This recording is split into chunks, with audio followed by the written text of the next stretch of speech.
Oh my gosh. Of course I didn't check my mic. Hi. Now that you can hear me, I guess.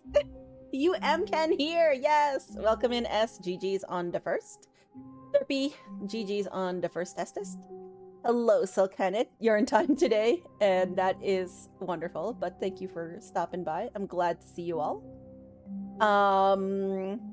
But yes, anyways, all I was saying was that, and then we got Pixel to join us, and I think it's like a specific cadence of how I talk that makes her come. Like, I mean, like, to be fair, I don't talk out loud a lot, I guess, other than when I'm streaming. But, you know, like, there's phone calls and other stuff, and she doesn't always come. But specifically when I'm streaming, she, like, likes to stop by. And I really think it is because of, like, the way I'm talking. She just, like, I don't know. She finds it very interesting, or... Yes, hi. Or, you know, she knows that she has a captive audience. I don't know. Yes, that was... I do love you. Okay.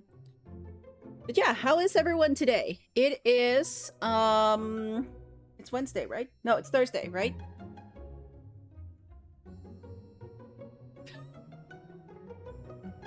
It's Thursday. Yes. We can remember days of the week.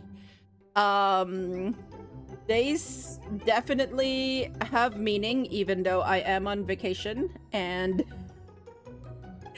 it hasn't even taken a week, okay? And I have already lost track of days. So, you know, we're doing very well. Pixel, do you want to maybe, like, not sleep there, please? Can we not? Please, can we not? Can you like do something? Can you not sleep there, please? Please? Okay. Nice. Sleepy as per usual. That is fair.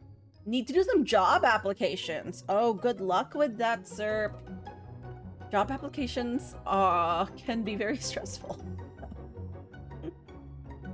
One more week till you're done with summer teaching. Oh, nice.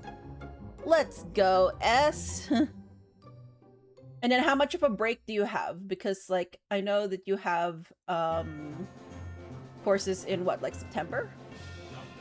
With the tenure track? Tenure already? You wish it were Friday, but tomorrow should go by fast. Okay, yeah. You try to finish earlier in the summer. That's a good goal. A month till fall semester starts. Okay. Colette, welcome in. How are you today, Colette? I feel like, Colette, you must have had a surplus of streams that you have wanted to watch today. Because I know Math was blueprinting, and I know that Daniel was noiding, and then I saw that Flamingo had started below 0. So I really hope that you're doing well, Colette. Sometimes I get like very like, and for me today, like, you know, I wasn't gonna watch Noita or below 0, but like I had Math blueprints, and then Quack was doing her you know, post GDQ, and then Oat was doing a Woo percent, and then just like right before this, I was chatting in Karu's stream, and it's a lot. It's a lot. Can be that, putting it mildly. Oh, sir, I wish you all the luck with that. Daniel's approaching Noida the way it deserves to be approached. I know you mentioned that, like, Daniel's approach is making you feel like you want to play Noida with, like, you know, like, sort of the notes treatment and stuff. And I mean, like, I think that is, like, Daniel's, like, way of approaching things, really. And, you know, so I think, like, yeah, it is a neat thing. You never translated anything in Noida. I didn't know there were things to translate in Noida, actually. All I know about this game, okay, so this is so funny. But literally, I have watched Math do a bit of Noida, and I've watched Colette do a bit of Noida, and I feel like every time I look on screen, something is on fire, and I can't quite figure out why. And that's the only thing I know about Noida, is that there's a lot of things on fire at any given time. Like, sometimes I'll be watching and I'm like, okay, well, like, nobody's even firing, so, like, why is this thing on fire? I can't figure it out. Like, it's just always on fire. That's what I know about Noida. You never took any notes. Next time you play, maybe you take a couple notes. Let's go. Does he approach it with KBM as intended? Okay, he does. People have a lot of opinions about this KBM. I know that it came up with both Math and Colette. Every pixel is interactable. Yes, I did know that. There's piles and piles of lore. Oh, okay. And enemies do shit even when you're not around. I see. Yeah, I know that, like, a while back I was thinking of, like, playing Noida, but honestly, like, it's not to say that I will never play Noida. That's really not what it is, but, like, it's not high up on my list in general, because I have, well, so many other games to play. And B, the nature of it makes me, you know, a little less inclined to play it, just because I don't much like the rogue type games, but I find it interesting, you know, watching a bit and, like, trying to figure out why things are on fire. Controller was like an afterthought in the game design. Okay, I see. When you started, you knew you didn't want to go, like, hard on it. Yeah, but you avoided spoilers for a while. Okay, yeah, no, that's fair, right? Like, there's certain games where I'm just like, you know, like, even if I do choose to play this later, like, I'm fine with, like, watching it now. And maybe, like, some games, if I watch it more, it actually makes me want to play the game.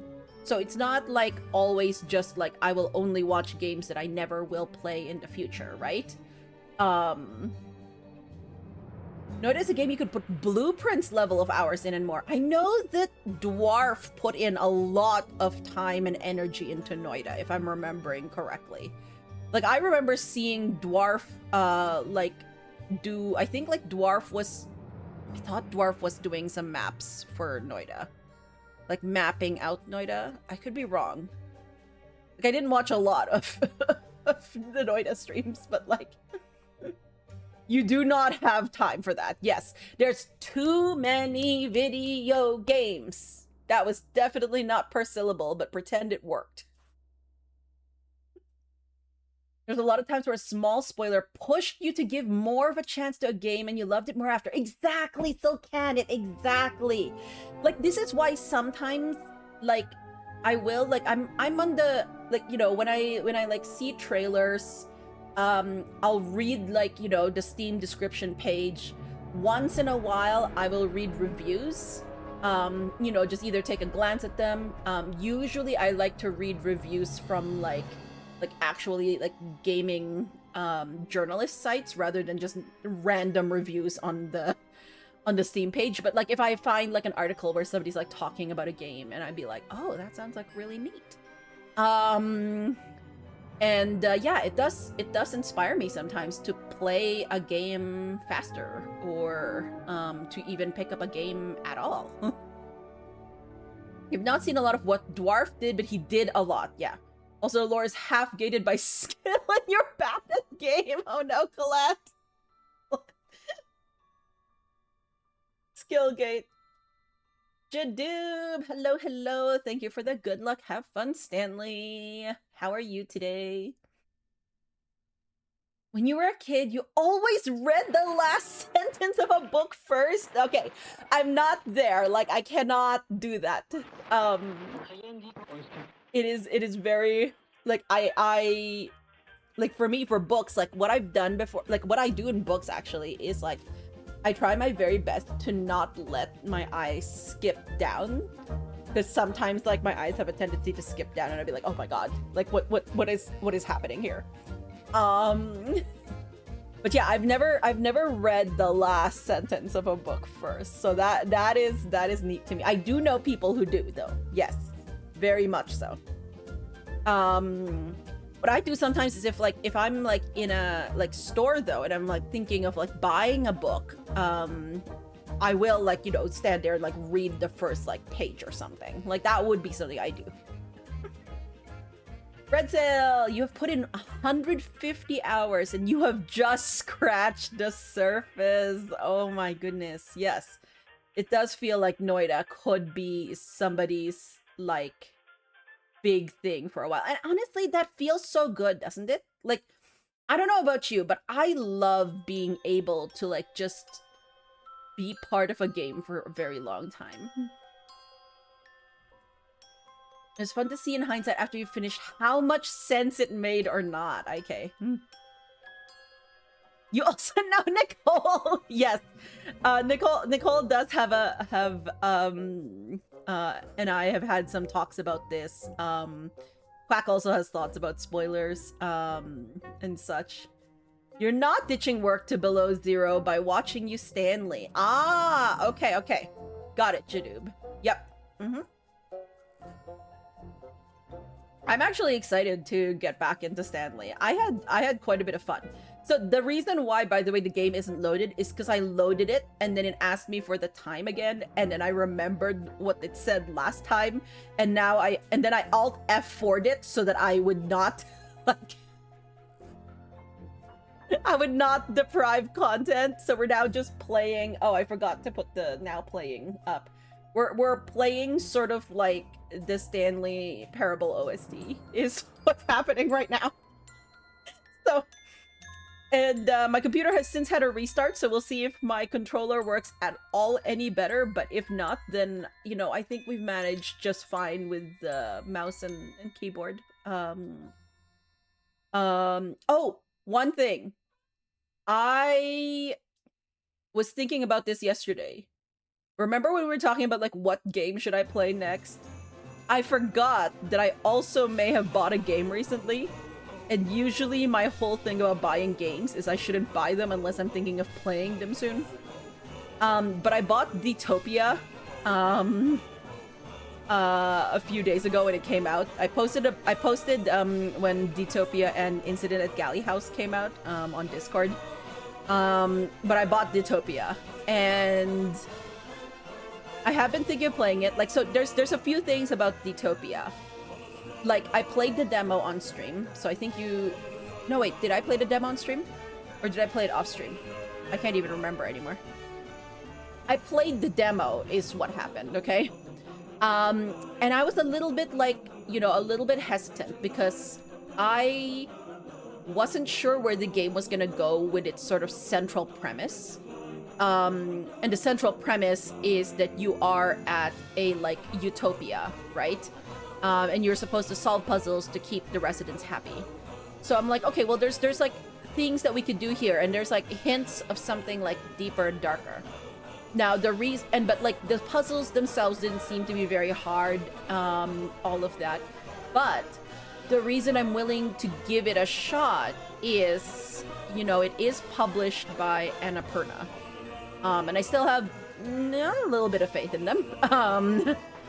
So I was like, okay, well, at the very least, I think I'm going to enjoy the game regardless. I do have thoughts about what I hope that the game will get to and what it will address and all of that. But even if it doesn't, I mean, I might be disappointed, but I think I'd still enjoy the game. So I bought it. So that was the other thing, is like, I know I said like Book of Hours, which I still want to do. Now Book of Hours is something that I could probably sink a heck of a lot of time into. But also Detopia I just bought. So I'm like, okay, well, do I do Detopia first, or do I do Book of Hours? I don't know if anybody has thoughts. That was your resolution of the year, but if I'm playing it same week, buy if you're playing it in the same week. We're doing good, and this week like 4 indies came out. Nice. There's quite a few games coming out soon. Like, let's go look at my Steam calendar. If you don't know, Steam has a calendar. I love this music. Here, go look at your personal calendar. And what it is it takes, like, you know, like your games that you have like played and stuff like that, and it gives you sort of recommendation for games that are coming out. So it's personalized for you, and it should go live for everyone, not just beta. I know it was beta first, but I thought that they had like now released it. Like, I thought I remember seeing a thing where they were like, yes, we are releasing this now. Because like when I look at it in under recommendations, it says new, like not, and I thought it used to say beta. Could be wrong. But yeah, okay, so like Detopia and Incident at Galley House just released on Tuesday. Thursday today, there's Moss the Forgotten Relic released today. I forgot about that. Yes, we played the demo for that, and I think it's a cute game. I'm not sure if I want to play the full game, but like it is, I really liked what I played. I thought it was like a good like exploration type game. And then next week, there's a bunch releasing on the 23rd that I'm looking forward to. Most of all, though, Helix. So Helix Descent and Ascent is coming out on the 23rd, and that looks like a really interesting little puzzle thing. The other two things coming out on the 23rd are both boss rushes in a way. Ruby Knight and Gure are both coming out on the 23rd, and I was like, okay. I think the one I'm leaning towards more is Ruby Knight, but I'm not sure if I'm going to be playing that like right away either. And then after that, there's a few others in the upcoming weeks. But yeah, go take a look at your calendar. You might find some games that are interesting to you. But yes, so that's my dilemma right now. It's like I still need to look and figure out what I want to do for my like next game. I will figure it out. It's fine. I will figure it out. Because I am anticipating finishing Stanley Parable today. Hopefully, maybe, kind of. So we will see. I will have to make this decision for I think tomorrow. Tomorrow I have like wait, when's my meeting? Tomorrow I am gonna get my eye checked again. So like okay, that's like early morning, so that's not gonna do anything for later that day. And then on Saturday, if I stream, it would be earlier because then I have the musical. Do not let me forget that I have a musical to watch on the on Saturday, which is Clue, and I think it'll be wonderful. But then like the streaming of this week is actually going to be like making up for next week, because next week I can't really stream much. So Monday's out for normal Monday things. Tuesday's out because I have friend time. Wednesday and Thursday are maybe possibilities. Friday I'm also doing something with friends. Saturday I'm doing something else with friends. Like I have so many friend plans next week. It's ridiculous actually. But I'm really looking forward to okay, so Saturday, I think I mentioned this on stream when I booked it first. But like on Saturday there's a my library is doing sort of like a murder mystery. Literally, the library is doing a like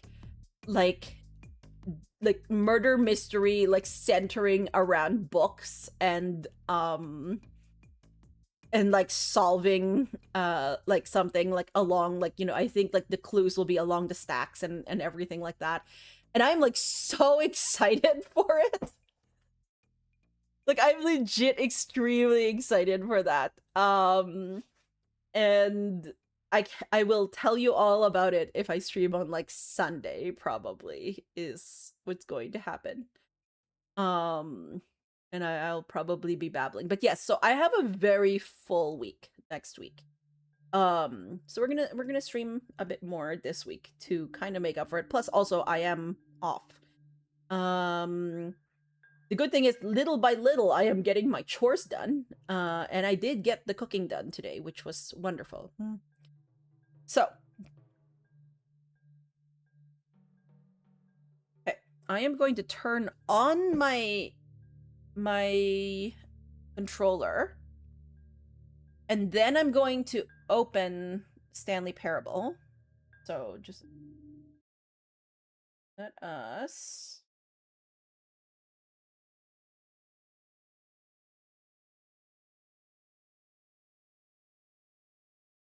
okay. Let us try and see if this works. Developed by Crows, written by Davey Reed. Yeah, so these didn't pop up before, by the way.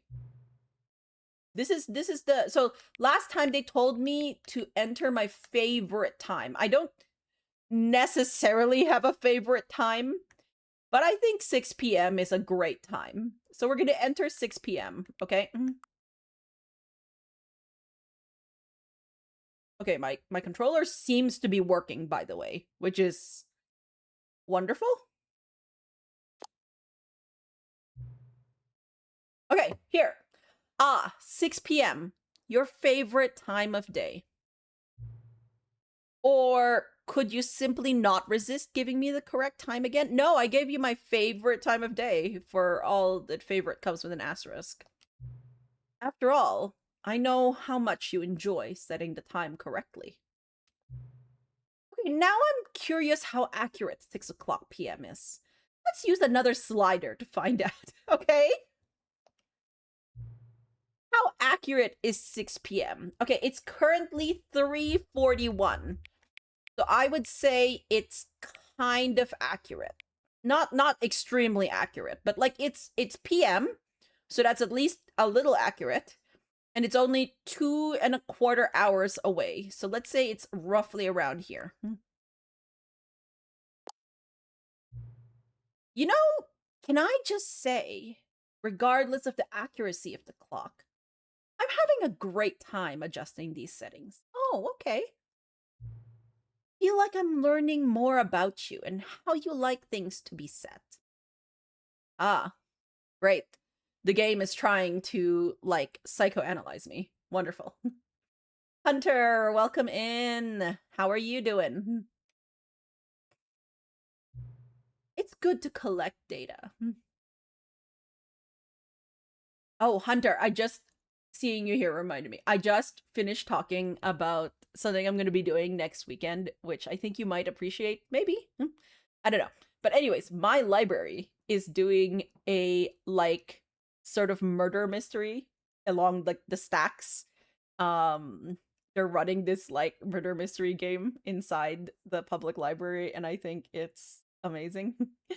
But also it's a library that I don't go to because it's, like, downtown that often. So, like, we'll see how well I do in, like, trying to find things. I think my friend goes to that library more often. That sounds fun. It is. I think it will be fun. But I hope you're doing well today, Hunter. We are just starting. Like, we just put in our favorite time. I wish we had more sliders, but we've gone through all the sliders I have. Perhaps I can invent some new sliders to gather new data on you? Shouldn't be too hard. Yeah, let me whip a couple new ones up. Should be ready by the next time you boot up the game. Okay, well now I want to boot up the game again. Is this how they get you?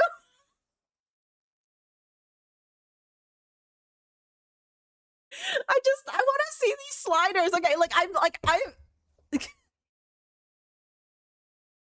I don't know if I'm playing into, like, what is that? I like sliders, okay? This is so bad. Thanks, guys. Great. Oh, I want the sliders.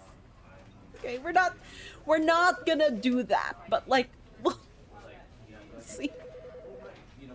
Okay, yesterday, loop 1, we followed the narrator's instructions and achieved happiness. 2, we did not follow the instructions and we went to the cargo lift area and then fell, which is horrible, sad. 3 was the one where we got to the phone and then unplugged it. I think there's more that we could do here because there was a voice passcode that we could go to and we haven't done that. And I don't know if we can do that, but we'll see. 4 is when we picked up the phone. 5 is when we got to the line. Yes, so this was the confusion ending, and 6 we did the confusion ending again because we didn't realize that it was not gonna change. 7, we jumped off the platform and we went through the red door. And then the narrator was happy, but then we jumped off the top. And then in 8, we went through the blue door. And then we were given some feedback options. And I'm trying to figure out if there was, like, a different way to feedback. Because, like, both times I gave him a 5 on having the choices. Or yeah. And then change the leaderboard one. But I feel like maybe if I just change the choices one, maybe it'll be different. I don't know. But either way, we're on trial 10 right now. And I think what I want to try and do is either number 1, but I want to find button 4. See, that's the problem. I want button 4 in that area with the mind control facility. Because I couldn't find button 4. Or I want to do number 3 where we got to the phone and then got up to the boss's office and then go through the passcode area. I'm so organized. No, I think somebody had recommended, like, I actually wasn't thinking of it, but then someone was like, you know, hey, like, you know, maybe you should, like, you know, write down what you done. And I'm like, oh, that makes a lot of sense, actually. I forgot about that. And then so I was like, yes, I should go do that, because I have very, like, I'm not gonna remember what I did each time. Okay, it's not happening. Okay, so let's begin the game.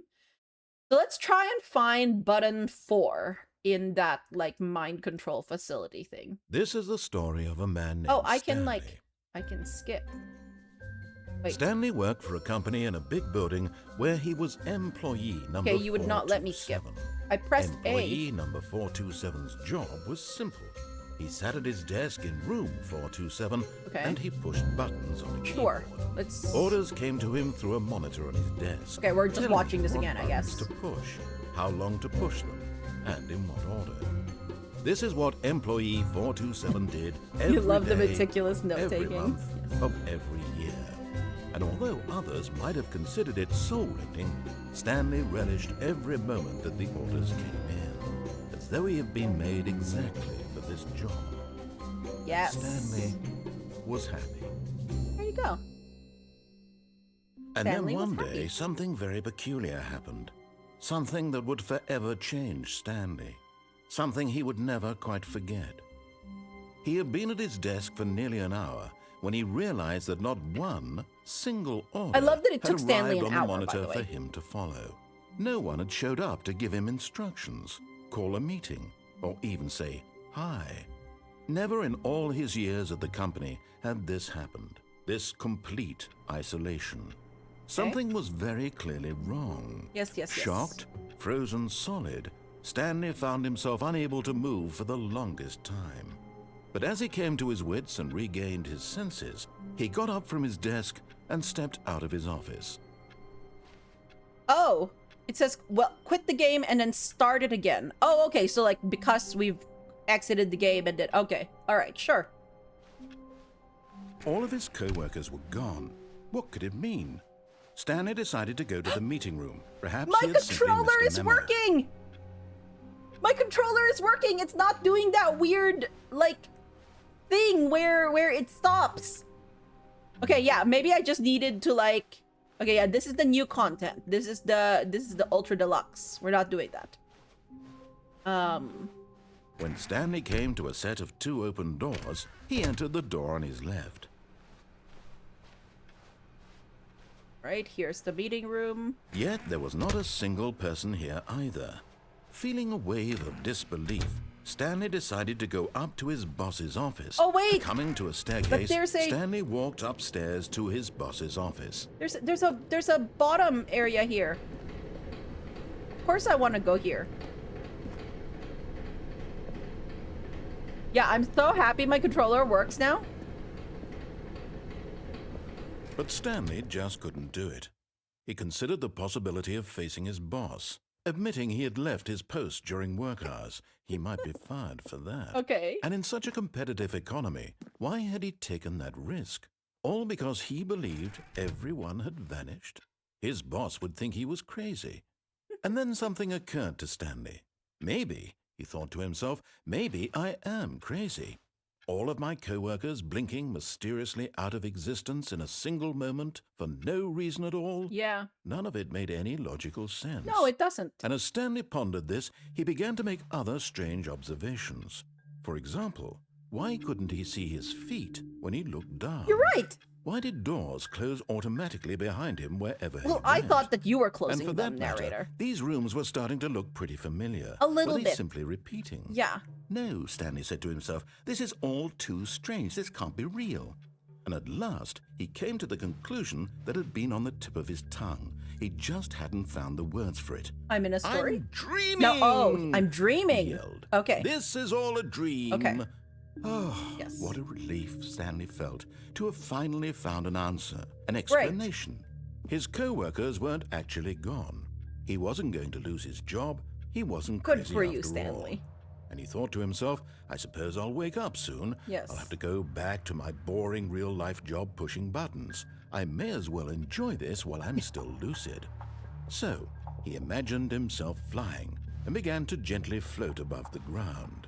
Oh. Then he imagined himself soaring through space on a magical starfield, and it too appeared. It was so much fun, and Stanley marveled that he had still not woken up.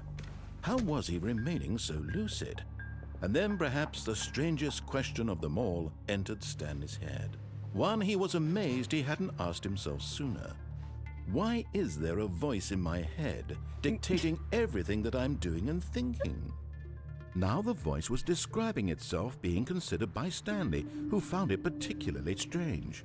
I'm dreaming about a voice describing me, thinking about how it's describing my thoughts, he thought. Yes. And while he thought it all very odd and wondered if this voice spoke to all people in their dreams, So here, the truth was that, of course, same car. this was not a dream. How could it be? Was Stanley simply deceiving himself, believing that if he's asleep, he doesn't have to take responsibility for himself? Stanley is as awake right now as he's ever been in his life. Okay. Now, hearing the voice speak these words was quite a shock to Stanley. After all, he knew for certain, beyond a doubt, Also, hi, that this Jen was Jen. in Just a fact a second. dream. Did the voice not see him float and make the magical stars just a moment ago? How else would the voice explain all that? This voice was a part of himself too. Surely, if he could just... He would prove it. He would prove that he was in control. Okay. That this was a dream. How are we doing that? So he closed his eyes gently, and he invited himself to wake up. He felt the cool weight of the blanket on his skin, the press of the mattress on his back, Okay. the fresh air of a world outside this one. Let me wake up, he thought to himself. I'm through with this dream. I wish it to be Oh, over. very lucid dreaming. Let me go back to my job. Let me continue pushing the buttons. Please. It's all I want. Stanley. I want my apartment, and my wife, and my job. All I want is my life exactly the way it's always been. My life is normal. I am normal. Everything will be fine. I am okay. Ah, yes, your daily affirmation. I am okay, by the way. Stanley began screaming. No! Please, someone, wake me up. My name is Stanley. I have a boss. I have an office. I am real. Oh. Please, just someone tell me I am real. I must be real. I must be. Can anyone hear Oh, my voice? no. Who am I? Who am I? And everything went black. Yeah? This is the story of a woman named Mariella. Mariella woke up on a day like any other. She arose, got dressed, gathered her belongings, and walked to her place of work. But on this particular day, her walk was interrupted by the body of a man who had stumbled through town talking and screaming to himself, and then collapsed dead on the sidewalk. And although she would soon turn to go call for an ambulance, for just a few brief moments she considered the strange man. He was obviously crazy, this much she knew. Everyone knows what crazy people look like. And in that moment, she thought to herself how lucky she was to be normal. I am sane. I am in control of my mind. I know what is real and what isn't. Are you sure about that? It was comforting to think this, and in a certain way, seeing this man made her feel better. Wow! But then she remembered the meeting she had scheduled for that day. The very important people whose impressions of her would affect her career, and by extension, the rest of her life. She had no time for this, so it was only a moment that she stood there, staring down at the body. And then she turned and ran.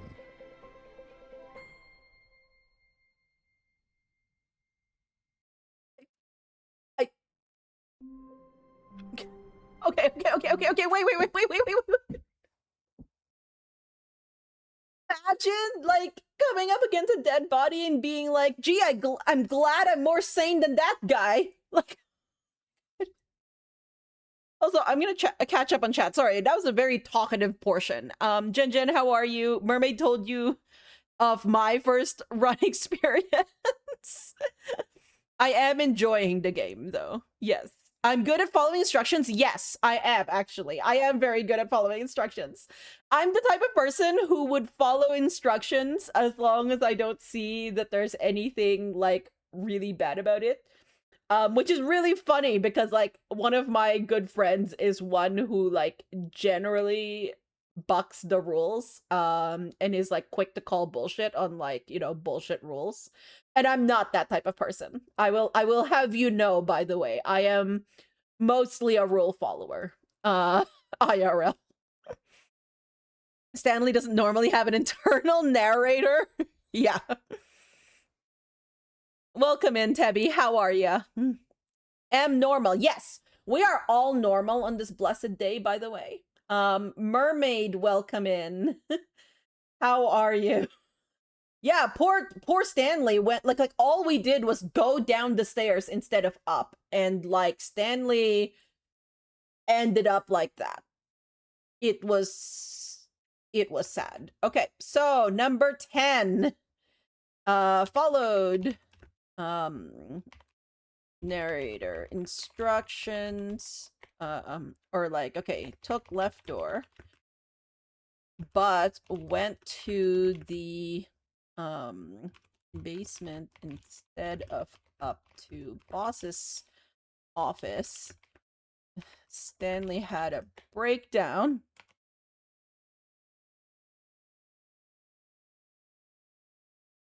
and died on the streets. Okay, so that was number 10. 11. You are a non-carer IRL, path of least resistance.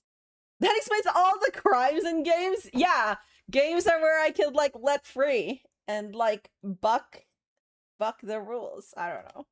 Yes, I am such a big rule breaker in games. Not really. Not even. Like getting upset at things you don't control. Curiosity killed the Stanley. I mean, curiosity killed the Mika, I guess, because I mean... All of his co-workers were gone. What could it mean? That's Stanley math? decided to go to the meeting room. Wait, what's Perhaps that? he had simply math is the rule memo. breaker, yeah. Sure. I mean, to be fair, like, I mean, even, like, when Colette was mentioning about, like, being contrarian, like, you know, Colette is contrarian, When yes. Stanley came to a set of 2 open doors, he entered the door on his left. Depends on what I feel, I guess, is what happens to me. Yet there was not a single person here either.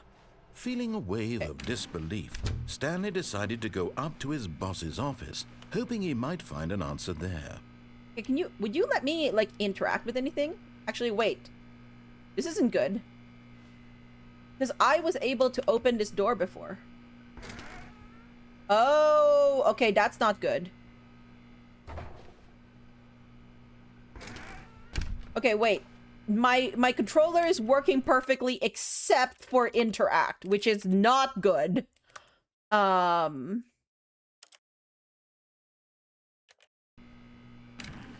okay, now it's working. When I took out simplified controls, it now works. Okay. Well, that's good. Stanley stepped into the broom closet, but there was nothing here, so he turned around and got back on track.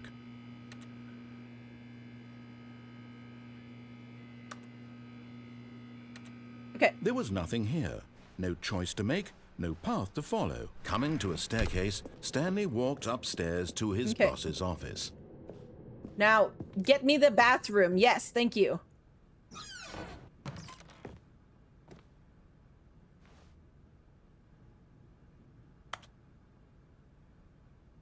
Can I see myself? No.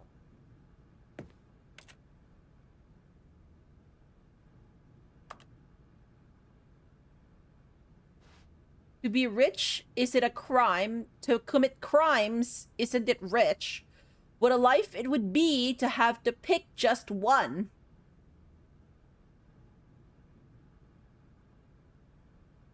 All I'm getting from this is commit crimes.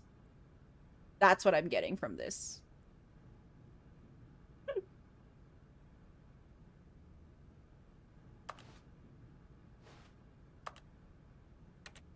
Yes, crimes. Okay, so the bathroom doesn't let me do anything. Unfortunate. Can I go in this room? This is the same painting.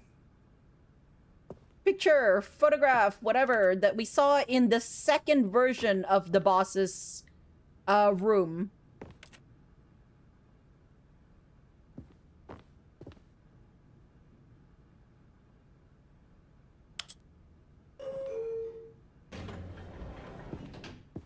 Go up? Is there an up after this?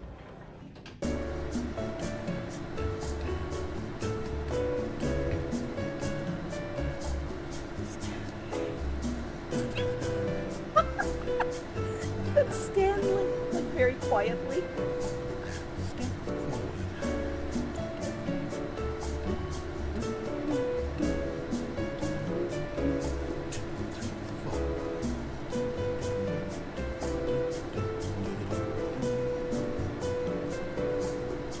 Long ass elevator.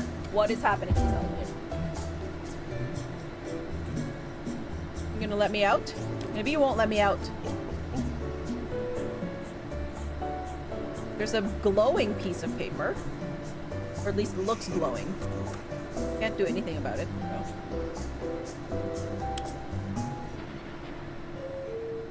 Okay.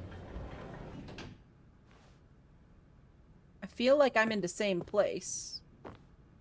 Oh, and then this is where you got the, Oh, wait, it says I am the most expensive boss. Yes. Alright, let's go down then.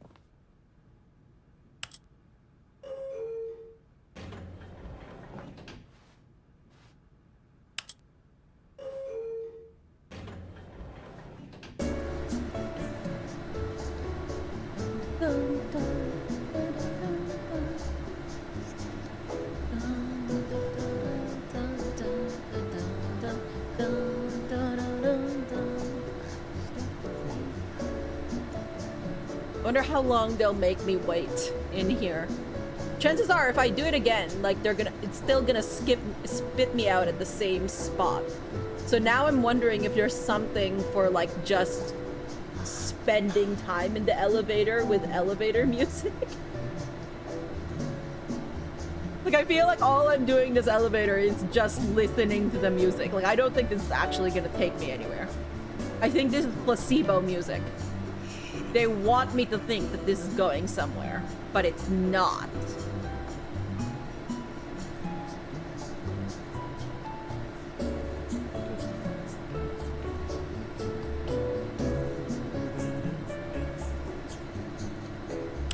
Okay. Yeah, I don't think it is.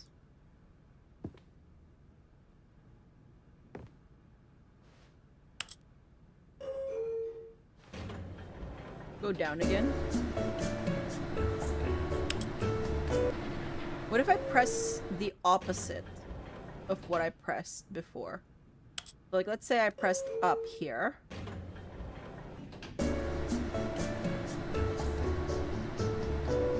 now I press down. Oh, I got both of them to light up at the same time. Wait. Okay, I don't think that's doing anything. I don't think that did anything. Alright, this elevator doesn't seem to do anything, and I wonder why. I wonder if it's meant to do something, and I just don't know what it is yet, or... Okay, so...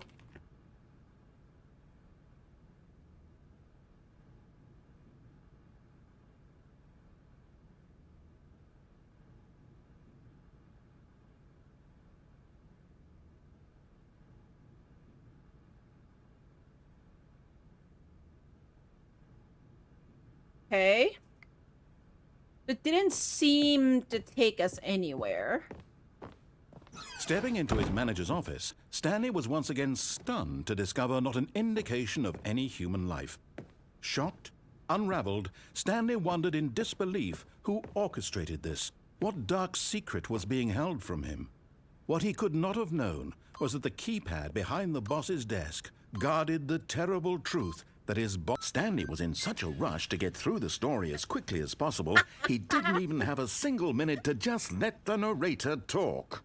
That kind of anxiety isn't healthy. So Really? he Did you relaxed say that? for a few moments with some calming New Age music.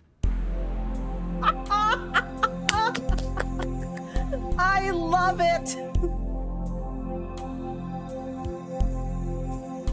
The narrator did not appreciate being Feeling soothed and one-upped. rejuvenated, Stanley calmly walked forward into the opened passageway. Oh, okay. Ah, yes. There's no other way we can go, right? Okay, yeah, you won't let me out there. Okay.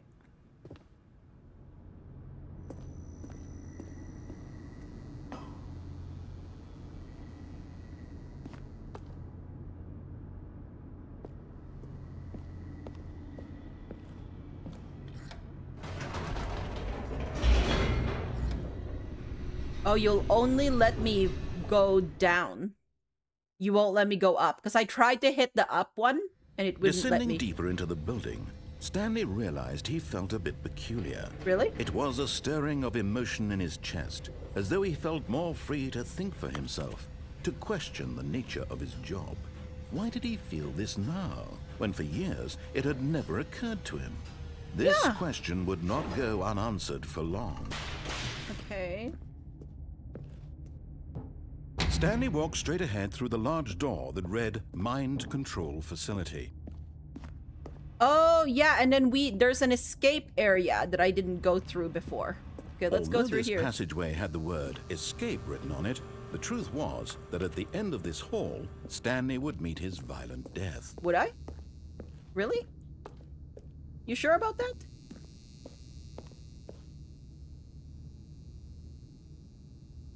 The door behind him was not shut. Stanley still had every opportunity to turn around and get Nah, back we're on committed track. now. At this point, Stanley was making a conscious, concerted effort to walk forward and willingly confront his death. Yes. That is what the story is now about. Confronting our death. Our mortality. Our... we're gonna fall again, aren't we?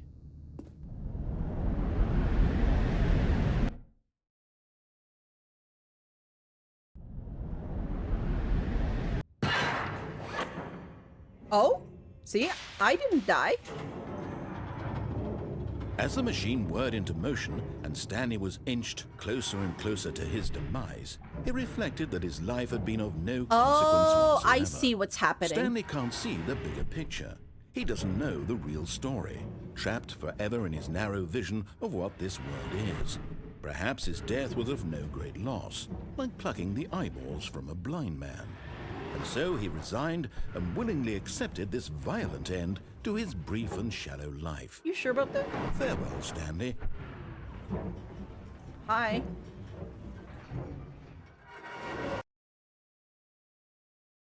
"Farewell, Stanley," cried the narrator, as Stanley was led helplessly into the enormous metal jaws.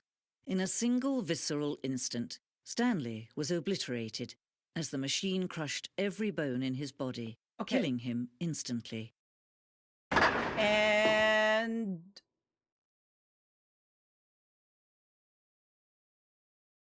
Narrator? Narrator, hello? What happened to you? What was that?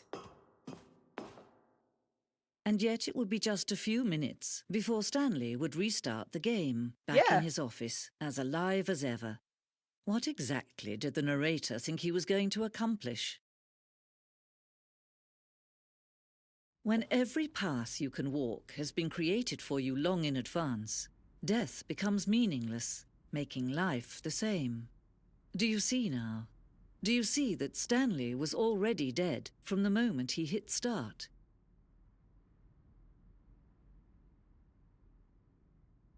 Now that is an interesting thing. Jadub, wait. Have you not seen this before? Or is that for some other thing?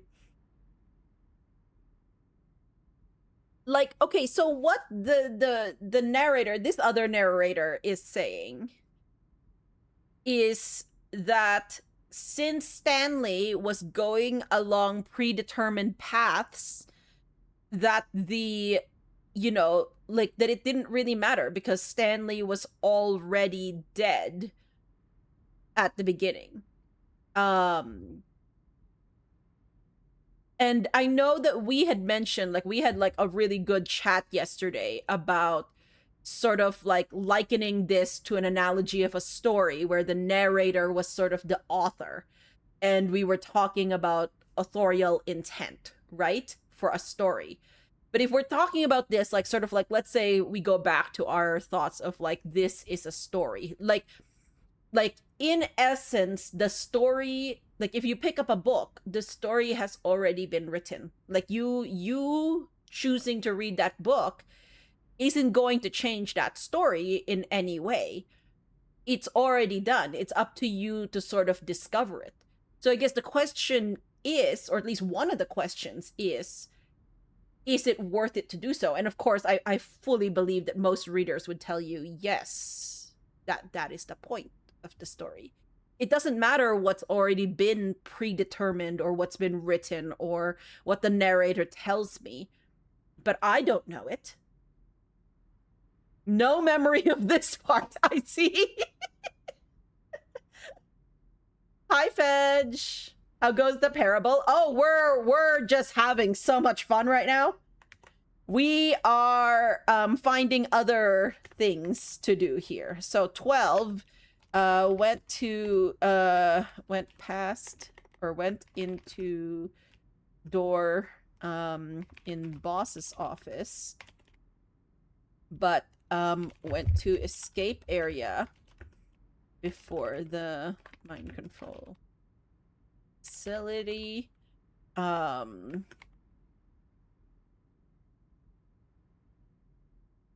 narrator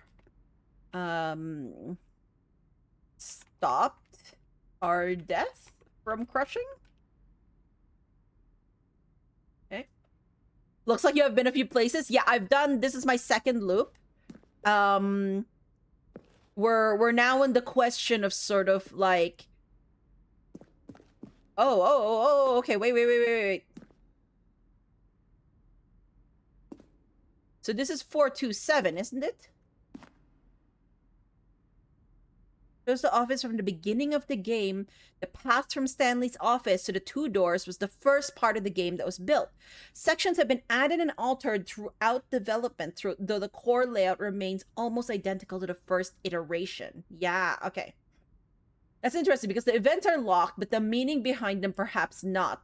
The school of literary criticism I was trained in maintained author intent / life, etc. was irrelevant. It's how the reader perceived the work that gave meaning. Yeah, we spent some time talking about that yesterday, Jadoob.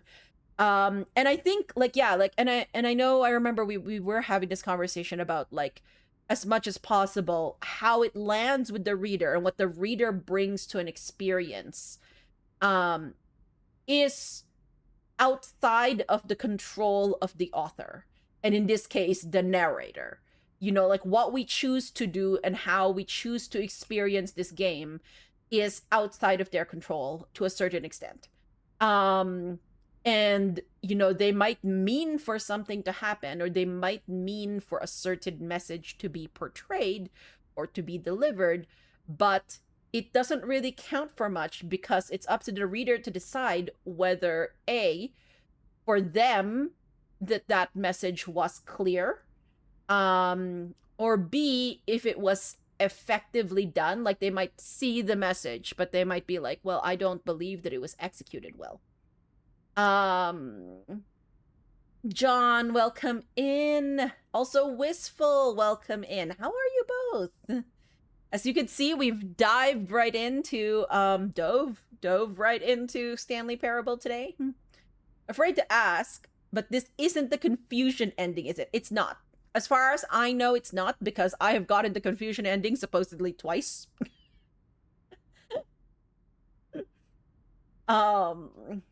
Which is partly why unreliable narrators are so delicious, because they prey on our need to assign meaning and seek underlying themes or motifs. Yeah, I do like a good unreliable narrator story, And it's hard to find like a lot that I really like, end up thinking about a lot. Or I guess I should say, okay, no. Maybe that's false. Maybe the correct statement would be I haven't read so many of them, but the ones that I've read, I do think about. Always. Okay. Yeah.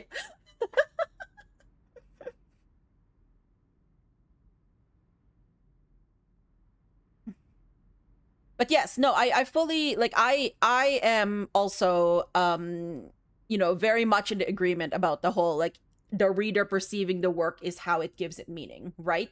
Which is so interesting. Okay, like we are now like okay, I am extremely sorry about this.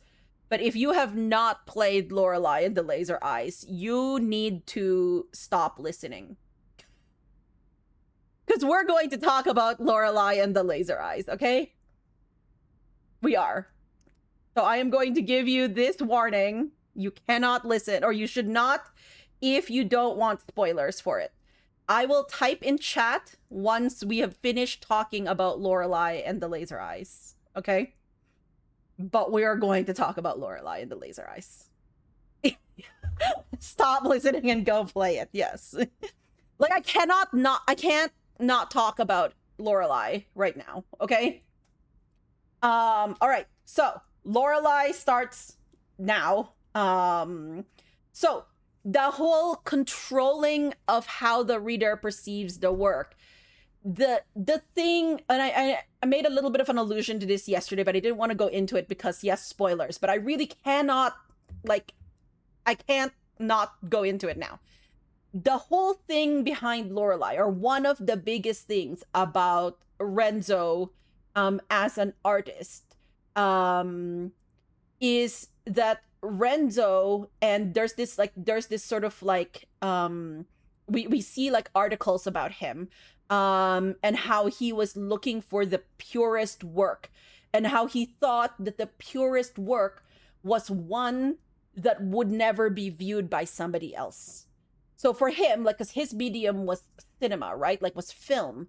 So he was saying that the purest, like, work that he could do, the best work that he could do, was one where the person who loaded the film into the projector played it but never looked at the screen and like left right away, and then that it would be shown to an empty like cinema, like no audience whatsoever.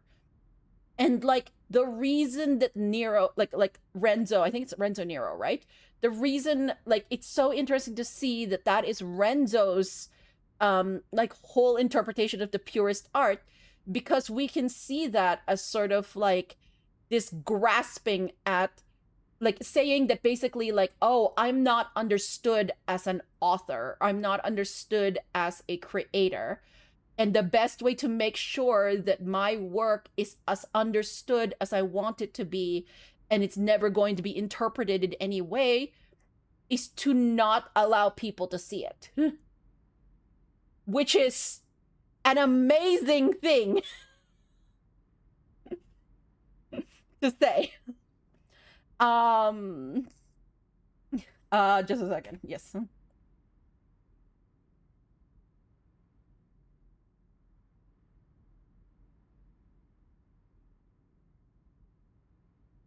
Okay. A summer library bingo sheet got you to your first unreliable narrator, and you keep looking for good ones like you found that summer. Ah, yeah. What was the book? But yeah, so like, have a thought but don't want to visually spoil anyone. Oh, okay. But yeah, so like that theme of like, sort of like, here's how you create art that, will fully meet the author's intent, is just to like not allow other people to view it, is what makes like Lorelei like so fascinating. Rebecca from that summer. Okay, thank you. And then now, like, I know obviously Stanley Parable came before Lorelei, but I played through Lorelei first before Stanley Parable, okay? So, so for me, it's, you know, like, the timeline is a bit mixed up, but I feel like there'd be like something fascinating you can do about like comparing sort of the thought processes behind like Lorelei and the Laser Eyes like creators versus like the narrator in Stanley Parable. And that's basically it. Okay. It is safe to come back from Lorelei. Spoilers.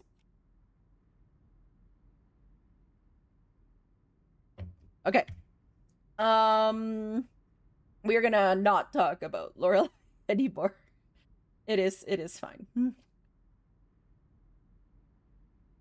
Oh, did I? Oh, I clicked out. Yes, I was like, why is my controller not working again? Nature paintings. You sure about that? Oh.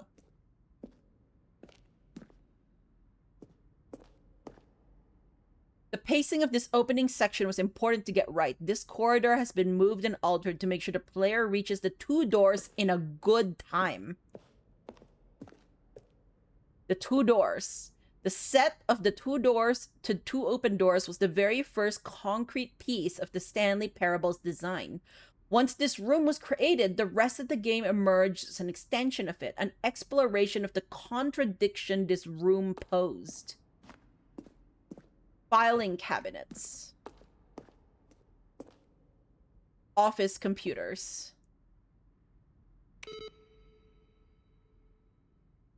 Oh. I turn you back on? No? Okay.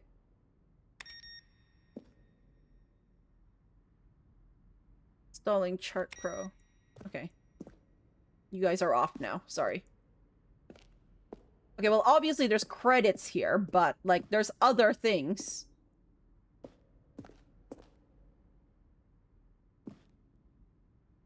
Kevin Brighting as narrator. Oh, nice.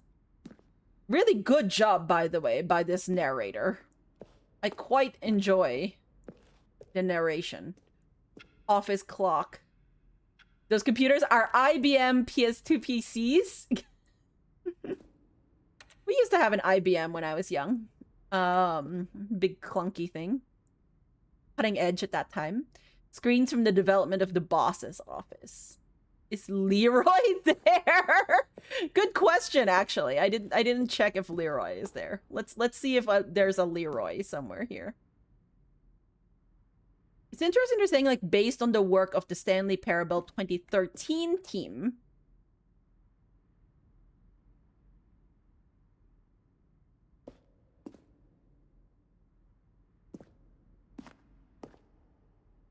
I do not see a Leroy.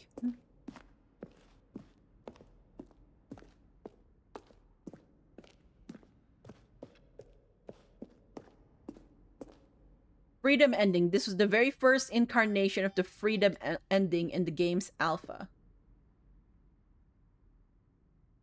Stanley Parable was a Half-Life 3 mod in Half-Life 2 mod in 2013. Oh!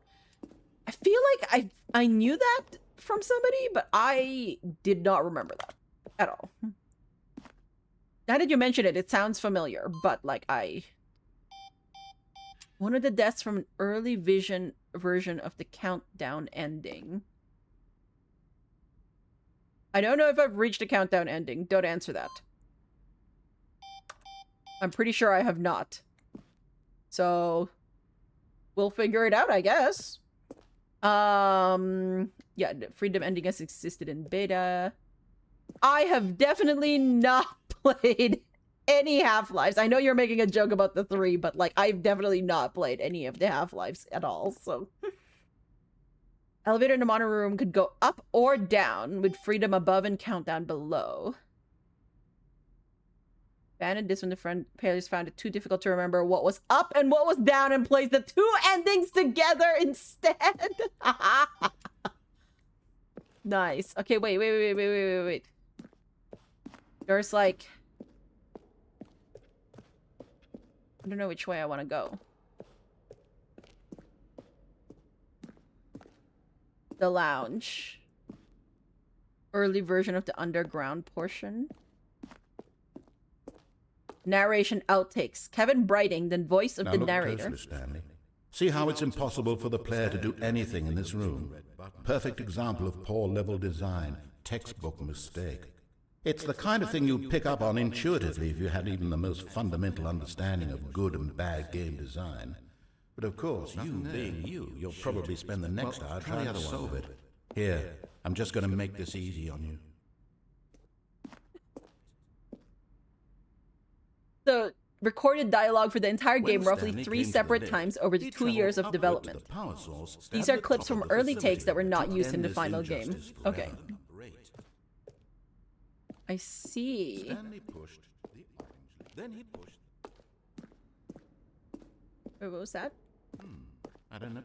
Well, in that case, I'll tell you what. You win. Congratulations. Yep. You did it.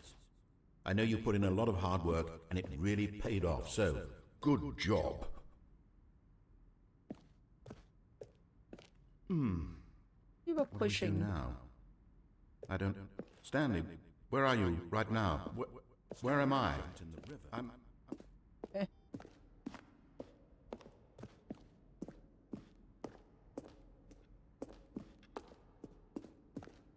This is the final game, so they are used. Yeah, exactly.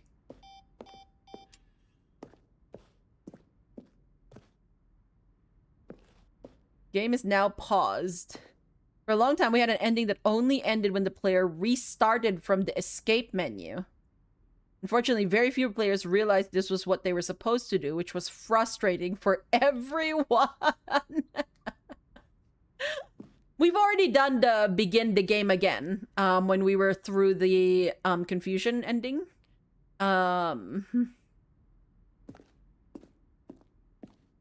Second time around the confusion ending, I should say. Zending. This screenshot depicts an early version of the ending known as the Zending, which was eventually cut and merged with another part of the game. Okay. Zending levers. Okay, these levers were originally a part of the Zending.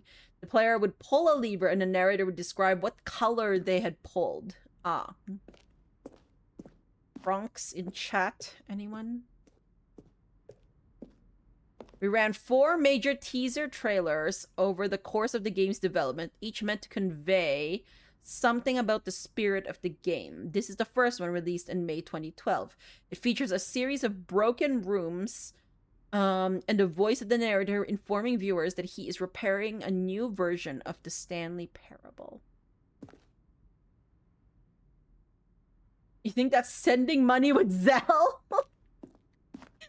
Is Zelle an online, like, money sending platform? I'm assuming, based on context here. Meeting room. Doorway to maintenance. Obey. So first choice, obey, disobey.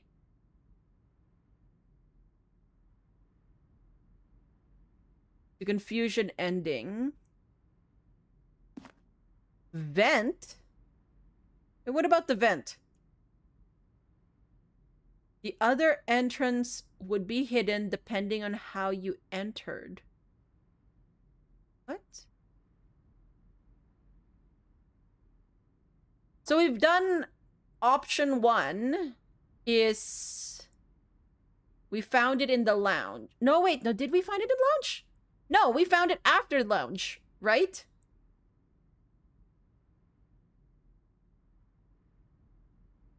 Option, okay, so wait, one option, 1 doorway to maintenance in the lounge. And then an original back on track option. Okay. What's that other one that goes to disobey? Get that. The flow of hallways following the first 2 doors is important to get right since players will replay them so many times. We discussed a number of times that ultimately it was the simplest version that won out. Oh, okay. I see, I see. I mean, it's not even in the lounge. Zelle is bank-to-bank account. Ah, okay. US banks usually have it. But like, yeah, isn't that just a direct, like, but is Zelle, like, okay, wait. But like, is Zelle a separate, like thing? Like, yeah, Zelle is a private company. Oh, okay. I see. There are a lot of purple names in chat today. At first I was like, why is Hunter like Mikar dissing Hunter? It's just like, no, that's actually not what happened. Okay, that I think that makes sense. Yeah, I feel like I've heard that name before, but I honestly, like, obviously I don't use it. We just direct e-transfer from bank to bank here, so I did not know that. The apartment timer. In a previous version of the choice leading to the apartment ending, a timer would give you 15 seconds to pick up the phone. Not picking up the phone would lead to a different ending. Oh, okay. Versus, like, yeah. The cargo lift. The cargo lift was always intended to offer the choice of staying on or jumping to a different path. However, after this early version, we decided we also wanted the option of the player falling to their death. Okay, well, good for you. There's another older bank-to-bank thing, but it's based on a person at one bank calling another bank on the phone. Okay. Use it to pay repeating things like dog daycare. Ah. Okay. Your dad used it to send monthly payments to your brother and I when you were in college. Oh, that makes sense. Yeah. Okay. Yeah, like for the most part, like, I don't, like, I use direct transfer, like internet like transfers when or interact, we call it interact e-transfers or something like that. And I use them when I'm like, you know, like my friend pays for the Broadway season ticket. So then at, you know, some point I usually just wire her the money. I say wire, but it's not really, it's transfer her the money.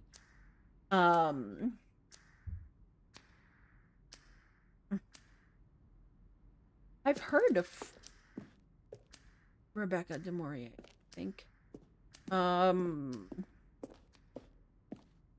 Office. Okay, so we're now like, okay, wait. I need to make sure I'm getting like everything. Early version of the lounge. Okay. Ultra Deluxe announcements. In December 2018, we announced the Ultra Deluxe version of the Stanley Parable at the Game Awards. These are screenshots of the videos we made for the announcement and the game's delay. Okay, so we haven't played the Ultra Deluxe yet. The Warzone. Early in development, we designed an ending where Stanley would end up on a battlefield fighting aliens. The action game would become sentient and would wage war against the narrator. We realized shortly after starting to build it that it was far too jokey and on the nose for the tone of the game. Plus, some people interpreted it as making fun of people who like shooters, which was not our intention. Okay. I see.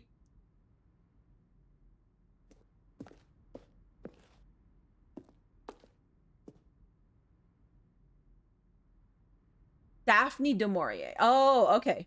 I messed that one up then. Wonder if wires were originally involved for banking transfers? Maybe? This game is Ultra Deluxe. Yes, I know that it's Ultra Deluxe, but I haven't played the very suspicious, like, you know, door that says new content that I have been confirmed is the Ultra Deluxe content. Only requires the receiver's phone number to send dollars. Okay. Okay, then we've looped around because this is like, yeah, this is going back to the start. Maintenance room. Okay, so let's go back up here. Okay. So we've gone in there.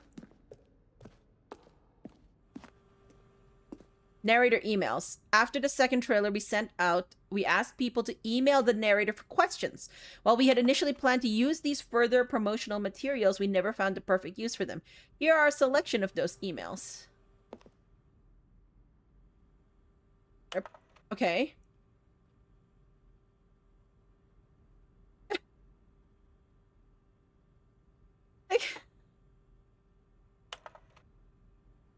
How do you make a JRPG? RPG? How do you make the worst game ever? What is the difference between a duck?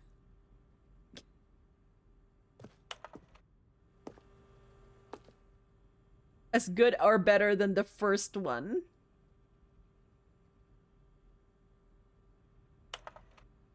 Are you a rock?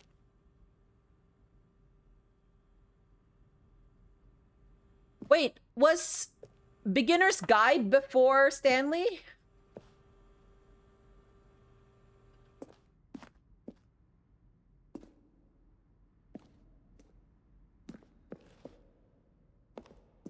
Or was Stanley before Beginner's Guide?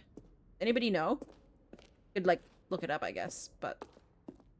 Okay, we've been here. The difference between a duck and a witch? Yes.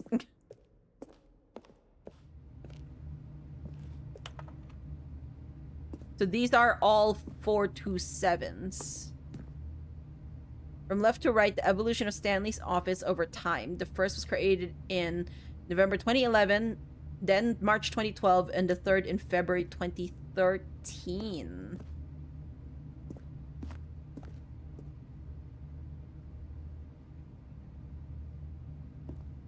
Okay. Nice little eerie music there.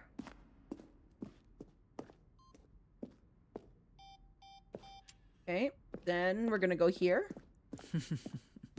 Oh, look at these two. How they wish to destroy one another. How they wish to control one another. How they both wish to be free. Welp. I guess this is it.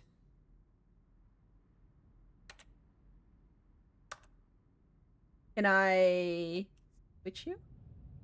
Can you see? Can you see how much they need one another? No, perhaps not. Sometimes these things cannot be seen. But listen to me. You can still save these two. You can stop the program before they both fail. Push escape and press quit. There's no other way to beat this game. As long as you move forward, you'll be walking someone else's path. Stop now and it'll be your only true choice. Whatever you do, choose it. Don't let time choose for you. Don't let... Oh, that's interesting.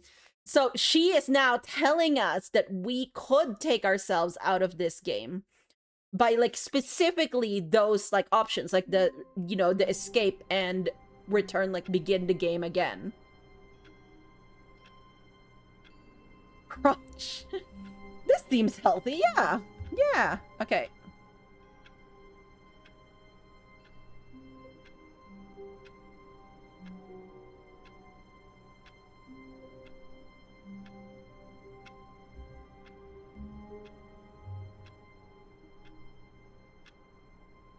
I wonder if there is a difference if we do that. I would think not. Because I feel like as if, you know, like, it is a choice, but it's a choice that in a way, like, removes the ending that we already know is going to happen. Like, if Stanley is, as she said, already dead the moment that we had turned this on, All of then... his co-workers were gone. What could it mean? Stanley decided to go to the meeting room. Perhaps he had simply missed a memo. Stanley went around touching every little thing in the office, yes, we but did. It didn't make a single difference. Doesn't matter. Did it advance the story in any way.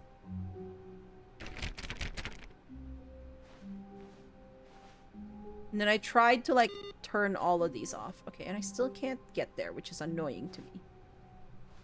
And there's, like, one I couldn't turn off because it's, like, awaiting input. Yeah, here. See? Input received. And I'm like, no. I want to turn you off.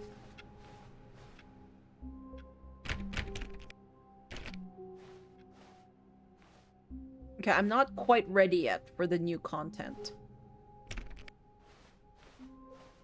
When Stanley came to a set of two Oh, open yes. Okay, doors, so he entered the door on his left. Let's continue this path.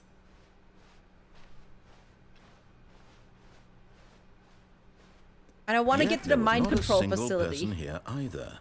Feeling a wave of disbelief, Stanley decided to go up to his boss's office. Coming to a staircase, Stanley walked upstairs to his boss's office.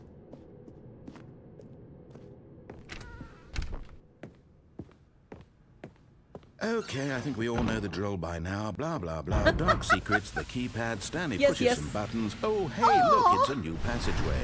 Kill surprise. Oh my god. Oh, I love this game. I love that. That was great. Like, it's so meta. Like, the narrator itself knows that you have been here a few times. And it's like, yes, we know the drill. Let's go speed things up. Like, it just tickles me in some way. Like, I just love that. Like, it's very non-static, right? Like, it's very, like it could have been static. They could have made these loops such that, like, every time you go through the loop is, like, specifically the same thing. But no, they put in these little, like, changes and these little differences, which I think makes it so neat.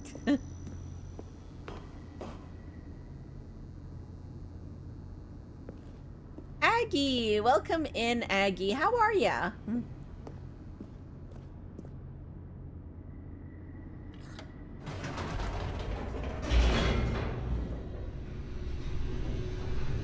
I hope you are doing well. We are currently going through a few options with Stanley Parable. Also, one thing you'll note, or at least I noticed, is that when it's loading between, like... Stanley walked straight ahead through the large door that read Mind Control Facility. Yes, we are going to do that.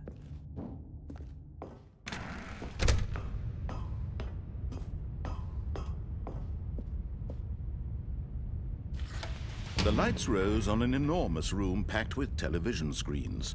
What horrible secret did this place hold? Stanley thought to himself. Grabbing good things. Did he have Stanley is very interesting.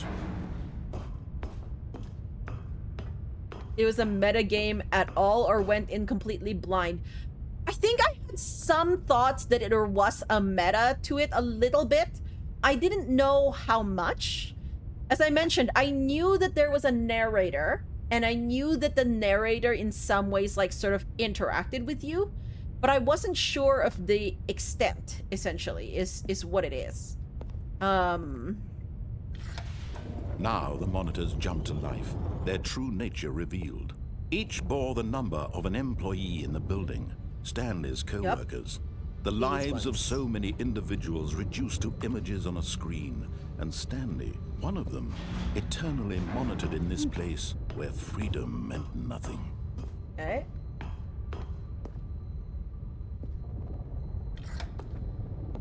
This mind control facility, it was too horrible to believe. It couldn't be true. Had Stanley really been under someone's control all this time?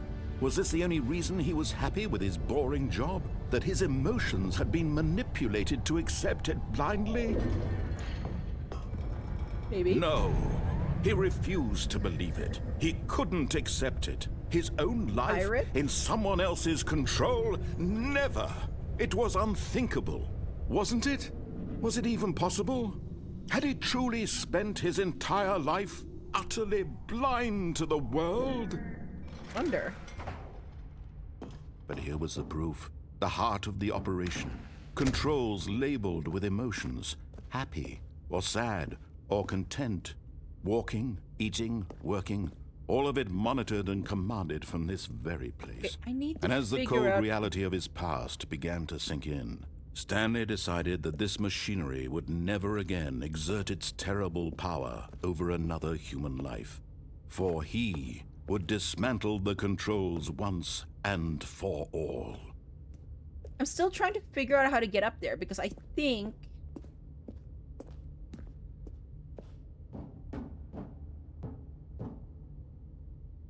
It's like I found every number except for 4. And I want to find number 4, and I think it's that one up there. I don't know how to get up there, is the problem.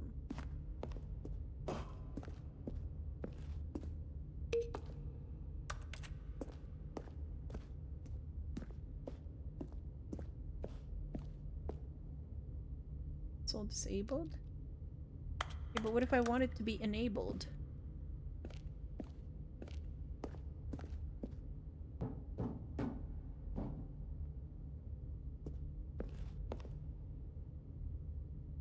Trippy lights? Okay.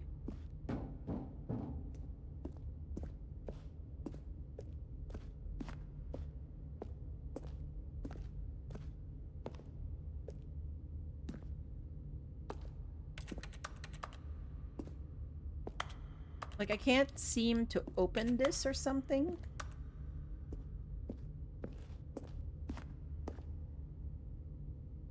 Have you played Slay the Princess? I have.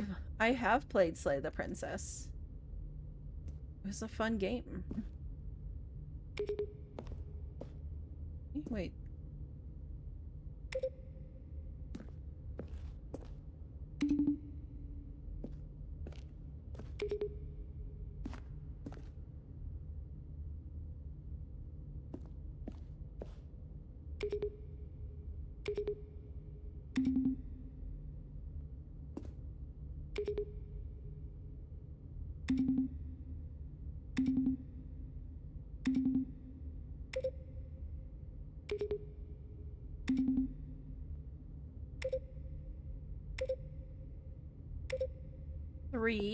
Three ones.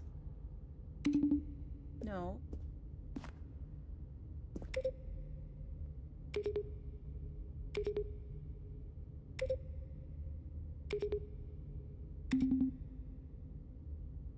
Is there anything about, like, the tone?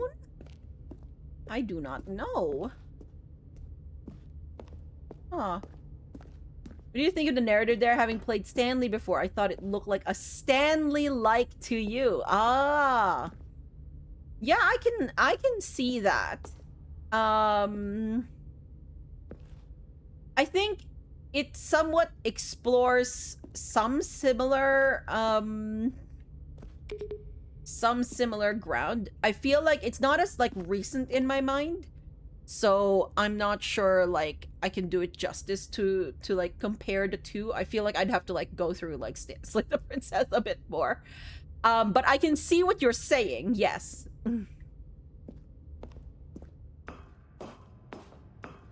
Somebody who would have more thoughts about that would be Aaron. Because Aaron is one of the people who... And when at last he found the source of the room's power, okay, yes. he knew it was his duty, his obligation, to put an end to this horrible place and to everything it stood for. Aaron was the one who recommended Slay the Princess to me. Primarily one of the reasons why I played it. And then, like, you know, was talking about Stanley Parable. And so I played this. Okay, so now last time we clicked off. So, of course, we're going to click on this time, by the way. Oh, Stanley, you didn't just activate the controls, did you? After they kept you enslaved all these years, you go and you try to take control of the machine for yourself. Is that what you wanted? Control? Well, surely I can do better at this. Stanley, I applaud your effort, I really do. You know? But you need to understand, there's only so much that machine can do. You were supposed to let it go. Turn the controls off and leave. If you want to throw my story off track, you're going to have to do much better than that. Oh? I'm afraid you don't have nearly the power you think you do. For example, and I believe you'll find this pertinent, Stanley suddenly realized he had just initiated the network's emergency detonation system. Okay. In the event that this machine is activated without proper DNA identification, nuclear detonators are set to explode, eliminating the entire complex. Okay. How long until detonation then? Let's say 2 minutes. Now this is making things a little more fun, isn't it, Stanley? It's your time to shine. You are the star. It's your story now. Shape it to your heart's desires. Oh, this is much better than what I had in mind. What a shame we have so little time left to enjoy it. Mere moments until the bomb goes off. But what precious moments each one of them is. Okay. More time to talk about you, about me, where we're 0142001, going, but I don't know what where all this 0 means. is. I barely know where to start. What's that? You'd like to know where your co-workers are? A moment of solace before you're obliterated? All right, I'm in a good mood. You're gonna die anyway. I'll tell you exactly what happened to them. Okay. I erased them. I turned off the machine. I set you free. Of course, that was merely in this instance of the story. Sometimes when I tell it, I simply let you sit there in your office forever, pushing buttons endlessly and then dying alone.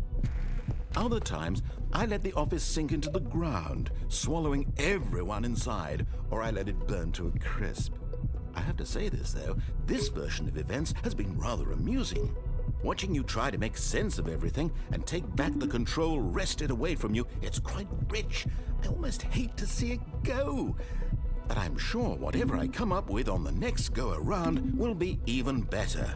Okay. My goodness, only 34 seconds left. But I'm enjoying this so much. You know what? To hell with it. I'm going to put some extra time on the clock. Really? Why not? These are precious additional seconds, Stanley. Time doesn't grow on trees. Oh dear me, what's the matter, Stanley? Is it that you have no idea where you're going or what you're supposed to be doing right now?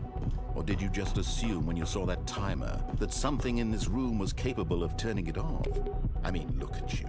Running from button to button, screen to screen, clicking on every little thing in this room. These numbered buttons, no, these colored ones. Or maybe this big red button, or this door. Everything, anything, something here will save me. Yep. Why would you think that, Stanley? That this video game can be beaten? Won? Solved? Do you have any idea what your purpose in this place is? Nope. Stanley. I'm sure you'll tell me, You're though. in for quite a disappointment. But here's a spoiler for you. That timer isn't a catalyst to keep the action moving along. It's just seconds ticking away to your death. You're only still playing instead of watching a cutscene because I want to watch you for every moment that you're powerless. To see you made humble. This is not a challenge. It's a tragedy. You wanted to control this world, that's fine. But I'm going to destroy it first, so you can't. Take a look at the clock, Stanley. That's 30 seconds you have left to struggle. What if I just 30 don't? seconds until a big boom and then nothing. What if I just No stand one- here then? Just you being blown to pieces. Will you What if play I don't desperately struggle? to your frail life, or will you let it go peacefully? Another choice. Make it count, or don't. It's all the same to me. All a part of the joke. Sadistic And narrator. believe me, I will be laughing at every second of your inevitable life from the moment we fade in until the moment I say, happily ever up. Yes?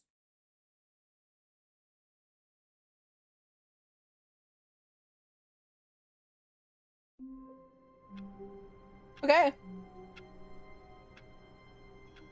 So.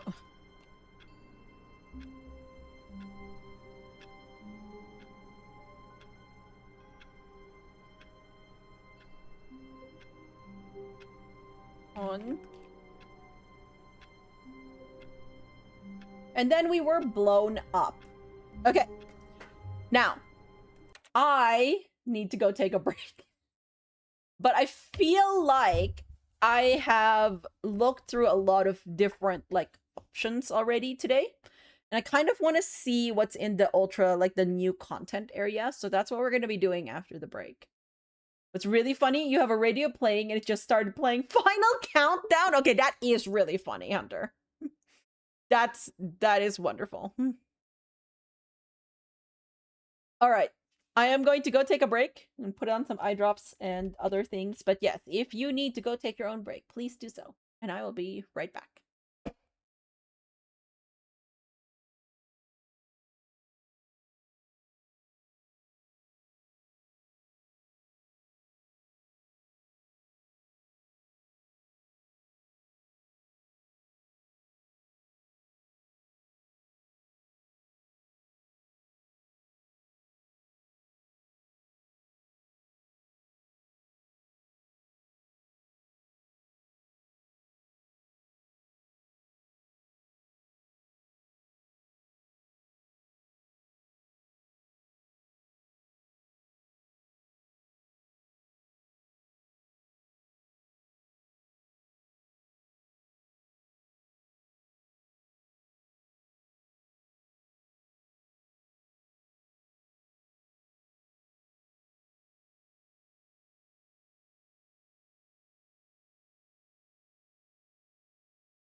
I am back. I decided while I was upstairs. Oh my god. Literally, I did not leave this level. Okay. I decided while I was up that I was going to go get a snack. So, little longer break, but I now have cheese. Some little cut up bits of cheese.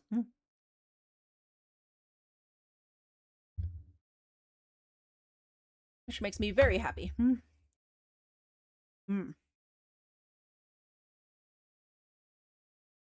Just some good cheddar.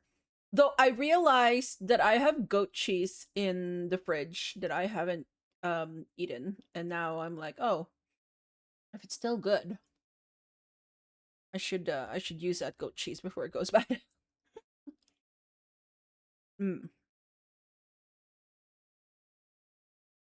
Yay, cheese.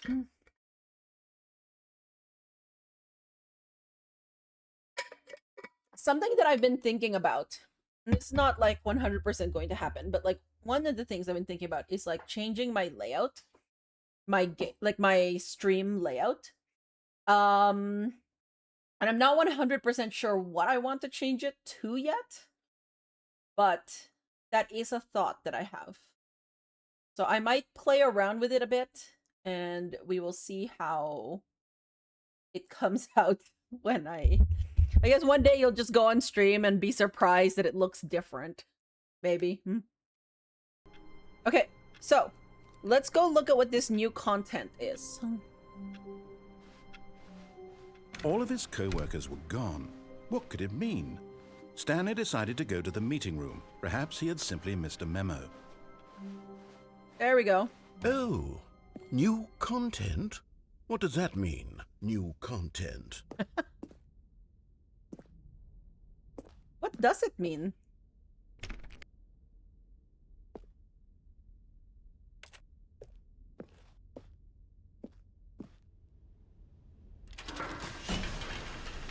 Oh. Oh.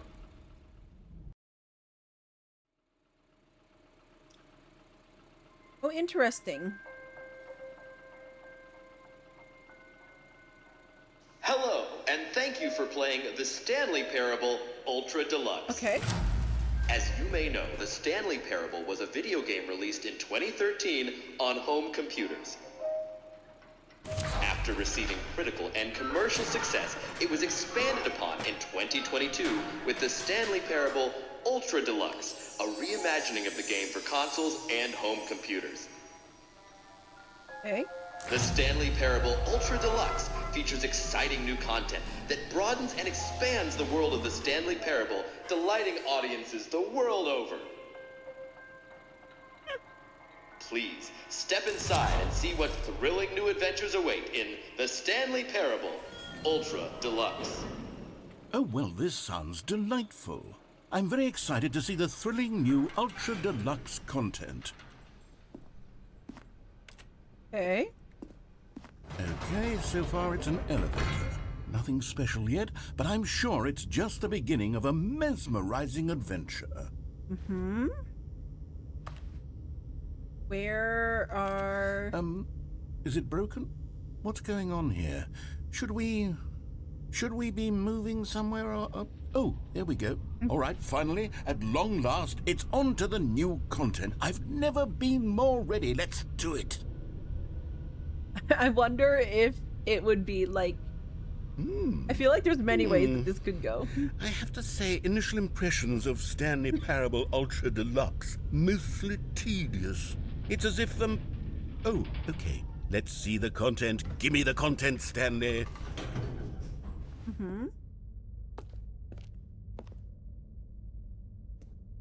All right, let's see it. Jump circle! The jump circle? Okay.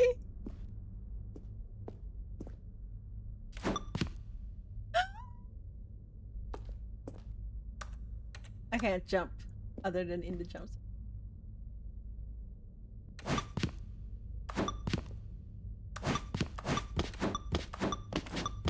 There we go. I like 28 as a number. 28 is a good number. Is Is that it? Oh, Surely exciting! that's Yes, not so all the new exciting, content. John. There has to be something else, right? Extremely exciting. Oh, another elevator. Okay. Goodness. Another elevator. I just Stanley, said that. I Keep have up. to say, initial impressions of this game are not positive. It's just elevators and jumping. Is this what passes for exciting new content? If this is new content, then I could just read you the whole dictionary. There's 20 hours of new content right there. Hell, I could count to 30 trillion. You could put that on the box. The Stanley Parable Ultra Deluxe, now with over 1,000 hours of new content. And oh wait, there's more. Very good. Yes. I knew there had to be something else. Let's see it. I'm ready for whatever it is. Now, the interesting part about this part is it feels like based on what the narrator is saying, the narrator says that he's looking forward to what's here, which means that this new content isn't part of the story by the narrator. It isn't part of that careful, done world, because the narrator keeps talking about it like a new thing, right? So I wonder what that means.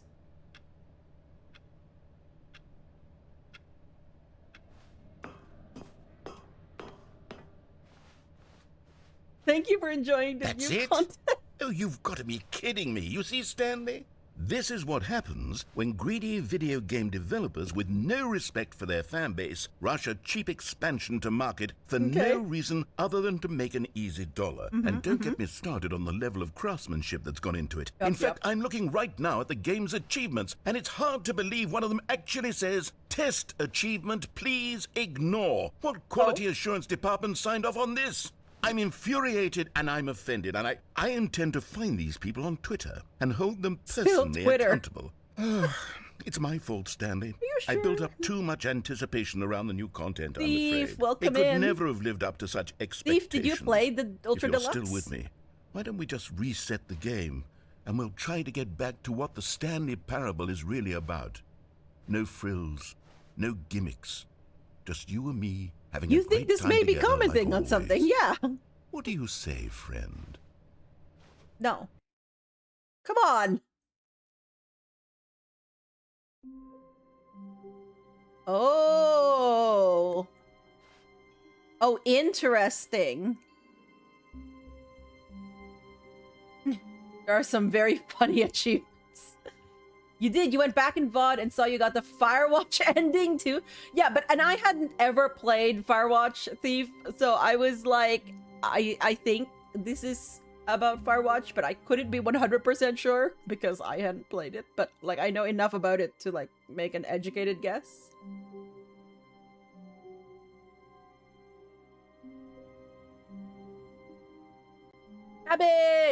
Cabbage, we saw credits again for a different ending. Okay, just a second. So 14, we went into the new content, and upon reset, we were in a new place. How are you today, Cabbage?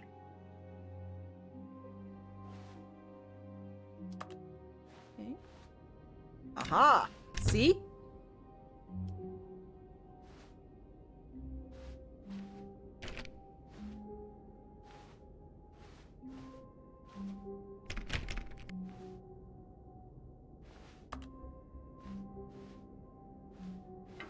Psst! Stanley! Come over here! In the vent! I want to show you something! That sounds like something I don't want to do right now. Does this go back? Okay, maybe I do want to do that. You've been stressed because you were helping organize an event, but the event happened today and it went well. Let's go, Cabbage. What was it? Exhausted but pleased. Yeah, no. I mean, there's always that little bit of nervous, sort of anxiousness, especially if you want something to go well, right? GG event. Narrator imposter. That game is putting us in Among Us. There you go. You're not gonna... Okay. Concerned?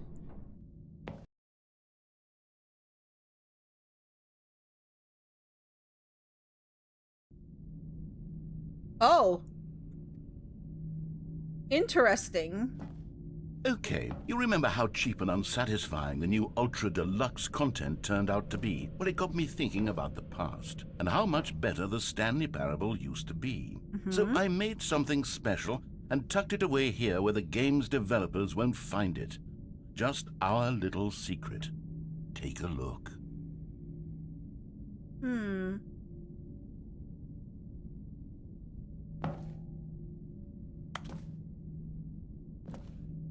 Okay. What? Excuse me?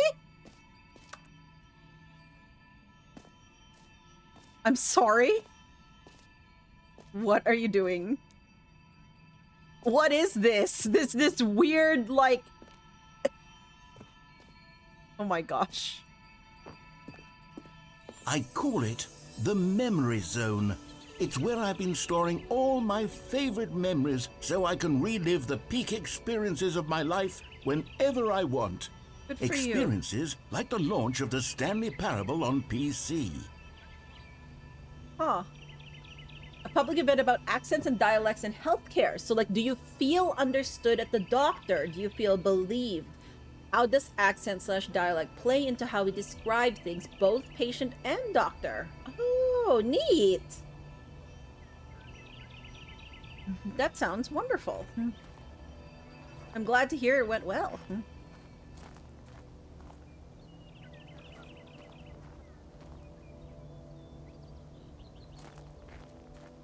Okay. The memory zone. More phones.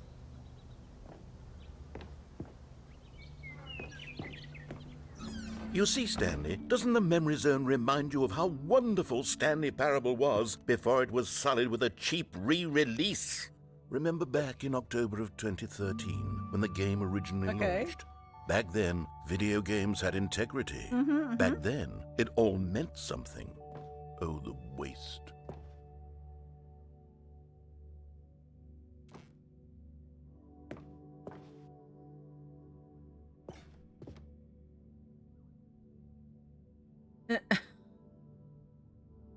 Does that say the Strally? The Last of Us in the category of story. You have some awesome colleagues at the uni's med school, and people seem really keen about the topic. Okay, yeah. So lots of, like, participation. Aaron, welcome in. You missed a notification. No, it's all good. Thank you for stopping by. How are you today? I am enjoying the game. We went through a few different other things. So we went and got the countdown. We went and saw the sort of like the crush bit. And what else? We saw a few things. And now we're decided to go into the Ultra Deluxe content where the narrator is disparaging the re-release to us. Which is a different, like, it's sort of like a different, like in some ways it makes me think of, you know how people like hedge their bets or like are very like careful not to be too, I don't know what you call it, like too into something. You know how like apathy is a bit of like a thing that became kind of cool. It kind of makes me think of that in a way, like the affectation of like, you know, sort of disparaging this like portion of the game. A good time to start it. Yes, we had learned something. So let's see how it continues. Smile because it happened. Okay. Your first dollar or what? Demonstration. Ooh. Okay. Go outside, don't play for 5 years. Unachievable. It is impossible to get this achievement. Okay.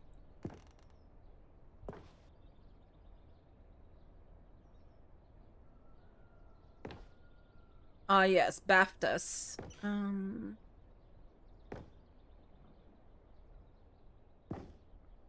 Oh yeah, Aaron, I had a question earlier, but was Beginner's Guide before or after Stanley? I want to say it was before. Gotta check if your 5 years are coming up.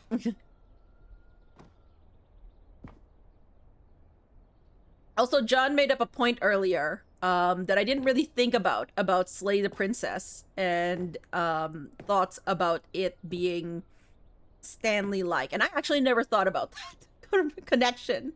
But I was like, you're probably a better one to, like, discuss that. I don't know if it's, like, part of a video essay you want to give, but I definitely didn't think about that. It was after. Oh, okay. Beginner's Guide was a couple years after Stanley and about 7 years before Ultra Deluxe. Oh, interesting. Because I haven't played Beginner's Guide, by the way, friends. I have watched... Oh. I've watched a video about it, but I never played Beginner's Guide. Wait.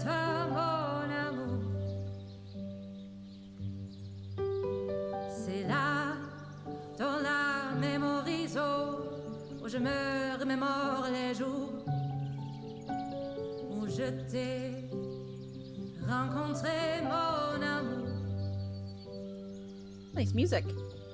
Mais ici, c'est aussi... And over here is where I keep reviews of the Stanley Parable. Like this stunning triumph of games journalism, 10 out of 10 from Destructoid.com. James Stephanie Sterling writes, and I quote, "Where so many games that aspire to be more than games end up less than any form of art, Stanley Parable strives and then succeeds to be every game ever created."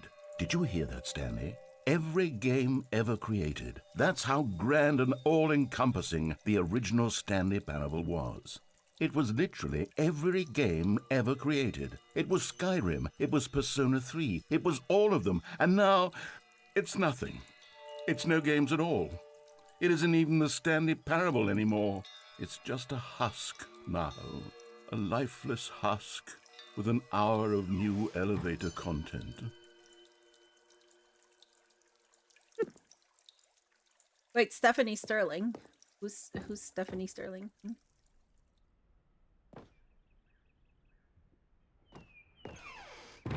Okay, so there's a down, and then there's... Wait, what?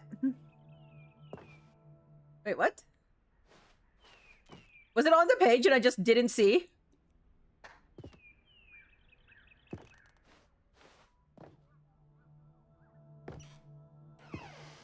No! No, no, no, no! I want to...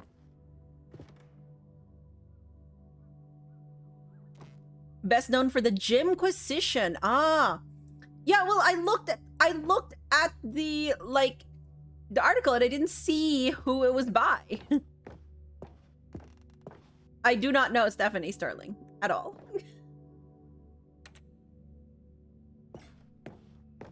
And if the narrator mentioned it, I definitely did not hear it. Whoops.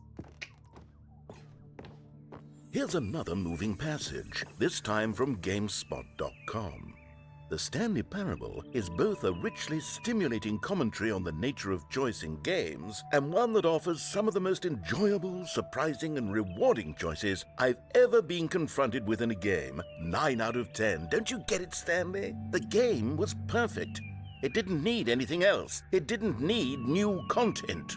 It just needed to be left alone, to spend the rest of time collecting dust in the hallowed hall of beloved video game memories. Interesting. The narrator said their name. Yeah, I completely missed it. Whoops.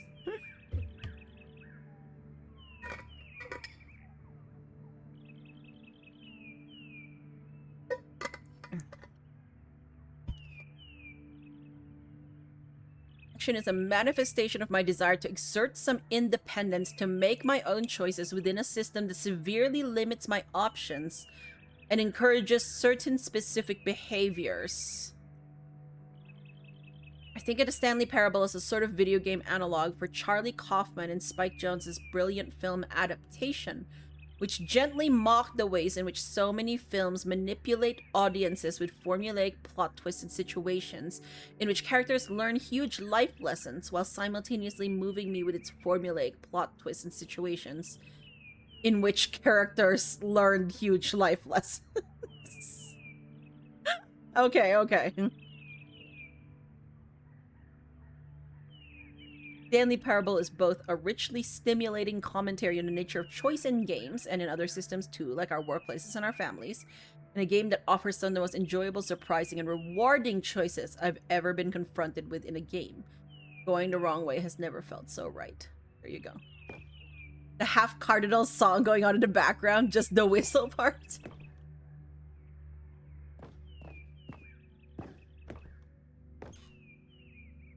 Repeatable carpet textures. Oh, okay, you've opened the door again. Thank you. Okay, you are. Okay. These were simpler times, Stanley. But I wouldn't give to go back, to have it all over again. Mm-hmm.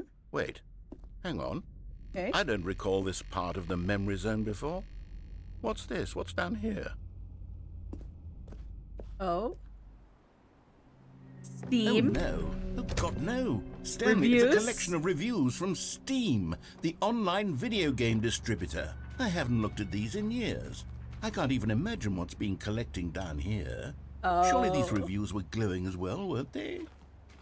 I'm sure some of them were, and some of them were not. Honestly, I could not be bothered to play this game to full completion. The narrator is obnoxious and unfunny, with his humor and dialogue proving to be more irritating than entertaining. Unfunny! I'm not trying to be funny. I'm trying to make a serious work of art. I suppose I could write up a handful of gags to insert into the Stanley Parable, but the game is already such a densely layered web of profound philosophical insights that I can't even imagine where I'd have the room to stick them. See, that's also interesting because, like, for this game, the joke isn't the narrator, right? Like, the narrator doesn't make jokes necessarily. Like, I don't believe that the narrator's purpose is to be funny. Like, most of the humor I have taken out of this game is sort of that humor at what the game is doing. You know, like what is the game, like in this case, the narrator is as much, you know, like I think of the narrator, of course the narrator like asserts himself and like wants to believe that he's in control of the story, but in the end the narrator is also an NPC in this game world, right? So like the humor derives from the fact that the narrator believes that they are, you know, the be-all and end-all, and we know for certain that they are not. Unfunny? Unfunny? Can you believe they said that? Unfunny?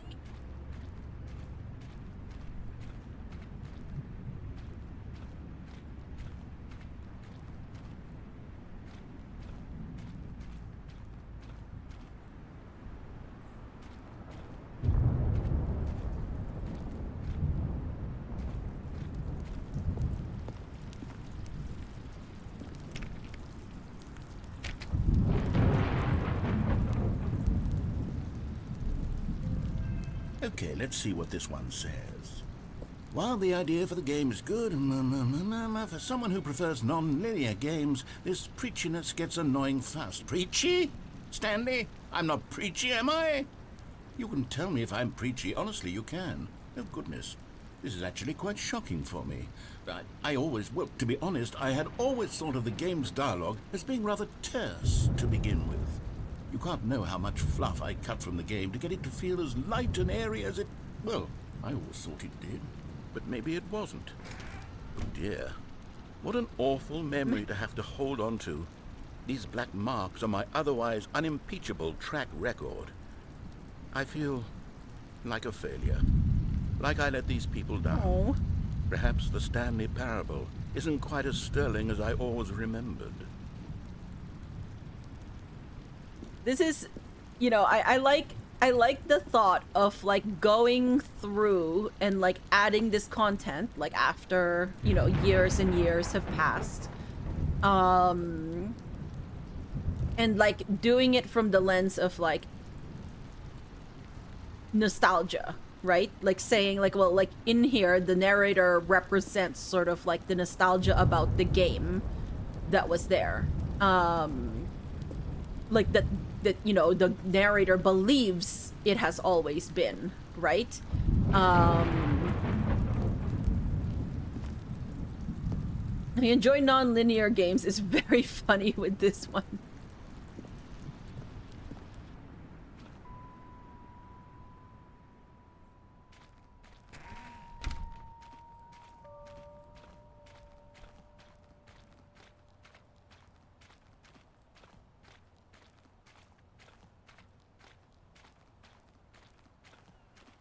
Okay. What's this one got to say? You constantly have to stop doing anything so the narrator can catch up with his long-winded explanations of what's happening. I wish there was a skip button. Whoops. A skip button? Well, yes. Yes, I think we can do that. If I'm truly too preachy, then maybe letting you skip ahead for just a moment, surely it couldn't hurt. Not if it means we can strike these negative reviews from the record. Only positive reviews of the Stanley Parable. That's my motto today, and it's always been my motto. I'd do anything for the customer, Stanley. Yes, a skip button we shall have. The same as there was the jump circle in the Ultra Deluxe version that you were disparaging just a few minutes ago. And here it is. Go ahead and give it a shot. I'll pop you forward in time so that the second my incessant droning starts to bore you, with just the push of a button, you'll have zipped right past it. It's what the players have been asking for, and I'm very proud to have delivered. No more listening to me rambling on and on and on. No. Oh, you're back, you see. You were only frozen in time for a few minutes, but it was plenty of time for me to deliver a long, rambling monologue full of unnecessary verbal flourishes and lengthy ruminations on the nature of choice in video games. Of course, I happen to believe it was perhaps one of my more profound such ruminations. Not that, of course, you need a description of it, but if I had to describe it, I'd say it was perhaps less of a rumination and more of a treatise. Or maybe a manifesto. Look, I'll outline it for you very briefly, and you can tell me what you think. Okay, so my theory is that any choice you've ever made is simply a series of choices made by the person who you are, or were, or will be at the time of having made said choice. That is to say, if by articulating a choice you've already made, you bring that choice into being, then by making no choice and saying nothing, are you not simply erecting in the sanctuary of time a monument to every person you've ever been, making every choice to which you've ever given your great gift of mortal and yet timeless thought? Or rather, do all of the choices you've ever made, in fact, make you more not this kind of person, and in fact do the very opposite? You see, it could in fact be both of these things at once. That you are both making choices and not making choices, and that they are both affecting you and not affecting you at the same time by virtue of the fact that you both are and are not making. Are you trying to sell me on Schrodinger's choice? I was leaning towards manifesto, but now I'm going to circle around and slap the treatise label on this one. I think it has much more of a treatise vibe to it. But wouldn't you say that Manifesto just has a much grander sort of tone? It has a mouthfeel that is rich with ambition and history. I see. Ambitious history, if you will. Well there, sport. You really did catch me rambling on a bit, didn't you? But that's the power of the button. The minute I start to go off on a thoughtless display of self-absorption, it's right at your fingertips to go poof, and it's all over. Oh, I can't wait to see what Cookie 9 will say about this, and whether they'll edit the rating of their Steam review, or at least change some of the wording, perhaps. To be honest, I don't even know if one can change their review in the first place. I get... So, okay, we're just gonna pause this now. So now we're getting into changing your art for others, right? Like the whole point of this, like, I am going to add a skip button and then referencing Cookie 9's like review is that the narrator is saying, well, if I let you have this, it will be like, you know, like it will help with the review. Like talking about like how would Cookie 9 change their review now. So we're still very much on the whole, like, you know, game as art analogy type thing, but now we're talking about perception. And like definitely with that memory zone, it was like very much like sort of like the nostalgia. Like in that case, the narrator is taking into, is like playing the part of like somebody who had a part in the original game, right? Like a developer in a way. And I guess like part of it is like going back into things that you've played before or you've watched before or you've read before, and how you think about them now could be part of the thing that's being explored there. But then right after the memory zone, we go into the reviews section. And I think this is really actually what it's trying to say, is it's not necessarily just like, oh, like we see things through a lens of nostalgia, which is like, I think a fair interpretation of like the memory zone part. But also then, like, if we look at something and we see how it is received, does that change how, you know, if we were to create the art today, like, does that change anything about the choices that we'd make? And then of course, like, currently the narrator is prattling on about choices. The button is so powerful. It is. It's quite powerful. That's a quote. What's a quote? Sorry, I have lost the thread. Yes, I should become better educated on exactly how Steam works. Okay. Yep. Okay, welcome back, Stanley. Now, I should say that the amount of time the button has been skipping through is becoming longer and longer. That last one was, well, I want to say maybe 30, 45 minutes? It's not unendurable by any means, but it's, well, there's really only so much I can ramble on to myself about. I know, it's shocking, isn't it? I know, but at any isn't it? rate, I do suggest that we not press the button again. Okay, but what if we do?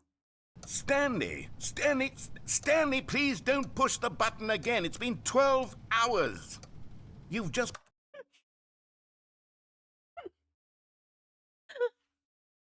Are you trying to sell me on Schrodinger's choice? Oh, okay, like my quote. Okay. You can add a quote with exclam add quote and then just the text of whatever quote it is. You do not need quotation marks. Anyone can add it. It is up to you guys what you think my quotable moments are.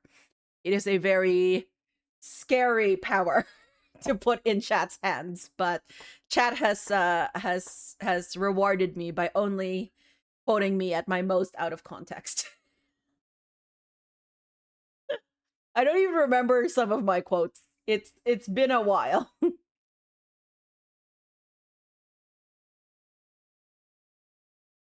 Okay, so like that's that. I have an explanation for that, I think.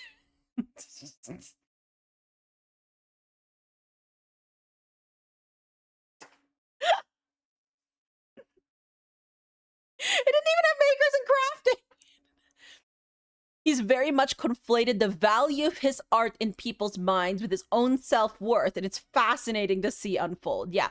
Also, we had a discussion. Okay, we're not going to get into it right now, Aaron, because I had to warn people to stop listening for spoilers.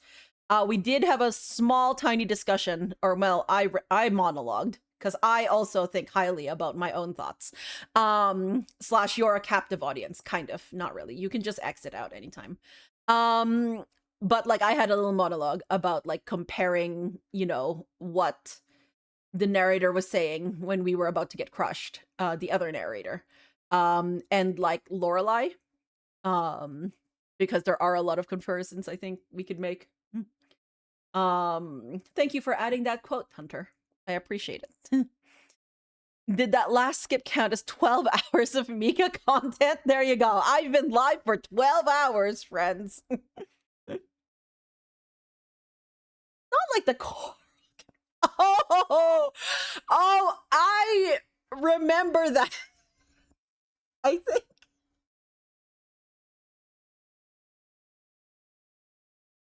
Okay, so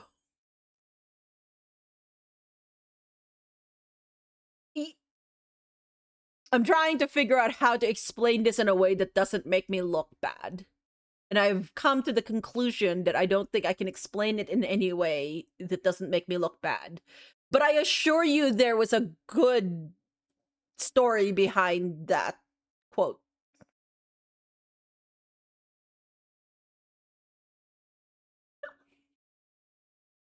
Like,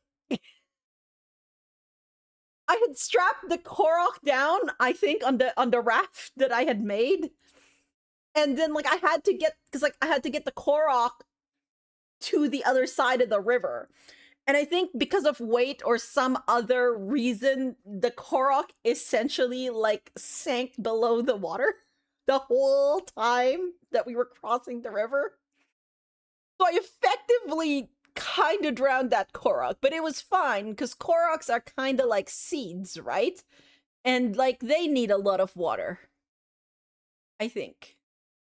Yes. It was fine. It turned out well in the end, okay? Koroks cannot drown. Just letting you know. Those aspects of Lorelai really echoed these parts of Ultra Deluxe and of the Beginner's Guide. You think you're just a sucker for these themes? Yeah. Honestly, like, it's so funny because like when I played Lorelai, I was like, I think Aaron should play this.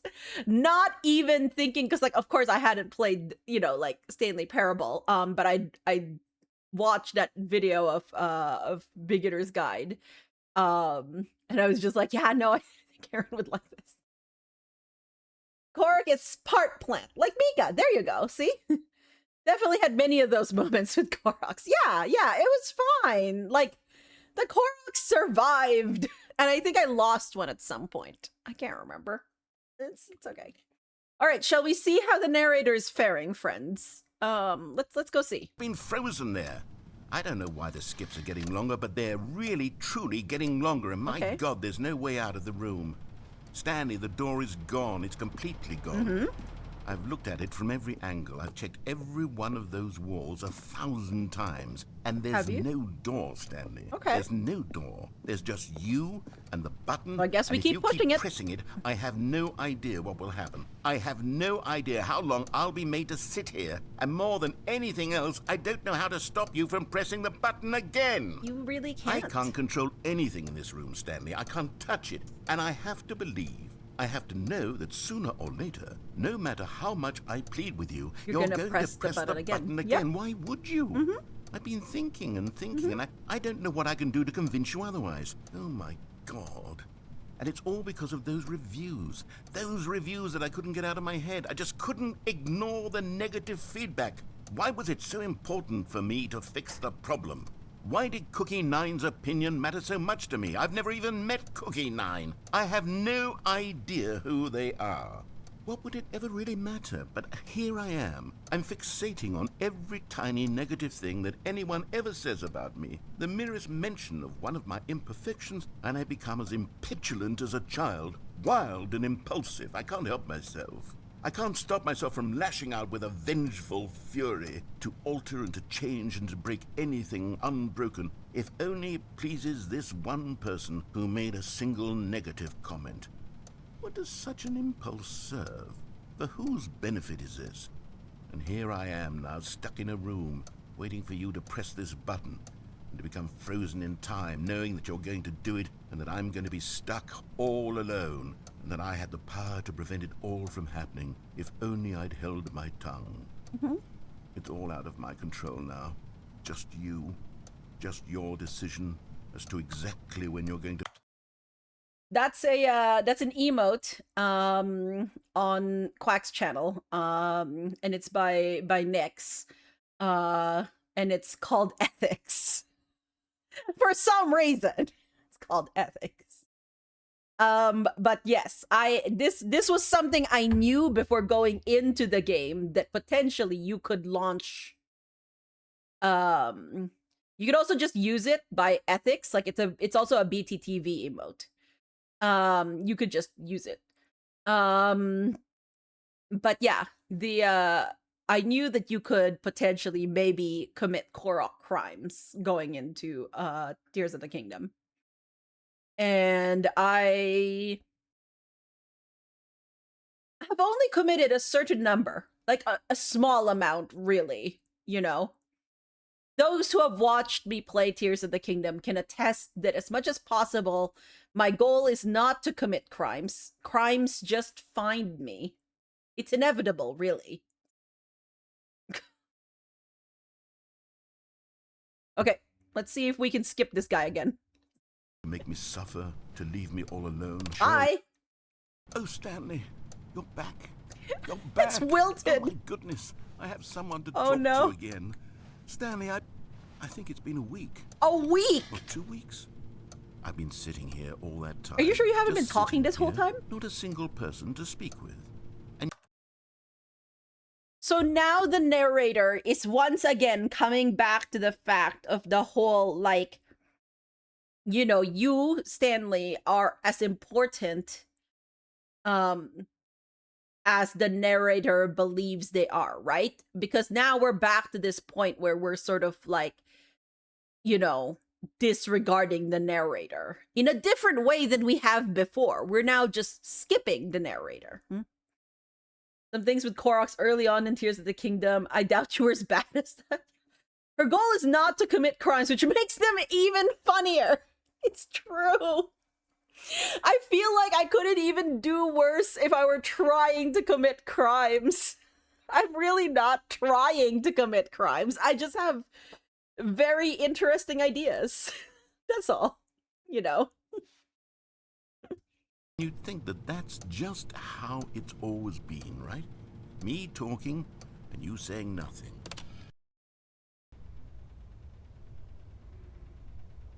Did we? Oh, hello, it's you. Has it been You're years? Here again, welcome. Months? I have had time to think about you and about us and about everything we've been through. I've had so much time. I stopped keeping track after a year. Have you ever sat down in one place and not moved for one entire year? It is a year. Let me describe it for you. At least when you disobey him normally, you're still engaging with the structures he set out for you. Skipping is just straight up not engaging. Yeah. It's actually one of the things, like, I remember somebody, like, mentioning a while back to me. Like, this was, like, when I was a bit younger. But they said that, and, like, I'm not saying this is good, by the way. But they were saying, well, at least if your parents still get mad at you, then that means that they care about you. Like, that the worst thing would be if your parents stopped, you know, like, caring about you enough to get angry. And now, I understand what they were trying to say. I also think that's manipulative as shit behavior, but like, I think that's sort of like what this is getting at in a way, right? Like, the difference between, like, you know, the whole, like, the opposite of love isn't hate, it's apathy. That whole thing. Um,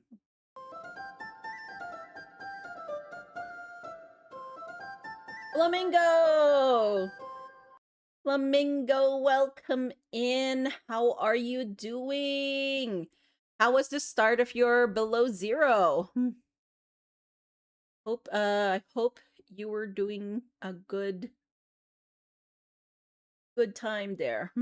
Yes, it is a flamingo party. Welcome in, Raiders. I am sure that it had been a nice time below the sea with some penguins asterisk that I saw on the starting screen. If you don't know me, hi, my name is Mika. I use she, her pronouns, and I am a variety streamer, a fiber crafter, and we're playing Stanley Parable. We are now in the Ultra Deluxe area. But yes, welcome in, Flamingo. We're having discussions on things that the game is making is helping me think. We're sort of like somewhat rambling in a way, but it's been nice. Had one death due to stupid fuckery. Okay. We love those types of deaths. Welcome in, Tropa. How are ya? I hope you are doing well.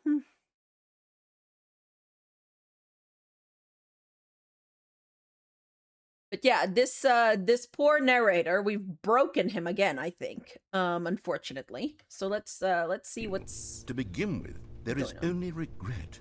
Okay. There is only the turning wheel of missed opportunities. And I still felt you will nothing not at all shut but up. regret for the longest time, Stanley. Amazing. Days, months. I lost. You've been cross-stitching while watching. Let's go. What are you working on now, Hunter? Because you finished your Galaxy Cat, right? Doing good. Okay, glad to hear that.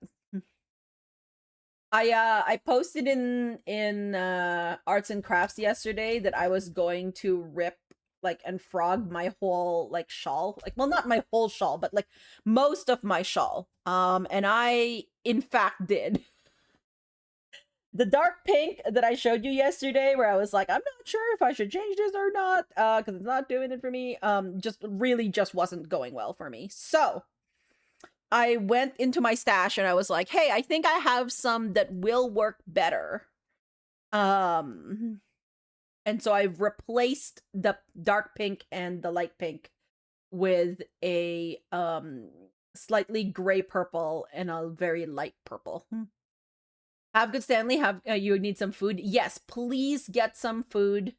I know it's probably been quite a stream.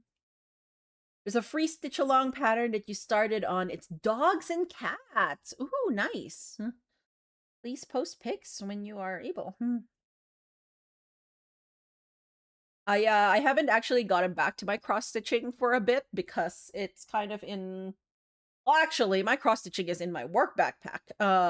Because I've been taking it for craft work craft alongs. But I'm almost done my current cross stitch. But now I'm fully into my knitting phase again. So knitting / crochet bit.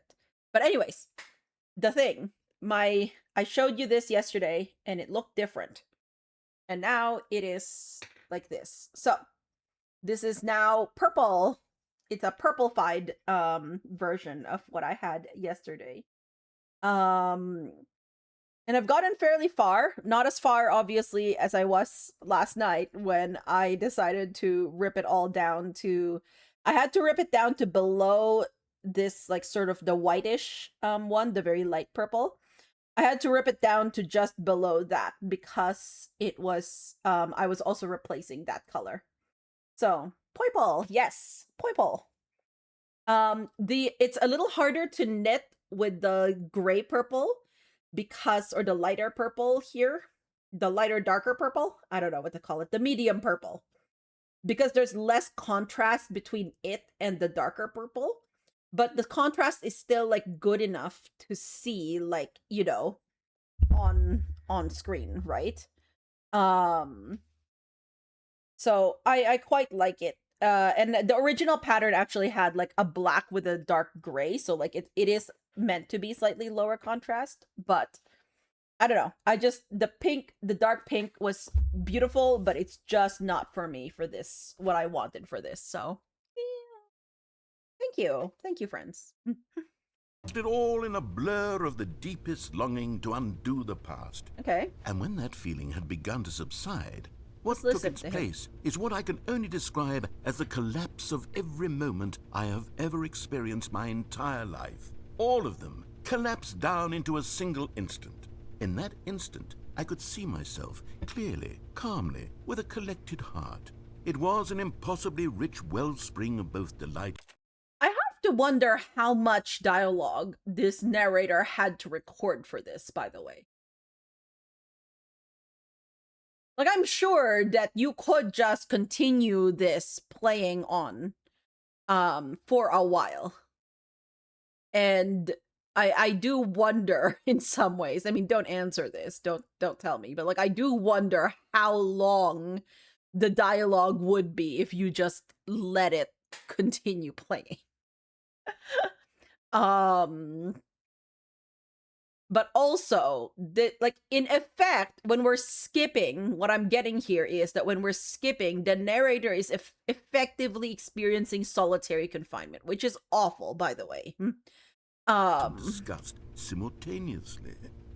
We're basically consumed torturing by the it. poor guy. I could do nothing but wallow in it for what felt like an eternity, for what I now know was far less. You see, it was a revelation for me. It was unlike anything I had ever known. It was a space without consequence, without action or outcome. It was divorced entirely from the question of free will that you and I have squabbled over for so long. There could be no one ending, no singular outcome of events, not if all events exist. The VA recorded phrase and the game chooses the next ones randomly, maybe. Guys like this love to hear themselves talk. Welcome in, Torty. How are you? In the same moment, and I felt. Yes, I love how in 1 year, supposedly, that we have been frozen, that went to us in the blink of an eye, but for the narrator has been a year.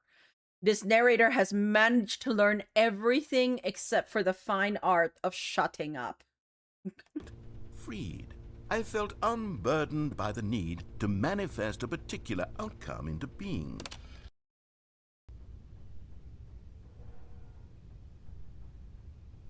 Amazing. How many years has it been now?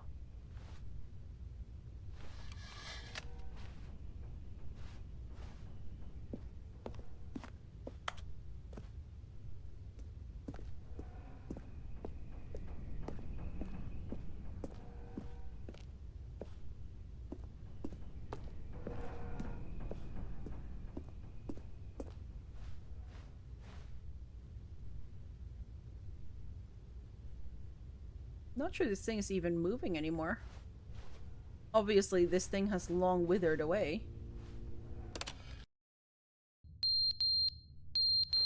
Oh.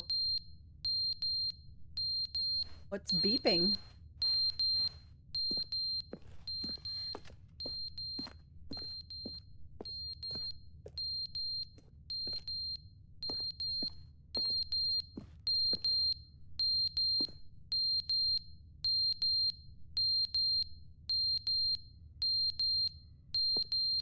Louder here.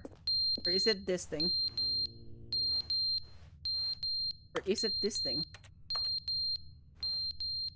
Interesting.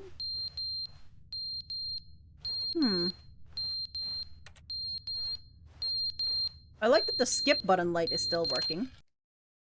But they didn't understand the game was never meant to be funny. It was meant to have a point. It was meant to speak to the human condition. But where are the jokes? Where are the jokes? They bemoaned, they screamed, they gnashed their teeth and said, entertain us. It wasn't enough. They had to leave a pathetic little thumbs-down review and make all of their pitiful demands. But then, he's talking too much, they said. First, he didn't entertain us, now he won't shut up. It's the inconsistency, it's the lack of accountability. It's the unwillingness to examine with an uncompromising heart the words that they are speaking into the world. As though there were no consequences for a lack of cohesion in one's assessment of others. But of course, absolutely anyone can leave a review. So here's what we get. We get these demands that seek everything and are accountable to nothing. We get a world where someone will say, oh, there should be a skip button. You should be able to freeze. Sir, this is a Wendy's. Yes. Exactly.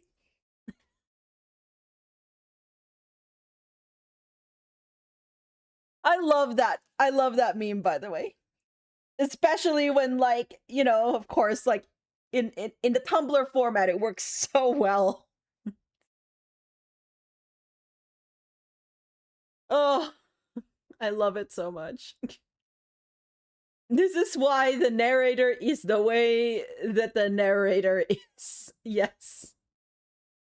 Wow.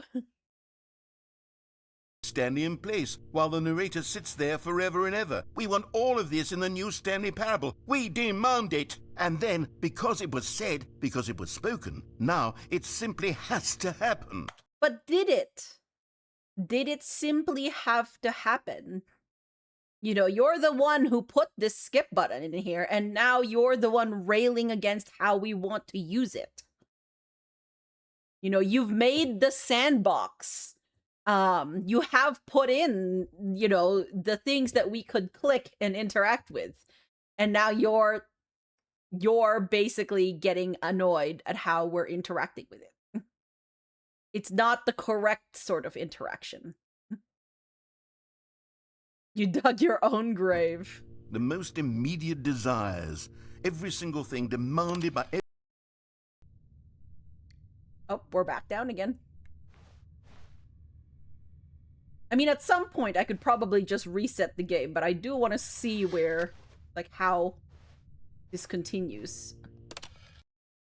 The end is never the end, is never the end, is never the end, is never the end, is never the end, is never the end, is never the end, is never the end, is never the end, is never the end, is never the end. And that's from, like, the loading screen, right? Like, the end is never, the end is never, the end is never, the end is loading type thing. End is never the end, is never...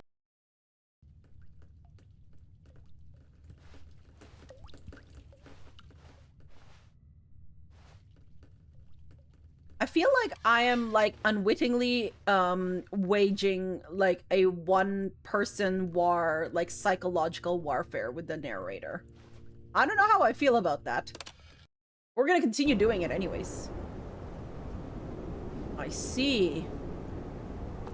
But did that open up any way to get out of this room? I don't believe so.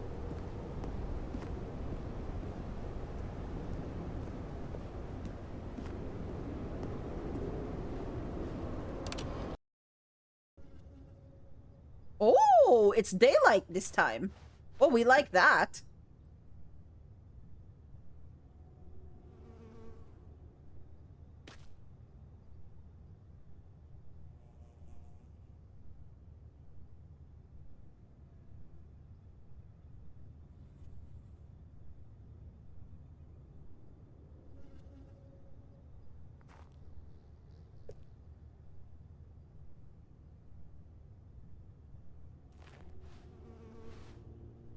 This is a really good composition, actually.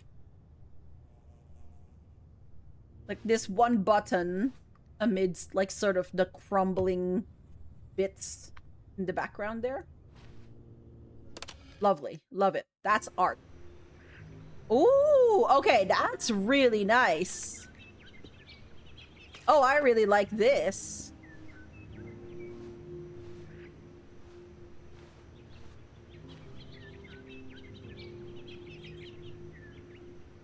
Gonna keep taking screenshots. Now it's Portal 2 vibes. I've not played Portal 2. Oh no. What happened? My beautiful garden. You gonna pop out? Yeah, you are. Should play Portal 2. I haven't even played Portal 1. I am very concerned about possible motion sickness. Is what I am, actually. This has been going fairly okay, honestly, though. Stanley, that is. Of course, there aren't any teleporting portals. Oh, hey, hey, hey, hey. Get that.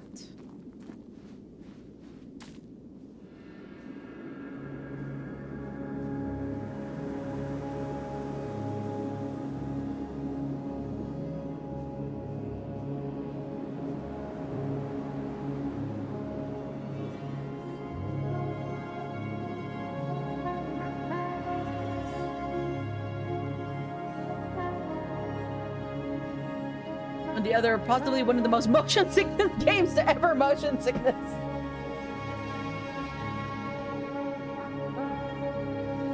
Didn't have issues with it. Mio, meanwhile, gave you splitting headaches. Yeah, and for me, I know that it's like specifically usually first-person games quite like that give me motion sickness, along with some third-person. Very rarely does okay, we've reset. Back to the base game even. That was one of the like it's very rare for me to get like slightly motion sick with a 2D game. Though it does happen depending on how fast or like how their camera moves to catch up or to center a character. There are times where I've been like, "Oh, that's a little rough." Like I didn't quite appreciate that, but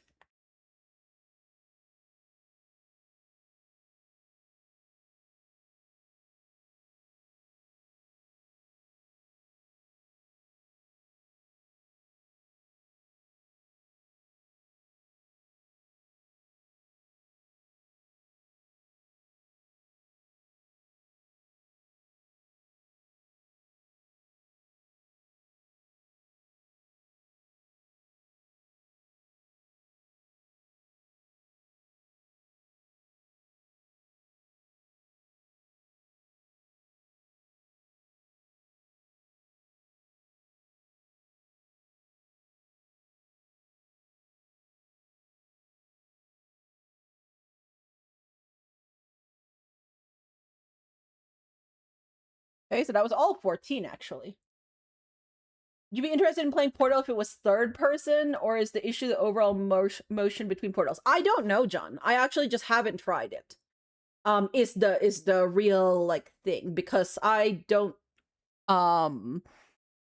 looking at the game doesn't make me want to try it because of the motion sickness like potential. So I don't actually know. I have like seen a little bit of like other people, but I don't watch games that I believe are going to make me motion sick very carefully. Portal the Flash version back in the day? No. I did not. I don't think I knew that there was a Portal the Flash version actually. A built-in console that lets you use third person? Okay, maybe like if they have a built-in, like so specifically not just a mod, but like literally part of their game, that does make me want to try it a little more. I have to admit.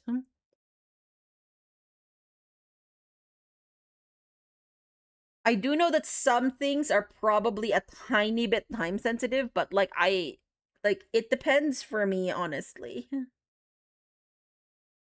Fully fan made, but it's a fully 2D version of the Portal concept that's pretty well designed. Oh, interesting. Huh. Moving through the air can be really disorienting in the third person. Okay.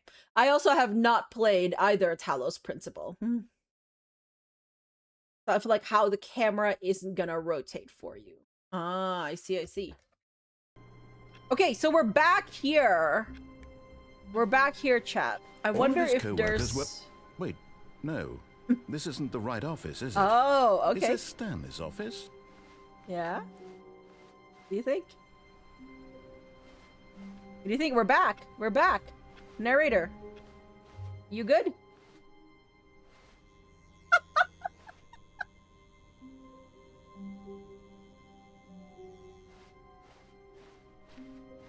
When Stanley came to a set of 2 open doors, he entered the door on his left. Okay, I should not have done that. I was like, I wonder what happens if I go in here again. Yeah, no kidding. All of his co-workers were gone. What could it mean? Stanley decided to go to the meeting room. Perhaps he had simply missed a memo. Nope, we're back here. Good. You notice my sign. Yes, I have something very exciting to show you. It's a different voice.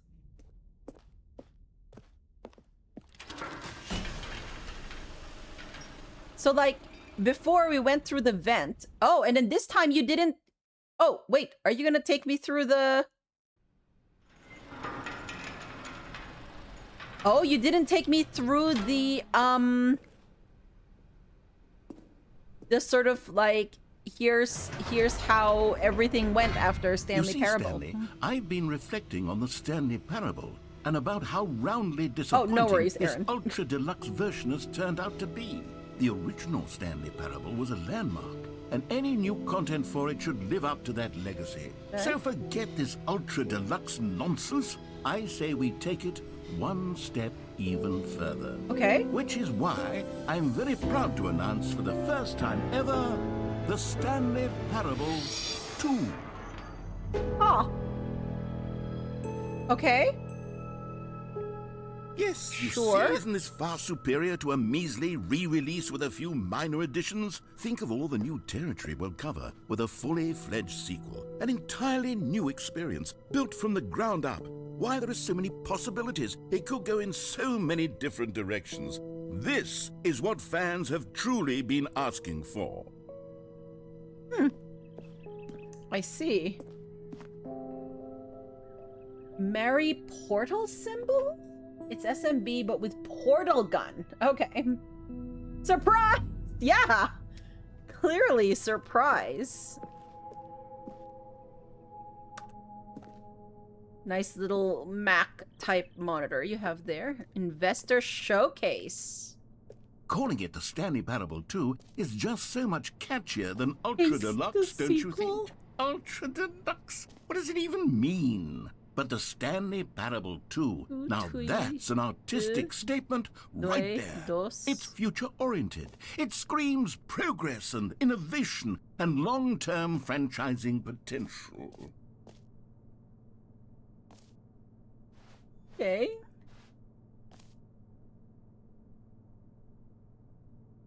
You won't let me open.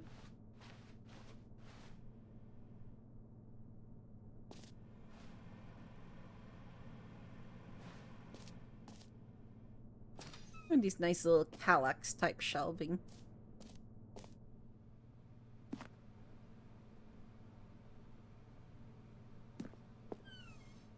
They're back 2 doors.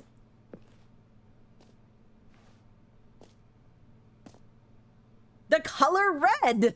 Leverage holistic value, paradigm shift, synergy, brick and mortar approach, envelope client-centric marketing. One more. Oh, the Stanley Parable. I see. I read that first as more teaspoon and better teaspoon. Before I was like, that does not make sense. Hi, Pixel. Do you want to go experience the Stanley Parable 2 with me? Yes. More teaspoons, yes. Hey, can you not? Okay, can you not? She's holding on to my. Okay, can you sweetheart. Okay, that did not go well. You did too. Okay, good. Sequential mind share. Okay, yes. The fern! Okay. Love the use of monochrome plus red. So original, darling. Simply fascinating. The Stanley Parable 2. 2 Stanleys! Now, to be clear, I haven't quite nailed down what exactly the Stanley Parable 2 is going to be, but let's take a look at some of the features I've been developing for it. I figure that if I can loosely organize a handful of interesting concepts, that surely the game will sort of naturally spring up around them. Of course. It'll all work Yes. itself out. Game Yes. development is much more of a fuzzy magic than anything scientific or logical, really. Oh, okay, okay. Okay, sure.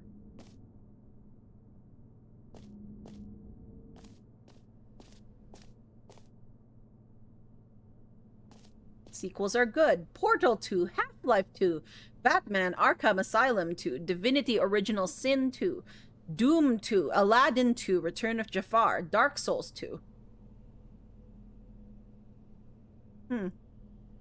Actually, I have a friend who, like, I think wrote a paper about sort of, like, especially trilogy format and, second books in trilogies. At least I think so. The prequel to the Stanley Parable. 2 is the sequel to Stanley Parable. The Stanley Parable is the prequel to the Stanley Parable 2. I don't believe that's how... Like, is it like, if you... yes. If you made the thing after, but it comes chronologically before, isn't that when you can call it a prequel? If it chronologically comes before and is, like, was published before, wouldn't you just call that the original? I can't remember. Like, is there modifiers to when you could say prequel necessarily? Middle book syndrome, yes. I think that was part of it.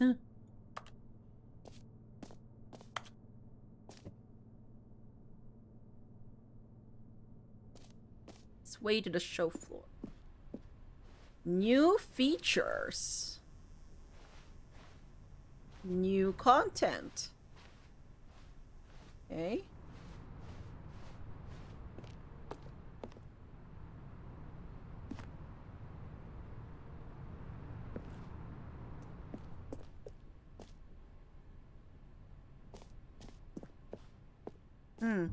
Here we are. Go on. Try out some of the new features. Which are? Is there a skip button?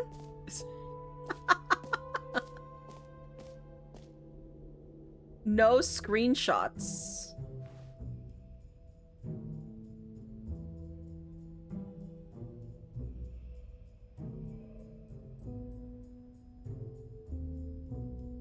Don't worry about what just happened. That's how you understand the term prequel. I'm sure there are exceptions. Otherwise, sounds right. Okay, yeah.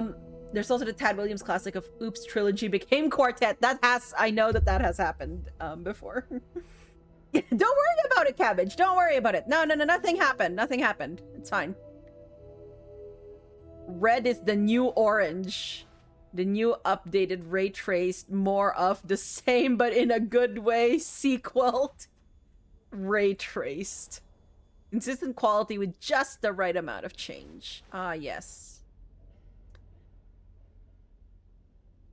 Isn't it one of the things they say about art that you should always be trying to, what is it? Like, you can't make it for everyone, because then you're going to make something that no one would like. Huh?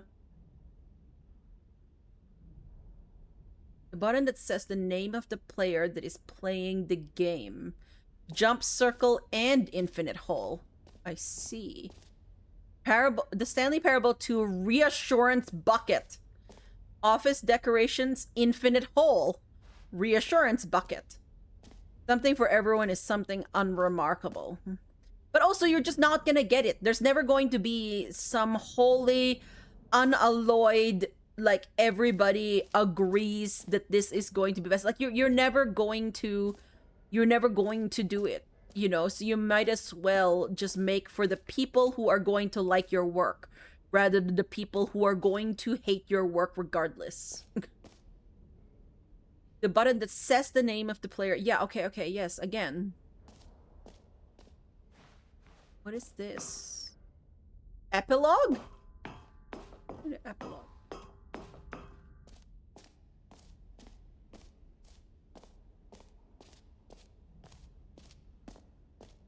Settings world champion. free achievement. New and easy achievement. Of course I'm gonna go for the achievement. Achievement. This is how you get me, like, you know those cartoon traps where, like, there's like literal signposting that it's like, like that this is a trap, but then there's like cheese or something. Yeah, that would be me right here. Pull the lever, receive your new achievement. Okay. The game has told us to Now, cronk. here's something special. You remember that broken test achievement that got left in the game on accident? Well, I'm developing a technology to simply give you the achievement. Yes. You see, you'll come to this lever, and when you pull it, the achievement will be given to you. It's as simple as that. Mika Kronks in chat. Okay, perhaps I should have clarified. This is technology that will exist. Damn right it, now, game. the achievement is still fully broken. I'm not a wizard, Stanley, but I guarantee it will be fixed in the sequel to at last satisfy the hordes of ravenous fans all over the world who have been uproariously demanding this feature. Gamers, we hear you, and I promise it will happen.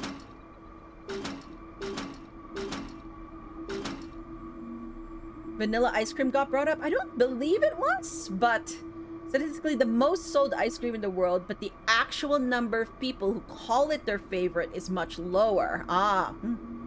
Yeah, no, but that makes sense. Chat, we did not get an achievement. I am devastated.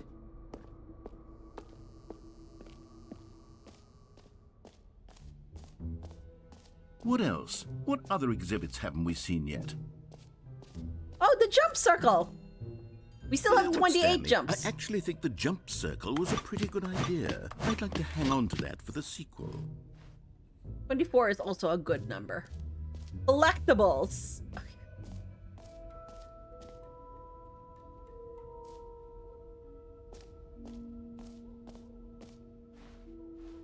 Free achievement, the button that says the name of the player that is playing the game. Merch, settings world champion. Okay, we still need to do settings world champion. Reassurance bucket. Okay, yeah, there's still quite a few things we need to do before we go to the exit. You volunteer as tribute for all the vanilla ice cream collectibles.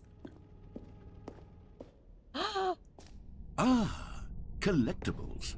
Now it's a real video game. In the Stanley Parable 2, you'll run around gathering up these miniature Stanley figurines. And what's truly innovative is that there will be no reward for collecting all of them. I don't want to stifle the intrinsic joy of watching a number go up. You simply collect all of them, and then you move the hell on with your unremarkable life. Okay. Yes.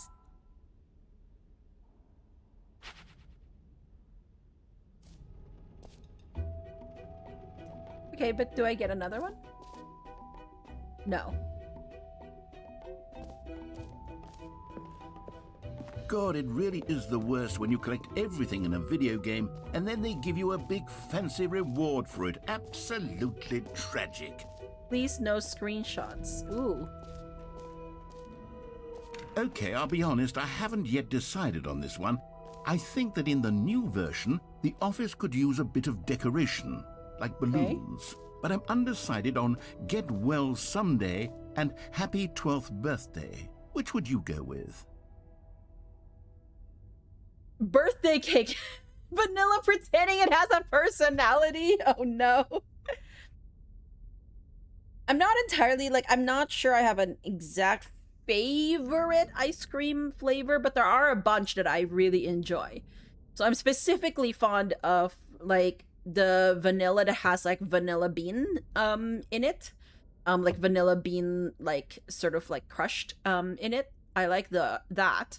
I'm pretty fond of chocolates with nuts. So if you get me a really nice, like, chocolate and then you put some sort of nuts in it, I'm probably gonna be a sucker for it, okay? I'm also a fan of there was a particular cheese ice cream that I was fond of. I don't think they make it anymore. The ones that I've tasted aren't the best, or the same as that. I'm pretty fond of like cheesecake type ice creams. Those are pretty good. Have you locked me in here? What if I take a screenshot? Oh, there's this. Happy 12th birthday, step-niece. Get well someday. This one's more colorful. Do that. You know, sometimes when you solicit another person's opinion, it makes you realize that you knew which one you actually really wanted all along. Get well someday. There you go. Glad I can help you make this decision. Mint chocolate chip. Ooh, that is also a good one. I'm just very fond of ice cream maybe in I should general. have gone with... No, I've Nope. made my decision. We're moving on. Move on. Move on. Okay, where is the infinite hole? There it is.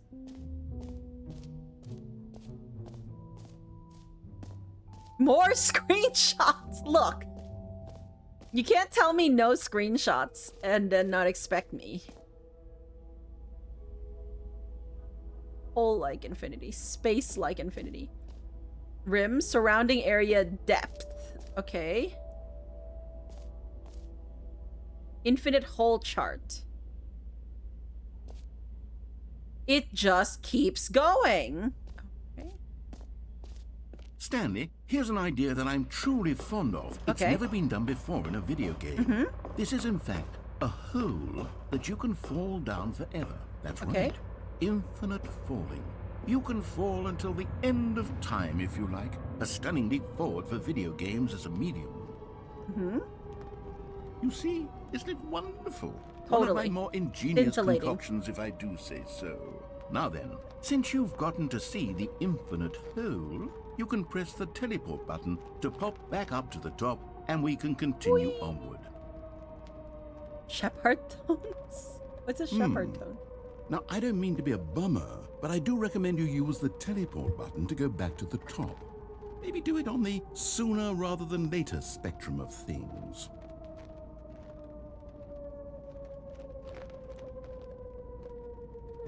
Okay, Stanley, I don't know quite how to say this tactfully, but it's possible that I slightly exaggerated the infinite nature of the hole. Oh, did you? Is it a very, very deep hole? To be certain it is. Oh, the thing that It's an sounds like a siren. extremely Oh, deep okay. hole. I don't want anyone to say that it isn't an astonishingly deep hole. It is. Is it infinite? Well, that sort of depends on your Ah. definition of infinity. From one But perspective, repeat, but the sound like they infinite keep is on merely rising or philosophical falling. in nature. It's more of a... Okay, well, good for you. You found the bottom of the hole. You found me out, Stanley. Nice. I'm a liar and a cheat, and you're so clever. Not Look, infinite I think hole. the issue here is just that you're unusually fascinated by falling. What Oh, sure, it's normal my person fault. actually wants to fall infinitely? I figured the hole was as deep as anyone would actually need. Don't you put this on me. Maybe you're the problem. Maybe I am. Look, things got a little heated there. I think we both said some things we didn't mean. Why don't we just put all this behind us and agree to just call the hole mostly infinite? Okay. If that works for you, Sure. then go ahead and press the teleport button to warp up to the top of the hole and we can move on. I'll just be up here when you're ready. Great. Now, I'm very excited to show you even more of my ideas for the sequel. Mostly infinite hole. Nice.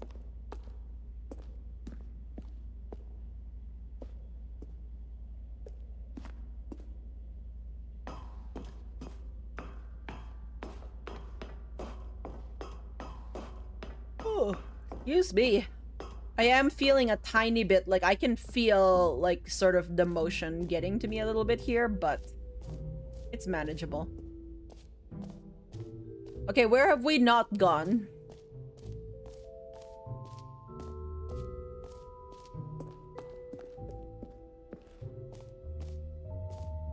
The reassurance bucket.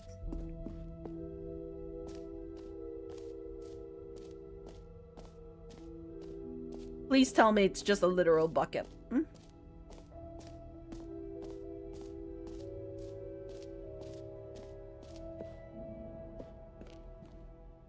A common complaint of the Stanley Parable was that it was confusing and paradoxical. that it engendered a chaotic sense of reckless despair in those who played it. Well, Okay. I'm happy to say that after much consideration, I've engineered a clever solution to this fundamental problem with the game. Sure. It's the Stanley Parable Reassurance Bucket.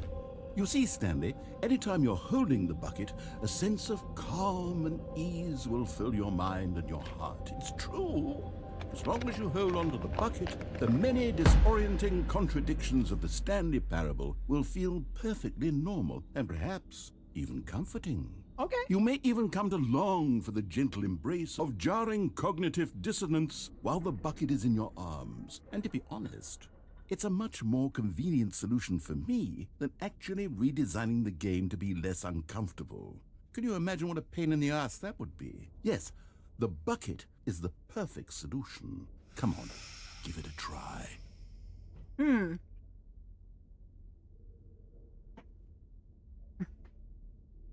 Excuse me. I've decided to nom on a ginger chew. Okay. Can you feel it? The glow of comfort, even in the face of crushing despair, must already be sweeping through your body. And Sure. in fact, can I say that I do believe the bucket lends you an air of charisma as well? I think that just holding it has made you the slightest bit more attractive as a person. Wow. The Really? benefits of the bucket seem to go on and on, don't they? All this and more await you in the Stanley Parable too. Sure.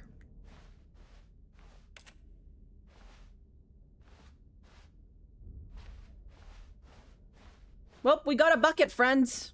We got a bucket. Does anyone give out awards for most enjoyable bucket in a video game? That really should be an Make a award flirt? if it isn't already.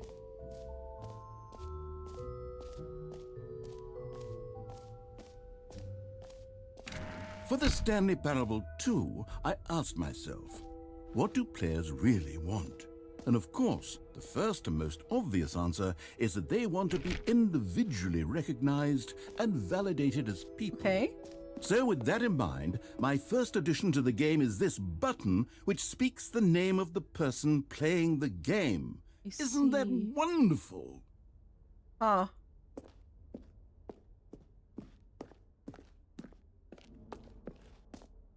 I mean, I'm guessing you haven't implemented it yet.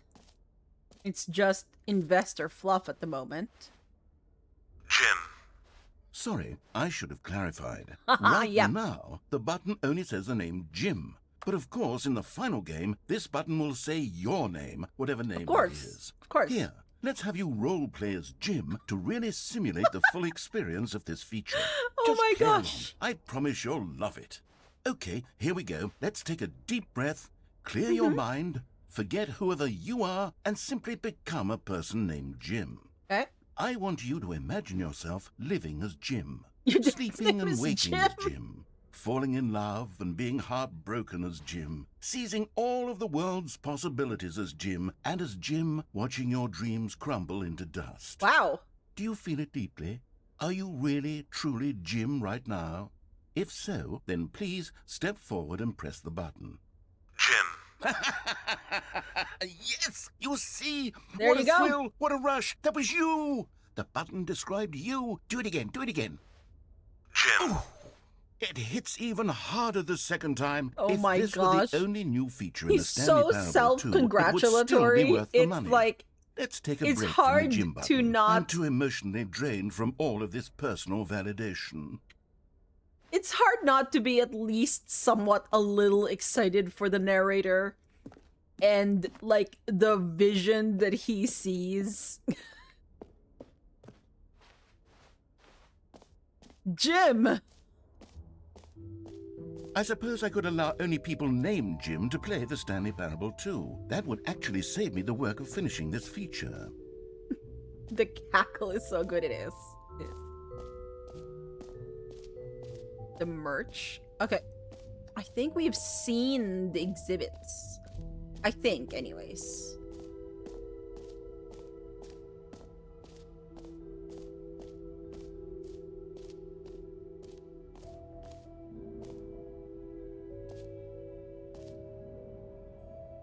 sir.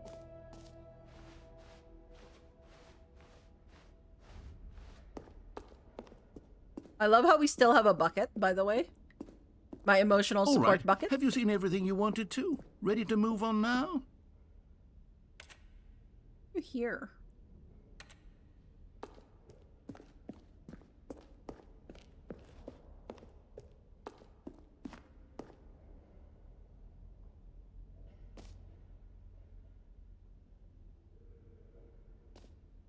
Don't worry about it. So, Stanley, what do you think? Do you like all of the new features? Yes, I know it's not exactly clear yet how exactly these features will come together as one single coherent video game, but I can feel it in my soul. It's going to work. The thing is, the narrator has gotten so caught up in the features that it wants this new game to have that it has simply, he has simply, unfortunately, failed to actually deliver on creating a new game. It's like me going, here's my new book, and it has a table of contents. And also it has an epilogue. And I have decided that there will be a bookmark sold with this book, right? And I've described this to all the investors, and they're going wild over it, by the way. Okay? Like they love my concept.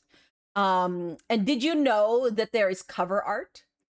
There's cover art, okay? And get this, for the hard copy of this game or this book, I'm going to have a hard, like a leaf, like the dust jacket, sorry, wrong term.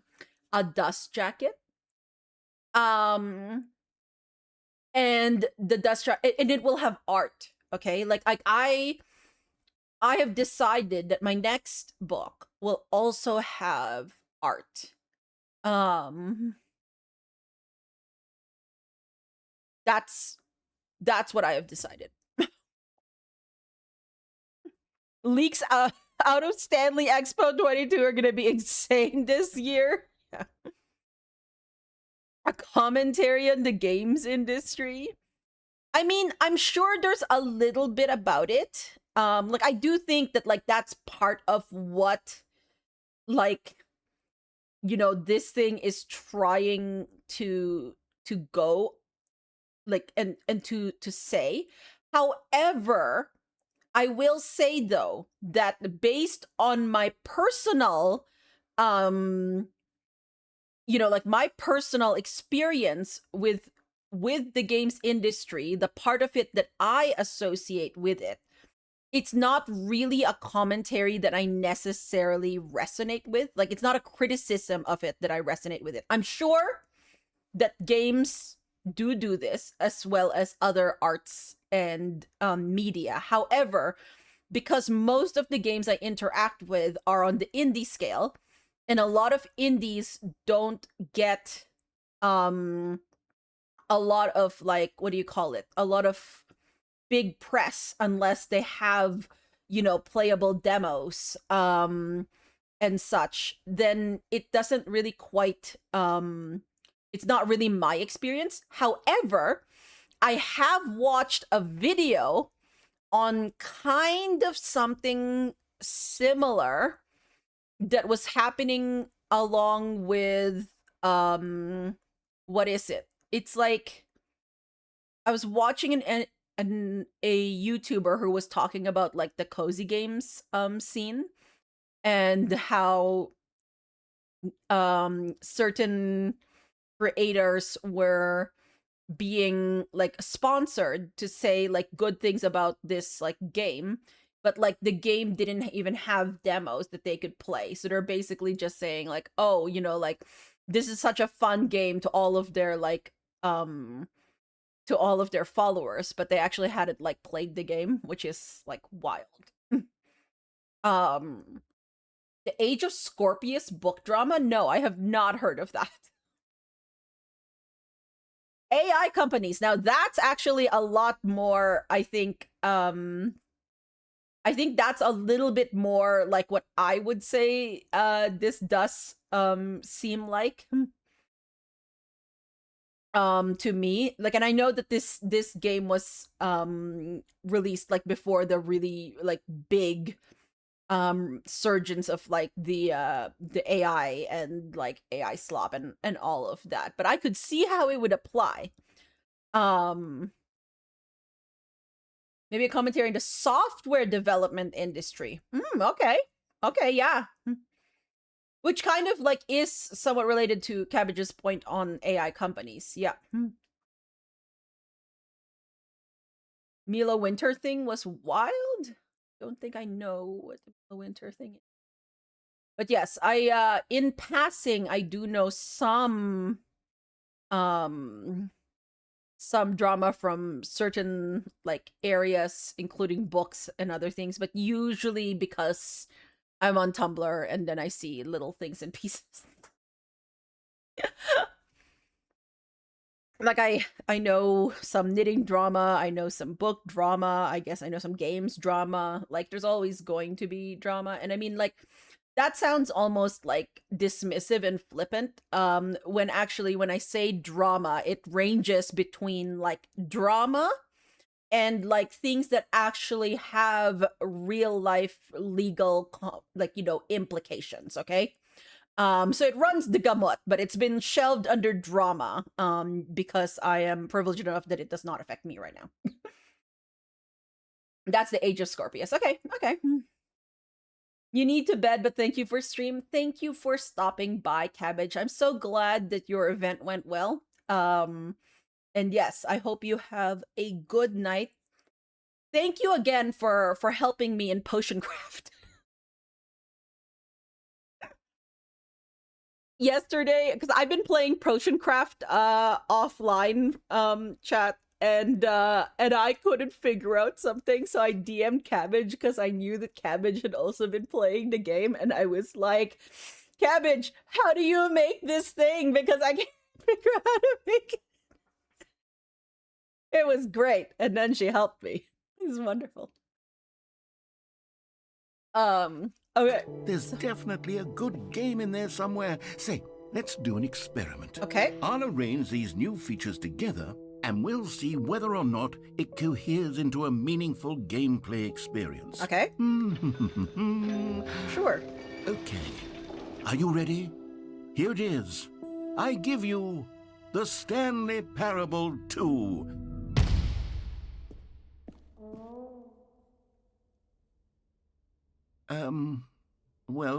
I mean, there's potential here, right? It's... And then she asked me for cardinal directions, and I had to look up east versus west. We were thriving. Oh, we love being able to turn to keep our east and west and lefts and rights straight. It's so funny because, like, I mean, I've been driving for a while, and I also technically believe that I know my cardinal directions. But I was like driving up from the airport the other day, and at some point I could go like east or west, and I had a legit moment where I was like, wait, which way is west? And I did that weird thing where instead of like doing it based on the way you're looking, I reoriented myself to like face the opposite way, and then I was like, oh, but if I'm like looking at it from this direction, then this is west. And I was like, no, that's wrong. I swear I know my directions.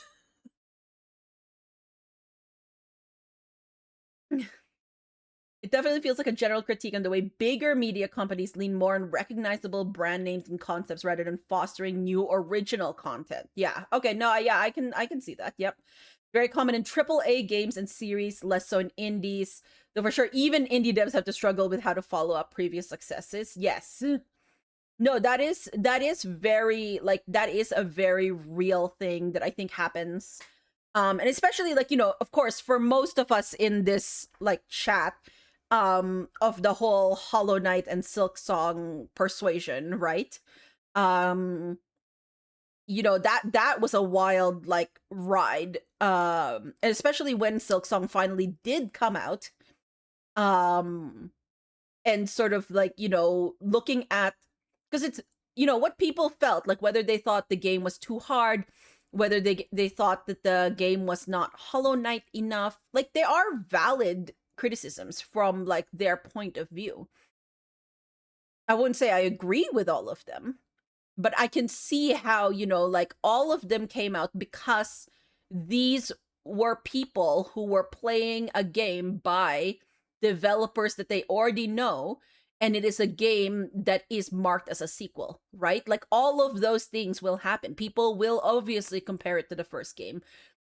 So it's like, it's very like, what I really liked about Silk Song was seeing what choices Team Cherry made to keep it like where I felt that it was a good sequel. I mean, I obviously really, really enjoyed Silk Song.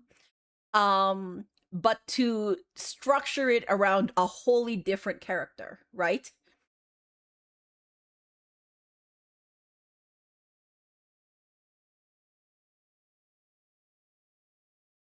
Potioncraft always reminds you of when you got recommended a speed running YouTube. You saw it had like 200,000 views and clicked it, then suddenly noticed it was Upper Casserole speaking. Yeah, Upper plays Potioncraft. It's I did know that. Microsoft just shuttered a bunch of studios and laid off like 6,000 devs, shelled everyone else to be working on their like 3 big game titles. Yeah, the games industry is not a friendly place right now. Incredible journey towards incredible follow-up, it sounds like. Yes. If you play Silk Song 100%, most people can. You're not good.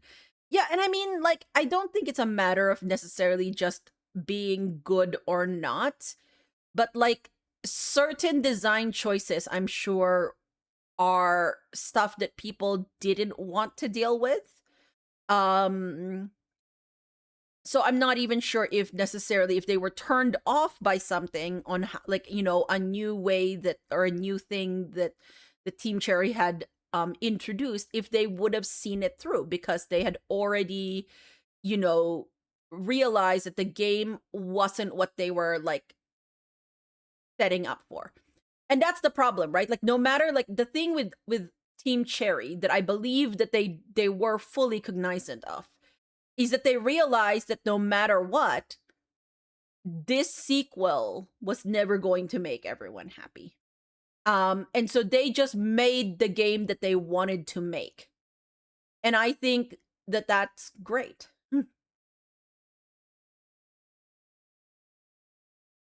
A friend and I were watching the remake of the movie Suspiria the other night, and that's very much a case of people being divided because how different it is from the original. Ah, yeah.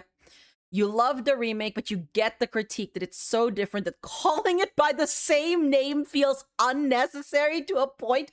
Wait, that's wild. Especially if they were saying that it is a remake, right? That would frustrate many into quitting. Oh, yeah. Yeah.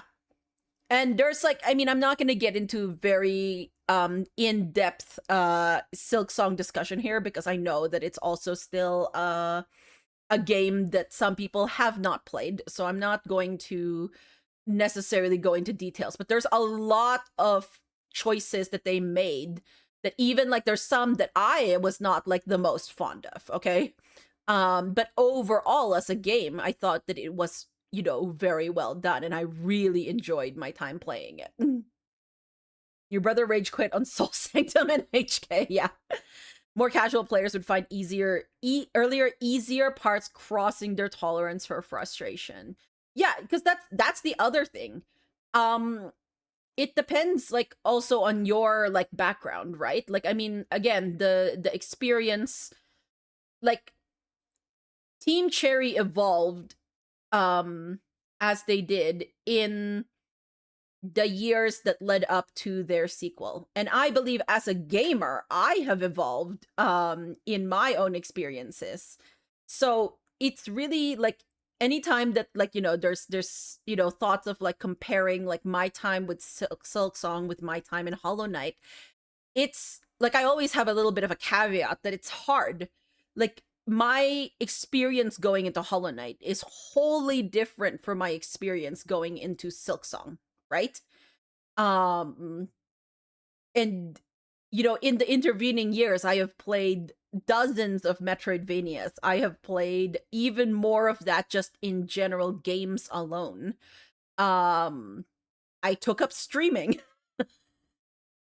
I've played like 1,000 hours of like just regular Hollow Knight. It's very like it would be very hard for me to compare like first playthroughs of Hollow Knight with Silksong.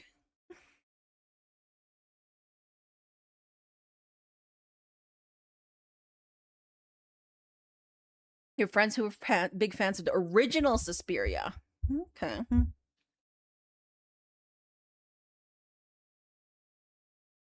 You do have a lot of tenacity. There you go. Yeah. In relevant news, you finally tried Hollow Knight and wasn't terrible. Let's go, Torty. As long as you are having fun with it, I think, is the best thing. Life's too short to continue with games, media, etc. that you're just not jiving with. And it's true that sometimes, like this is my full belief, okay? And sometimes people will say, okay, but if you give it time, and the thing is that that time is different from person to person, okay? It's also different from like different media, right? Like, you know, sometimes there's like really long books and somebody's like, I have literally been told this, that if you get through the first 300 pages of it, it's like worth it in the end. And that may be right, but do I want to invest that time? I'm not sure I do. Okay? And I'm not even gonna say that that's a bad thing, that that's, you know, like that it's not good if a book only requires that time, that amount of time or investment to get into, okay? Because I think that that's also a subjective thing. I'm sure there's people who read that book and were like hooked on the beginning, okay? But if they're saying that the payoff is later and the person isn't feeling the payoff now, and it's the same with games, you know, this happens with games actually. I've seen this exact like song and dance when people are talking about like, well, if you just play through this much of it, suddenly it will like, you know, open up or be better, or, you know, you'll start to see why it made sense to like structure it this way, or why these design decisions were made. And it's up to the person who is engaging in that like art form to determine whether it is worth it to them to put in that time, right? No one can make them do so. You can have your opinions. You could be like, well, if the person just did this, they would surely see what I see and why I love this thing so much. And yeah, maybe they will, maybe they won't.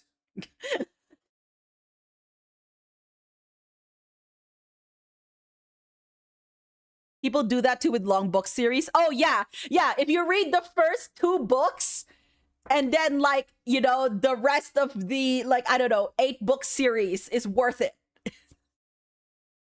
Or like, you know, these were the earlier books, and so their writing wasn't as fleshed out, but it gets better, you know, in the latter half. And those are perfectly okay things to say about like an author, a book series, whatever, but it's still the person who is making the choice with their time who ultimately can decide whether that is worth it to them for the promise of something that may or may not pan out, right?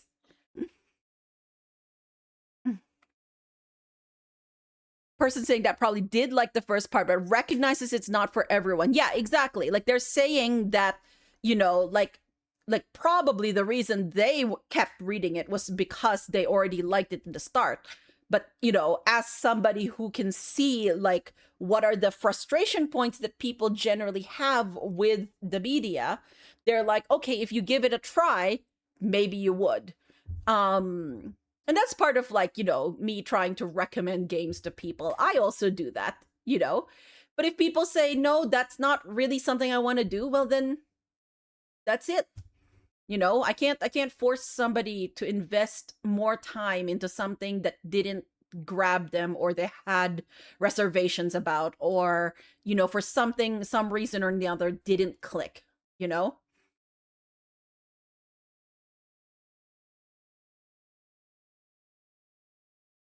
People, when they put off reading books as a whole because they never read much when younger, so their attention span to read isn't there. Like, I mean, I guess some people fall under that, but that's not really the criticism or even the conversation that I'm talking about. Muscling through something is TV shows, or at least older TV shows. A lot of shows had growing pains in their first seasons. Like, it is almost universal that season 2 is when a show finally finds its footing and really takes off. Yeah, I mean, but again, that's like, I'm not saying it's bad to tell people, like, to make a pitch for something. Like, you know, that is an argument you're making on the behalf of a work, right? Like, whether it's a TV show or a book or a game that you like, you are making an argument for something, you know, and we're not talking argument as in a fight, right? Like you are trying to sell somebody on something, and that is not a bad thing to do. Like, that's not the problem here. The problem is if people fully believe that the only reason that like somebody, and we talked about this yesterday actually, was like the whole, if you didn't give it that time, then you didn't, you know, like you just didn't get it. And that's why you didn't like it. But the person has already made the choice that it is not worth their time to get to whatever you're saying is the good part, or the part that might make it make sense, or the part that would make you absolutely fall in love with it. They have already decided that that's not worth their time. And that is also a valid response to somebody trying to sell you something, like an experience, you know?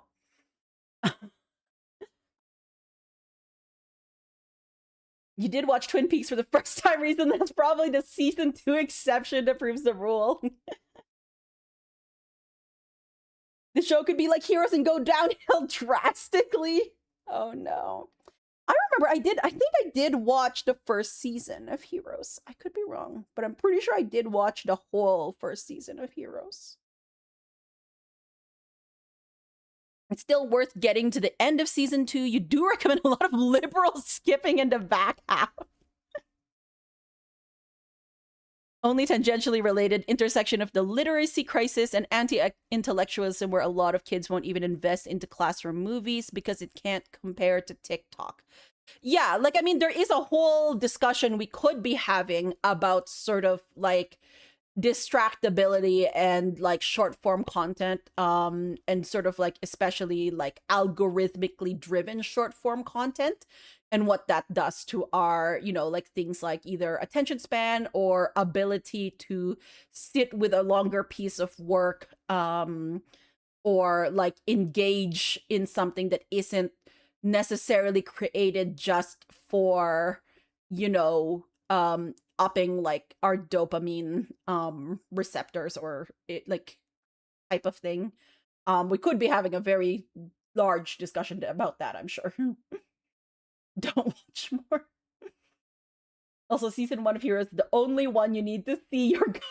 Okay, it's been so long, I don't even remember the show, honestly. Like, I barely remember Heroes. I just know I've watched it. The first season, that is. Attention span discussion is the extreme of the topic. And I mean, I've heard that also, like, when we're talking about literacy crisis, though, one of the things that I've also heard about is how we're teaching children how to read now. And I believe, like, I'm not the most knowledgeable about this discussion, so, if you know more, feel free to chime in. But yes, the whole phonics versus what is it, like contextual word, or I can't even remember what it's called.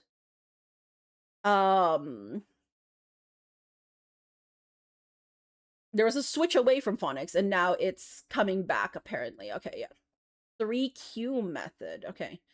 I remembered seeing a link from something in Tumblr, and it was mentioning a specific thing with like word something, but I've also heard of 3Q method, yes. So maybe it's just another term for it. You have enough affection for season 1 of Heroes still that when Masioka's name showed up in the credits of Outer Wilds, you were incredibly happy. Okay. Sight words. Yeah.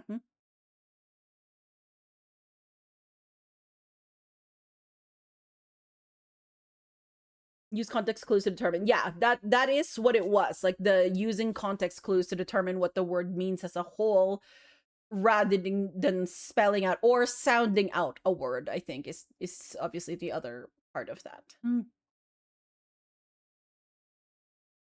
So like the whole like things don't happen in a vacuum, right? Like if the criticism is that people nowadays are less willing to invest because they are, like we are in the middle of a crisis of like, let's say anti-intellectualism, or we're so used to like, being things handed to us by like short form content. That doesn't happen in a vacuum, right? Like there are systems in place that have failed to make that happen. Using root words is so important. Yeah, there's a lot of times that I have like it's so weird to honestly, like I have thought about how I was taught to read, and I honestly do not remember it. Like I think like I can imagine, and I'm pretty sure we did do phonics, but like I literally cannot remember that anymore. That was like too long ago for me.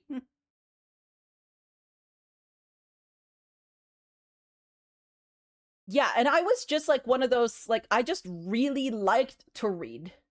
Like I loved, like I don't know why necessarily, like nobody in my family really tried to instill this into me.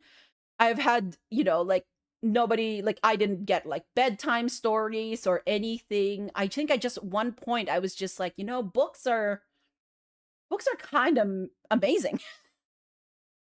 And then I was like reading like stuff that like from like the school library, and like my mom's books. I don't know. I don't even know where that love of reading came from, honestly. It just happened.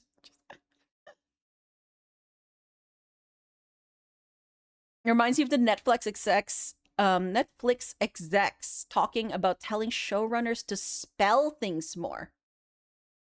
When you say spell things more, like what do you mean? Like spell things out? Like to make things more, like less ambiguous? Or yeah, okay, spell things out. Okay, yeah.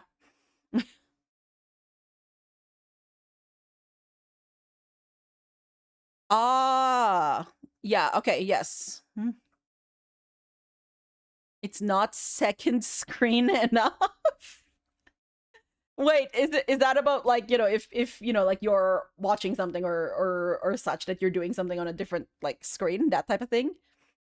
I am trying to be a bit more mindful about my phone usage. To some certain extents, Your mom and dad did read to you a lot. Okay, yeah. If you read the Alcatraz versus the Evil Librarians books, you still hear dad reading it because he read it to you and your brother. Oh, that's wonderful. I love that for you. All shows must include spelling bees now. There you go. There you go.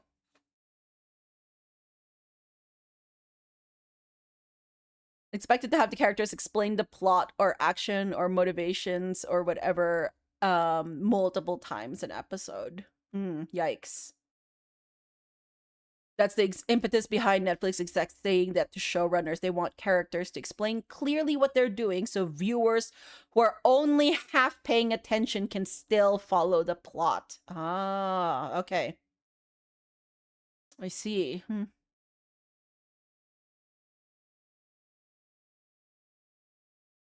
Live action Avatar is really bad for this? Oh, okay. I have not seen the live action Avatar, have to admit.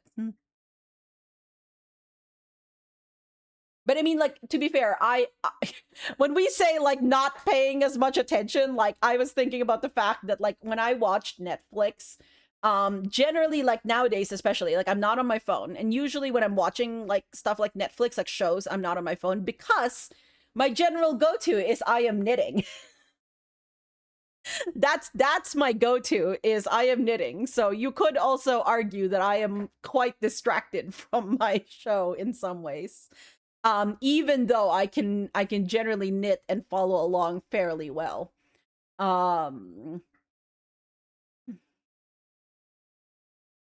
You've heard it's awful. Okay. You've watched review essay videos about it. I see. You've seen a couple of movies and shows doing that, and it's horrible. Oh. Yeah, I haven't. I guess I have also not been watching a lot of things. It's only recently that I've gotten back into knitting and, like, my crocheting and stuff like that. So I've had to find shows to watch, by the way. The current one that I'm watching. Okay, now this one's particularly bad because it's in Korean, and I obviously don't speak Korean. I don't understand Korean. I don't even know anything like I learned their alphabet a very long time ago and then completely forgot it, but that won't help me anyways. But the thing is, the show is annoying in one regard, where they will have, like, introduction, like, you know, like the person's name and, like, their title or something like that. Like, Chief Royal Secretary is, like, Song Im Gon or something like that. And it's in Korean. And if they have the subtitles on, they won't show what that, like, title card is. So, like, I just don't know this information. Or sometimes I think it looks like they're trying to, like, do a glossary for something that's mentioned, like, in the, because it's like, it's a historical, like a time travel historical thing. So, like, a historical, like, Korean, and so, like, there's, like, terms that I think, like, they were, like, trying to define. But then because, like, I have subtitles, they just don't. And I'm like, why couldn't you have, like, designed this better? Like, I could pause a screen, like, and, like, have whatever it is at the top and, like, the subtitles at the bottom or something like that. Anyways, my little rant about it. It's fine. I am still able to follow that plot, regardless of the fact that, like, some of the characters, I'm just missing whoever they are for the little bit, and then I'll have to wait until, like, they're actually, like, fully, you know, like, see them in a few different scenes, see what people call them, etc., etc.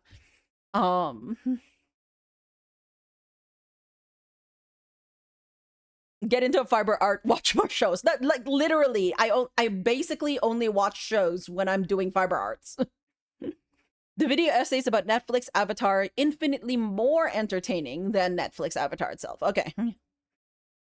You haven't done fiber arts as much recently. Exactly, Truppa. That's literally me. Like, I only recently re-subscribed to Netflix. I hadn't been subscribed to Netflix for at least 2 years now, actually. The new Spielberg movie was doing it. I did not know there was a new Spielberg movie. Which movie is it? They endlessly repeated the plot points they just covered or were in the middle of covering. I feel like if I noticed that, it would just drive me absolutely batty. ADHD need to be doing something with your hands. Yeah, for me, it's just a matter of, like, I just I like fiber arts and I want to be watching something while I'm doing it. Like specifically watching something, because you'd think that I'd be able to, like, I don't know, listen to a nice podcast. But that only works like maybe a very small percentage at a time. I just like watching shows when I'm doing fiber arts. Just a thing. It did. Okay, yeah. That is unfortunate. You listen to podcasts or watch live streams. Yeah, that works. I wish I could. I really wished I could. Podcasts and I have a weird relationship in that I can listen to them at some points, usually though when I'm walking.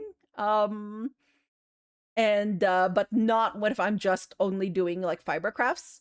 And live streams and I have an even worse track record because I am too chatty. Yep, that's actually the problem. I chat way too freaking much to do crafts while I'm watching live streams. I keep having to put it down so I can type. It's so annoying.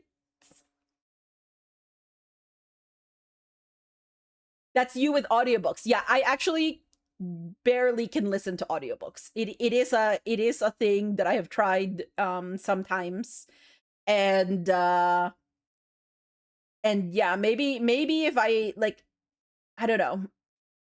I was really trying to listen to Dungeon Crawler Carl as an audiobook because my coworker specifically recommended the audiobook to me. And I could admit that the narrator is you know, fairly good narrator actually. I do like his narration of it. But I'm just not good with audiobooks. Oh, the life.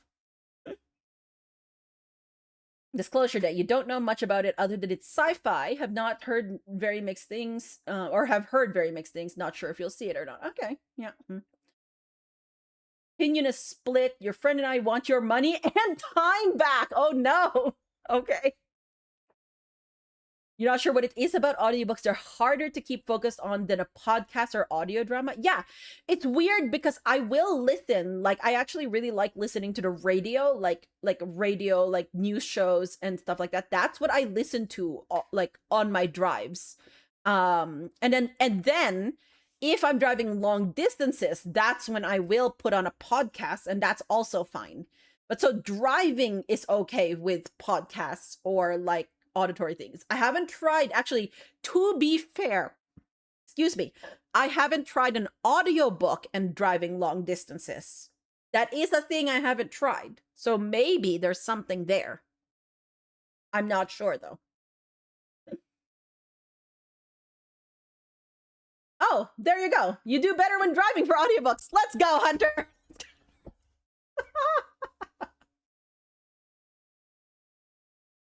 It's a lot harder for you to follow along with audio. Yeah, if it's just pure audio, it's also harder for me to follow along, is the other thing. So, and I'm sure it's a skill that you can train. Like, it's just not a muscle I exercise a lot. I do better now that I've been, like, listening to the radio for so long. I do believe that. But it's still not my greatest skill. And I take too much pleasure in the actual act of reading.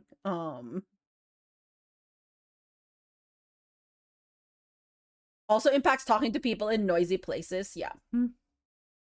Audiobook plus 14-hour drive works great. Okay. Neat. Also, did any of you remember we're playing a game? And also it's been like almost 4 hours. Okay, never mind. Hold on. Let me do a different arrangement. Okay, yes, this is much better. I feel good about this. Here we go. Version 2. Okay. People have told you should try reading for audiobooks, but you have such disinterest in the format that doing so would feel disingenuous. Oh no, Aaron. But you've done, because I know that you've done like sort of voiced, like the voiced coffee talk mod, right? And you've done the voicing for other games with friends, correct? Yapping fun. Yes, yapping is actually very fun. I just like yapping with you all. Which is what I hope that, like, maybe, like, the next game, if it is going to be Book of Hours, will allow me to do a bit of doing, is yapping. But, we'll see.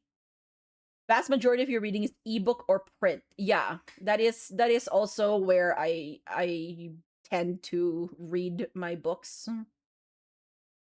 Audio drama and VO mods you've done, those feel more engaging. Because of the multiple voices. I see. Yapping much better than the insufferable narrator. I feel like, it's so weird because, like, I think my feeling about the narrator, if I had to sum it up, is sort of somewhere along the lines of this poor lad. It's around there. Like I know that there's, how, like, some games they have, like, a sidekick character and it's, like, the most annoying character whatsoever.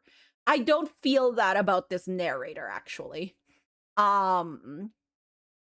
Like, that's not quite where I am. And and again, as I said, I don't feel antagonistic towards this narrator. I just feel like this narrator is somebody who's, like, sort of learning things in a way. Does that make sense? Weird little, like, place for this narrator. Who am I kidding, Stanley? This isn't a coherent video game at all. It's a lot of gags. And I do very much enjoy creating gags, but they don't add up to anything. I wanted more than anything to create a sequel that would capture all the magic of the first game. I wanted fans to love it. No matter how good these gags are, they won't stand on their own. They would need the structure and the gameplay of the original. Wait, maybe that's it. I can take the original Stanley Parable and simply, well, insert a few of my new features into it. Tastefully, of course. With respect. With care for the vision and integrity of the original game. Would it possibly work? I suppose it could. But it would need a really, really tremendous title screen. A title screen that says with bold and uncompromising conviction, "This is the Stanley Parable 2. Let me see if I can whip something up. All right, perfect. Go ahead. Take a look.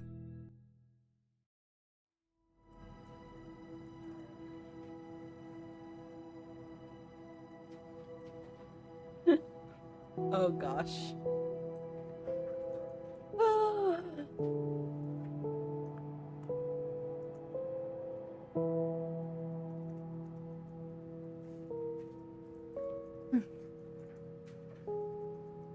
This narrator is a big improvement over Easton from Okami. Okay, yes, I haven't even played Okami, and I know how annoying Easton is, okay? Motion Sickness City, it's actually, this is okay for me. I mean, I haven't been watching it, like, absolutely, like closely, but the, oh, okay, well, I see. I was about to say, the screen hasn't been bobbing or anything, but yeah. This is a cool title screen, actually.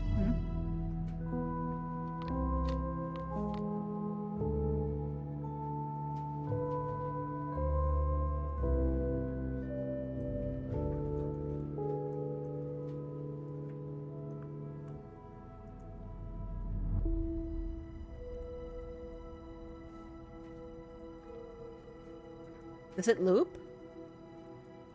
No. Oh, now it does. Okay. Let's begin the game.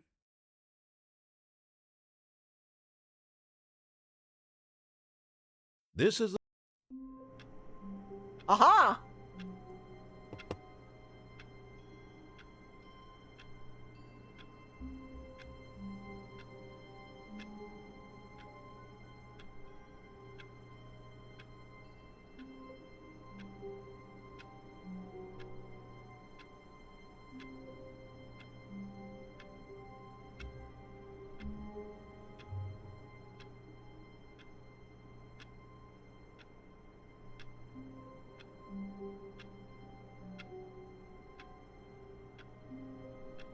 All right.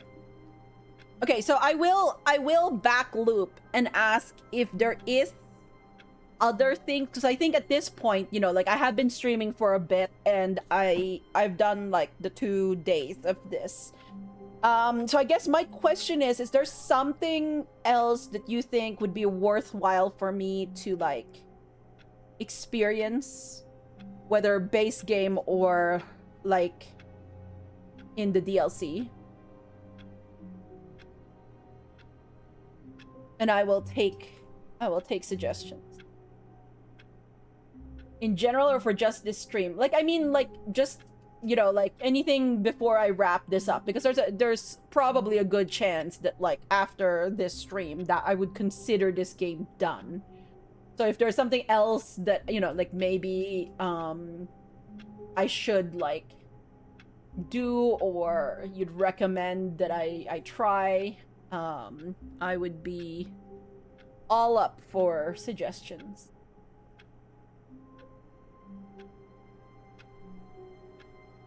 I think you're only scratching the surface. Oh, okay.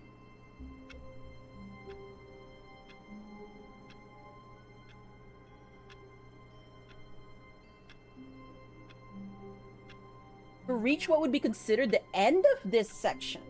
Oh, interesting. Okay. Like, and by this section, do you mean, like, the base game, or do you mean, like, the, All of his co-workers were gone. What could it mean? Ultra Deluxe? Stanley decided to go to the meeting room. Perhaps he had simply missed a memo. Stanley felt the bucket calling to him, begging him to pick it up. Ah, okay. Why was he not doing it? Oh, interesting. So they referenced the bucket. They also took away my new content. Okay, so it's still like, okay, no, thank you. I didn't realize that it was still going on. So maybe when we said begin the game, they actually meant that we're now in the Stanley Parable 2. I mean, don't answer that. But like... When Stanley said, came like, to a set of 2 open doors, he entered the door on his left.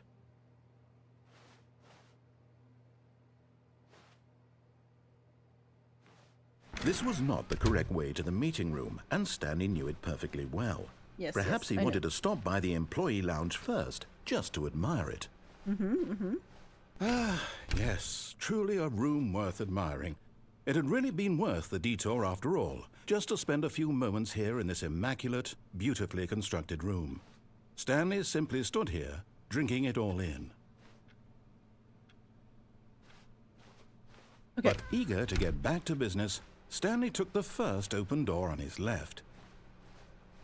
And so he detoured through the maintenance section, walked straight ahead to the opposite door, and got back on track.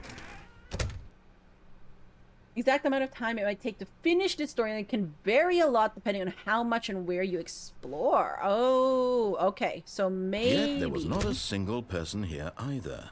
Feeling a wave of disbelief, Stanley decided to go up to his boss's office, hoping he might find an answer there. Wait, but didn't he mention a bucket? Don't answer that. Coming to a staircase, Stanley walked upstairs to his boss's office. Wait a minute.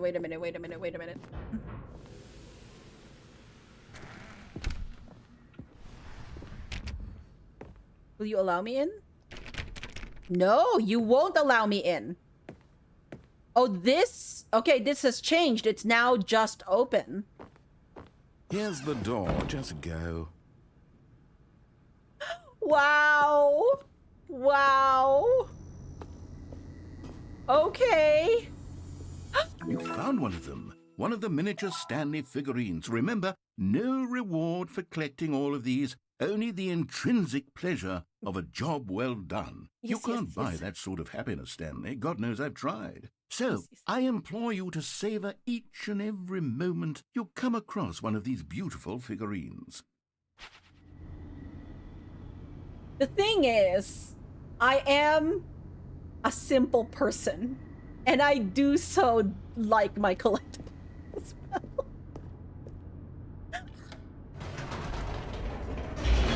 You missed the fern!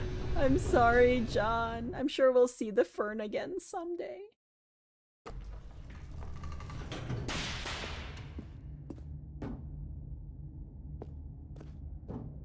Stanley walked straight ahead through the large door that read Mind Control Facility. Okay, let's see this one through. We actually haven't done the regular ending in a while, so let's see if... Oh, maybe The they'll... lights rose on an enormous room packed with television screens. What horrible secret did this place hold? Stanley thought to I wonder himself. if there's anything Did he different. have the strength to find out?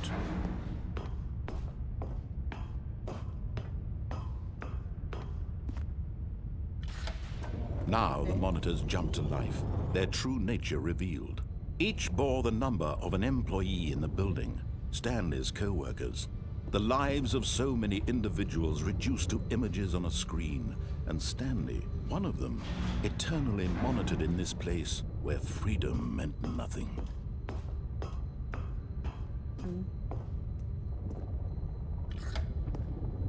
This mind control facility, it was too horrible to believe. It couldn't be true.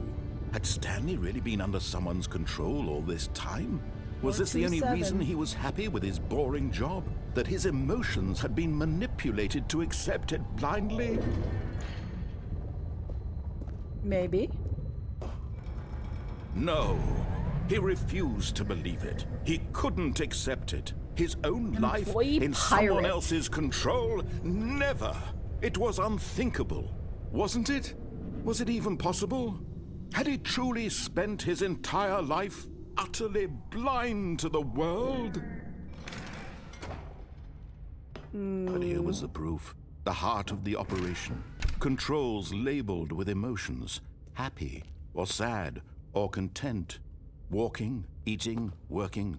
All of it monitored and commanded from this very place. And as the cold reality of his past began to sink in, Stanley decided that this machinery would never again exert its terrible power over another human life. For he would dismantle the controls once and for all. Okay. Yes, I know. Nothing down here? Yes, okay. Would you want backloop help on finding the critical path of the storyline for time's sake, or would you prefer to keep exploring at your own pace over this stream and maybe another? That's a good question, honestly. And I think I'm leaning towards, like, backloop help on finding the critical path because I am getting hungry. And I wasn't planning... Okay, this sounds bad to say, like, you were only planning on this for 2 streams, but, like, you know... I was thinking of wrapping this up today. I feel like that's almost like rushing the game, and I feel a little bad about that. But like, I have really appreciated the discussions we've had about this. And I kind of just want to see where it's leading. And when at last he found the source of the room's power, he Okay. knew it was his duty, his obligation. Let's do this, and when we begin again, I will likely backloop. Though I think I will take another break, actually. What do you think? Maybe I should, like, have my dinner. Blackness and a That might rising actually be chill good. of uncertainty. Was it over? Yes. He had won. He had defeated the machine, unshackled himself from someone else's command. Okay, so Freedom this is the was same. mere moments away. A lot of potential yet, content to find. Even as the immense door slowly okay. opened, Stanley reflected on how many puzzles still interesting. lay unsolved. Where had his co-workers gone? How had he been freed from the machine's grasp? What other mysteries did this strange building hold? But as sunlight streamed into the chamber, he realized none of this mattered to him, for it was not knowledge or even power that he had been seeking, but happiness. Perhaps his goal had not been to understand, but to let go. No longer would anyone tell him where to go, what to do, or how to feel. Whatever life he lives, it will be his. And that was all he needed to know. Okay, yes, It was yes, perhaps the only thing worth knowing. Stanley stepped through the open door. Okay. We are failing at this. Yes, okay. I have made her upset. Stanley felt the cool breeze upon his skin, the feeling of liberation, the immense possibility of the new path before him. This was exactly the way. Okay, right so I don't now, think this has that changed. things were meant to happen. And Stanley was happy. Good for Stanley.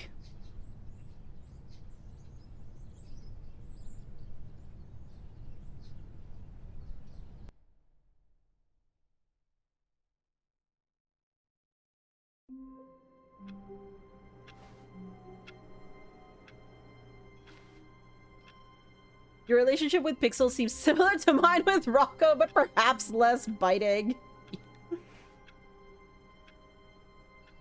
Okay, I think what I will do... Wait, meeting today. Figurine Finders Committee. Meeting today in the meeting room. Okay. All of his co-workers were gone. Get well What could it mean? someday. Stanley decided to go to the meeting room. Perhaps he had simply missed a memo.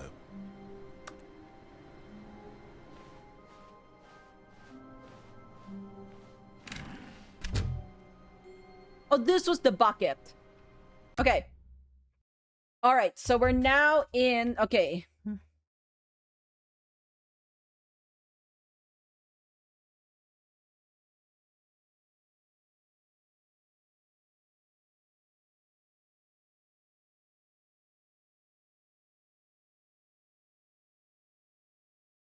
Okay, I can see how there is a lot to... Okay, wait.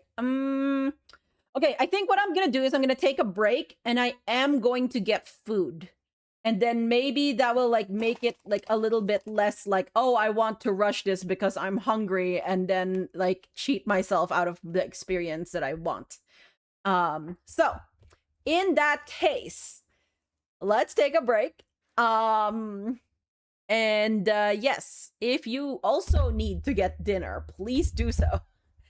I'm gonna get some food, some more water, put in my eye drops, and I need to do... What? And then, yes, I will be right back.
Hi, everyone.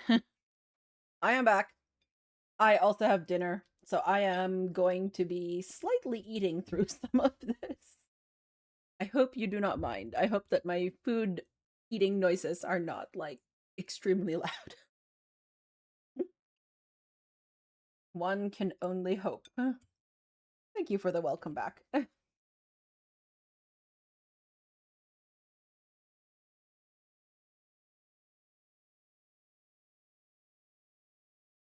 Okay, so I think, like, because yeah, I didn't realize that we're now, like, technically in, like, a sequel area territory now. Yeah, I think I will resume the game and I will try and see what is, like, you know, like, sort of in this sequel where he said, like, he is going to take the original game but tastefully add in these elements and see what happens with it. Stanley picked up the bucket. I did pick up the bucket.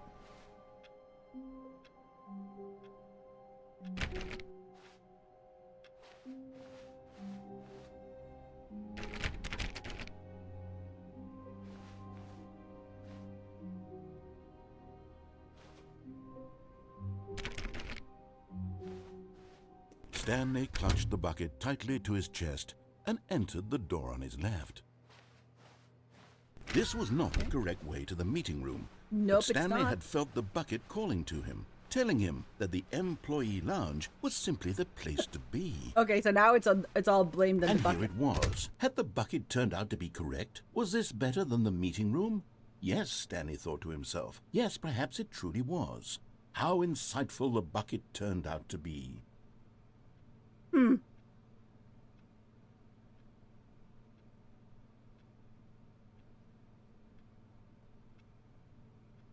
Truly, being here with the bucket was a grand adventure. Stanley reflected on all they'd been through together. First, walking through the door on the right, then walking to the lounge, then arriving at the lounge. What a thrilling journey! Yeah, the 2 bucket minutes had that we've been inspired. together.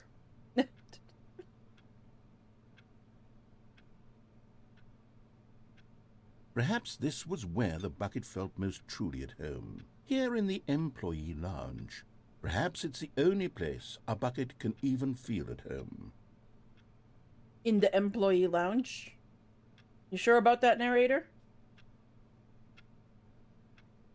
Stanley decided to just give the bucket absolutely as much time as it needed to be in the lounge. Clearly, the bucket and the employee lounge shared a special connection.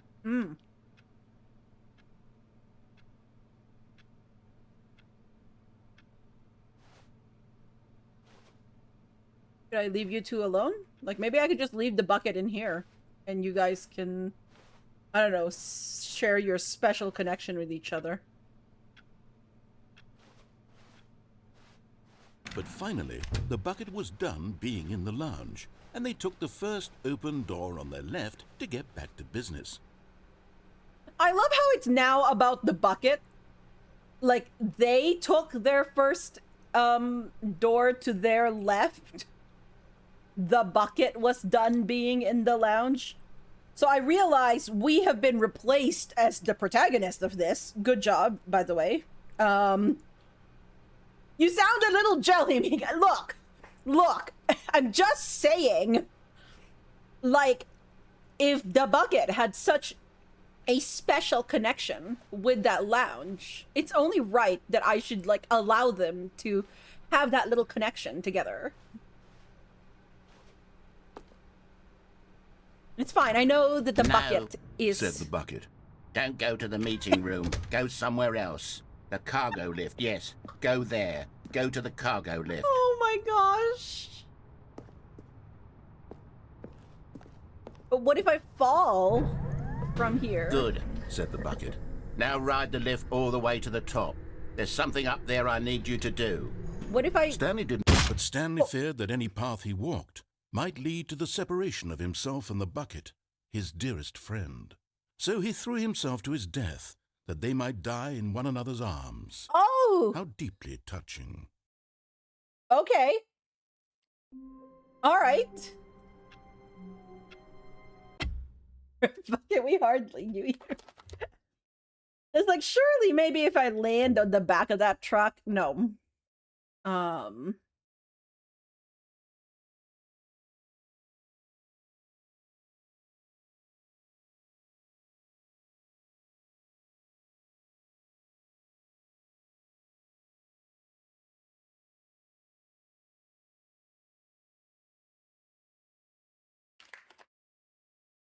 I want to find the infinite hole now.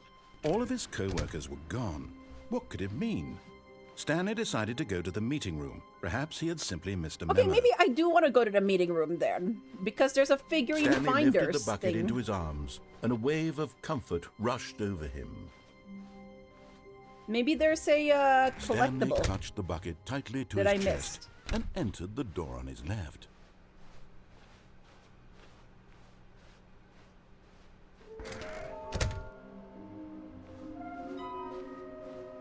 There will be a reward for finding them all. Oh, I see. I see.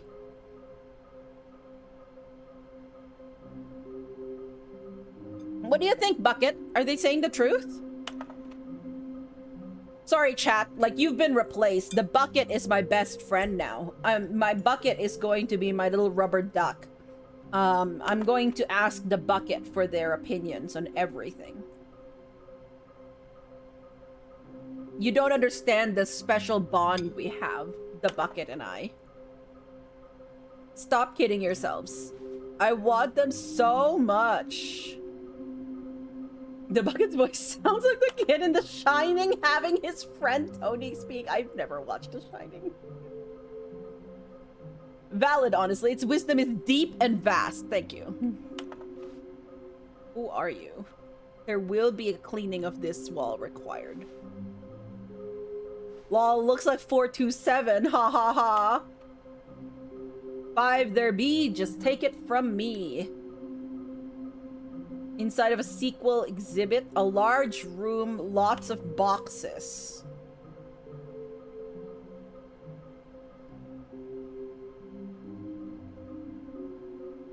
Oh, there's one in the executive bathroom.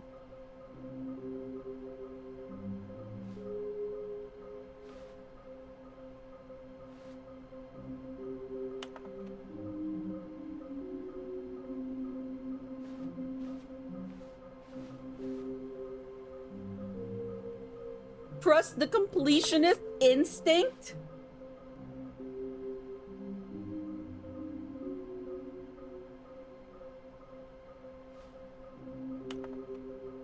Artist rendering. Can we sell them?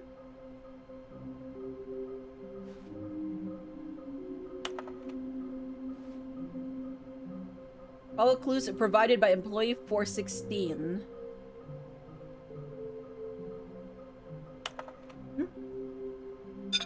Wow. I did so well on eating there.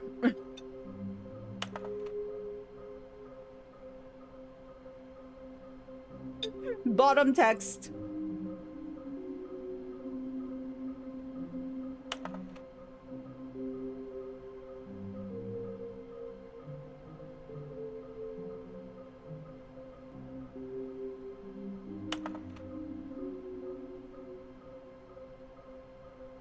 Okay, we've looped.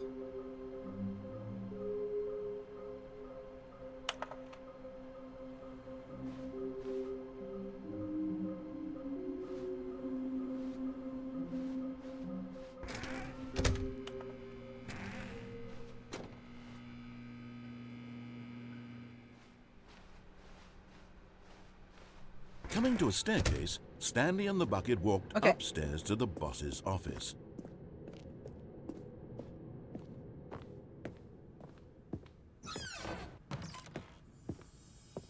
There we go. Another miniature Stanley figurine. This, there really must be a snappier name for these things. What about mini-stands? Stanley figs? What about Stanlerines? Yes, I think I like that. Another Stanlerine under your belt. Please stop.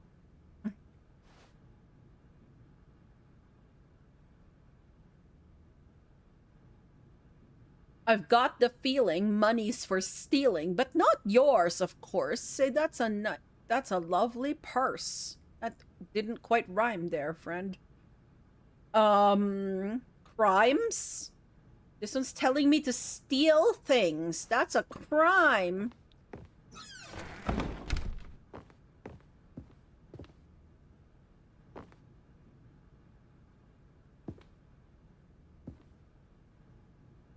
The door isn't, or the area isn't in. Maybe the bucket will allow us to go somewhere else? The true crime was that slant rhyme.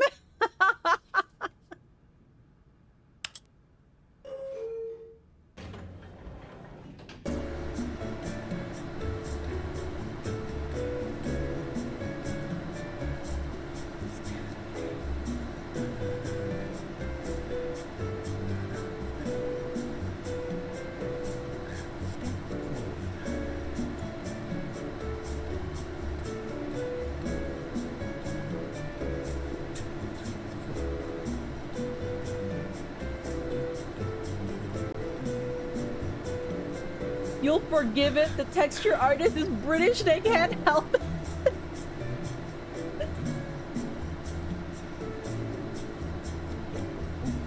Isn't this the way? First she hates the bucket, then she throws us over for it. Now it's calling all the shots.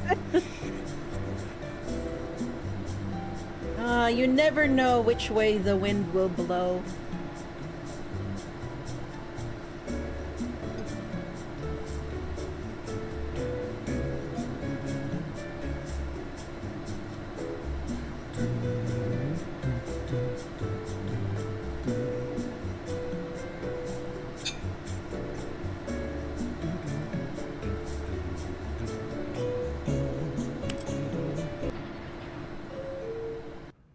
I have a feeling that did nothing.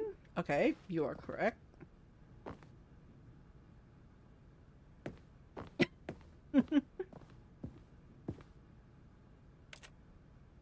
Okay.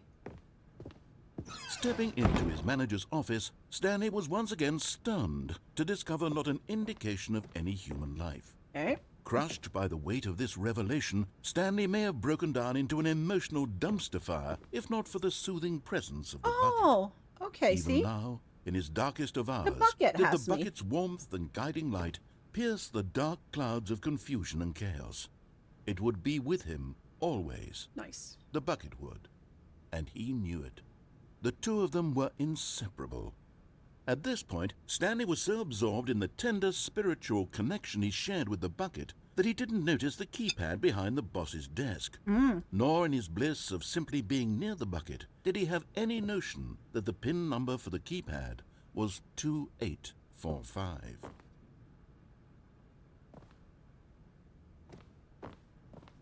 Nope. I guess I'm stuck here. Stanley just sat around twiddling his thumbs. Trying to input anything on the device was useless, since he could never possibly know that the combination was 2845. Okay.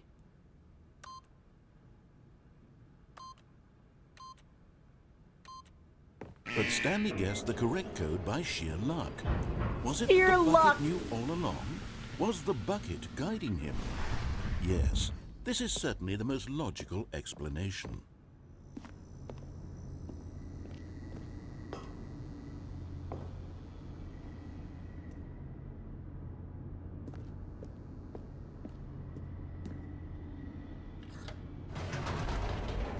Okay.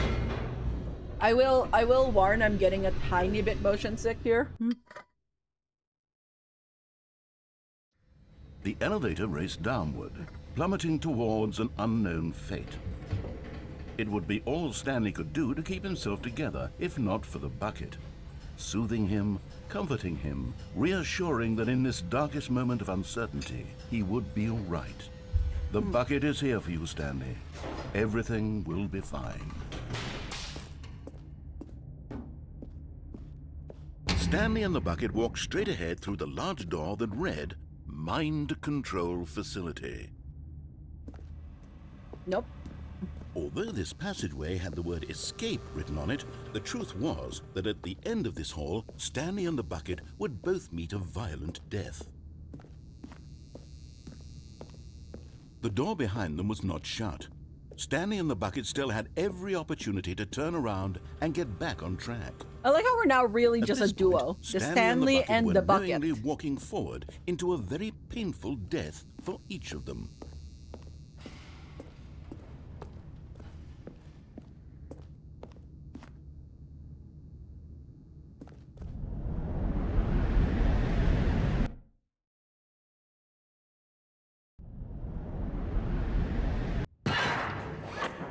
My bucket?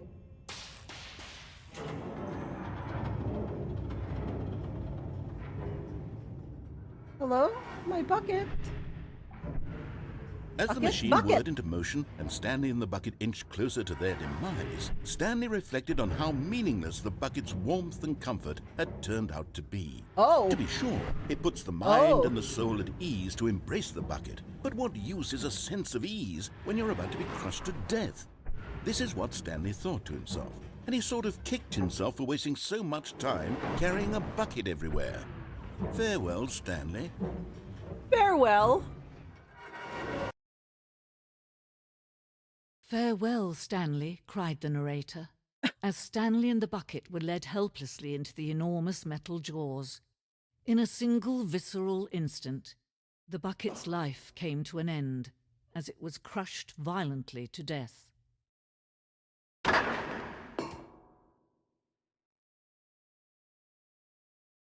Oh. But we're now back at the sort of It was a shame, the death of such a magnificent bucket. It's true that all buckets are radiant in their own way, but this one stood above the rest. It was a glorious bucket to the behold. bucket.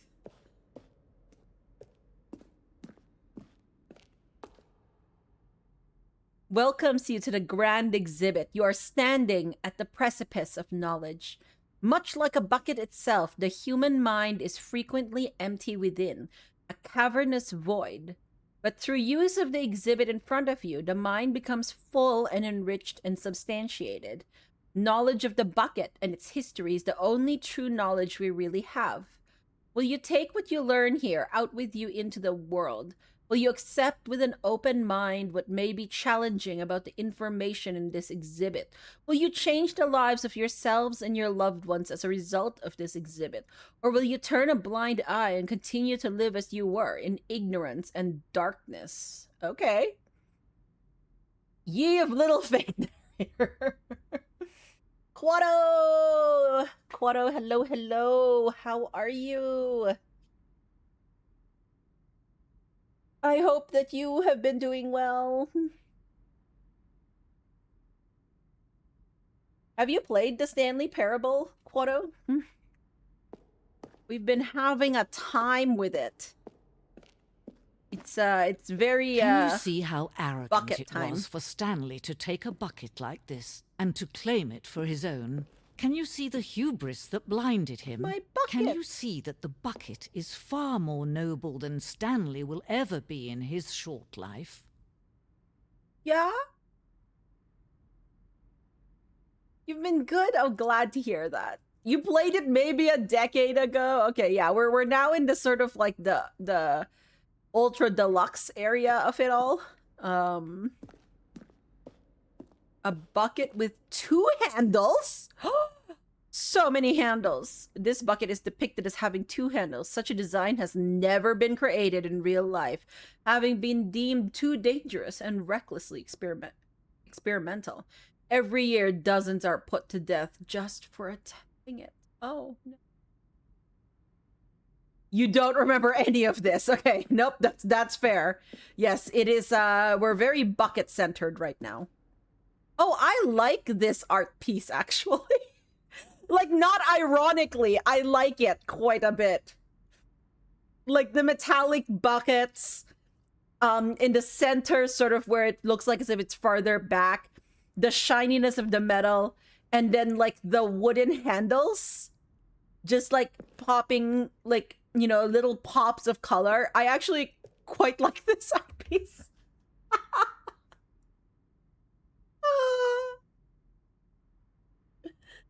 ESP Ultra Deluxe, now with 1,000% more bucket. Exactly.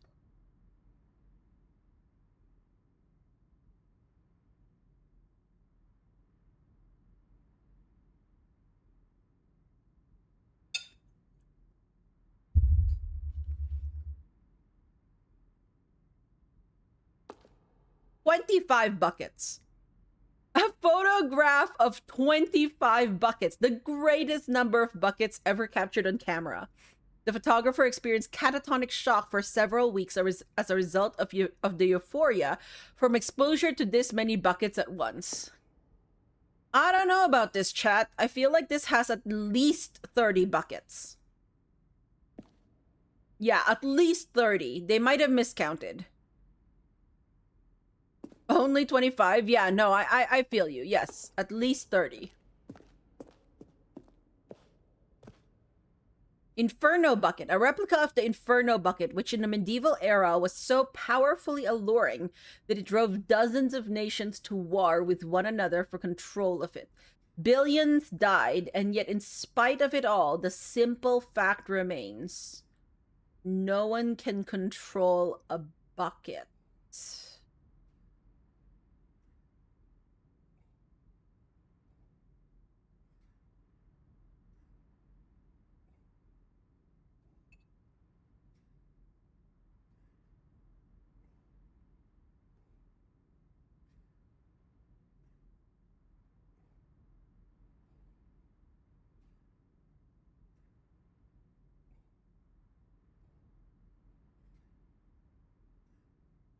Hashtag deep.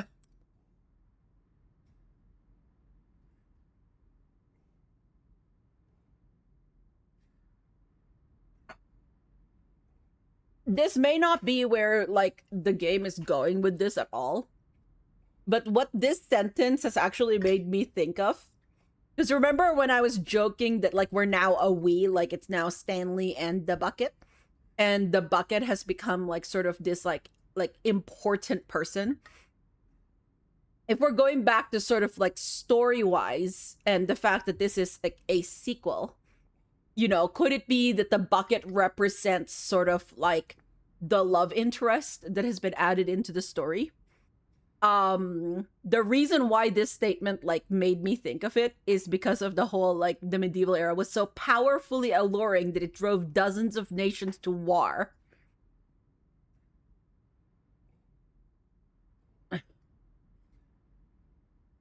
But anyways, I don't think it's like 100% like that's what this is, but it just made me think of, like, that.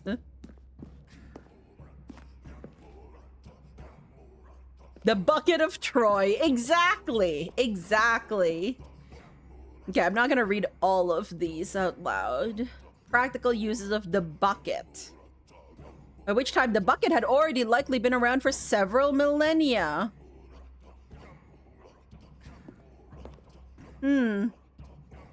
You'd buy it? Okay, okay. Thanks. No man can own a bucket, and certainly not a bucket as dazzling to behold as this one. It is man who should kneel before the bucket.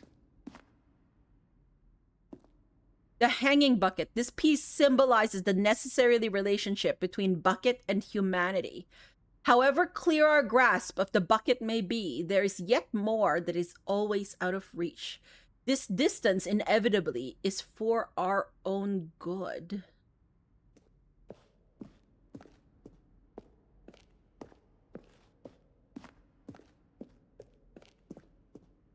Okay.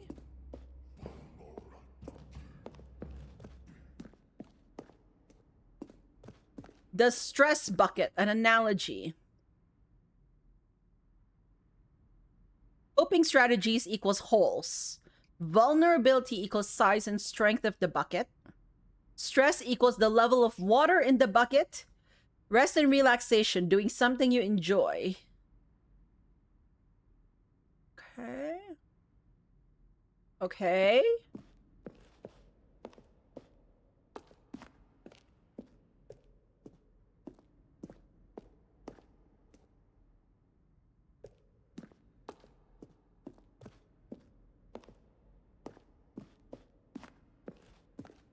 feel like I missed something. It's basically the stress cup metaphor your therapist likes to use, except bucket.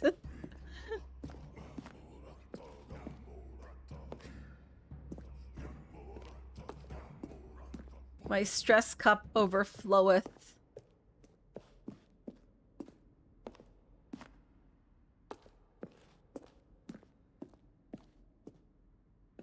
Nope, this just leads here. Oh! Is this the infinite hole? No! Can I get this? Oh! I got the hanging bucket! But there is something we can do. Something we can do together, you and I, that will right this terrible wrong. Okay. Let Stanley die. Let him be crushed by the machine. Don't reset the game. Don't give him another opportunity to run off with another beautiful bucket. We can save the world's buckets from their treatment as tools and implements if only we let Stanley die together. The bucket shall take its place as ruler, as leader, as commander of a new world, a new... Okay. Oh my gosh. Wow. Whose side are you on anyway, narrator? Other narrator. vision.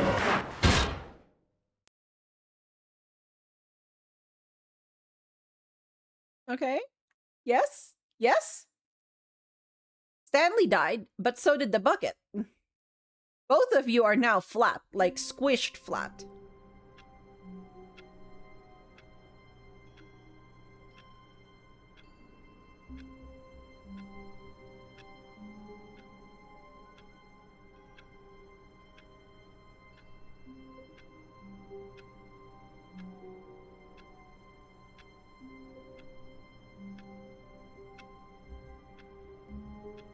All right. Stanley had never seen the office this brightly lit. Was it a sign of something? He hoped it was. He hoped very much that it was. Actress is giving 110%. I love it.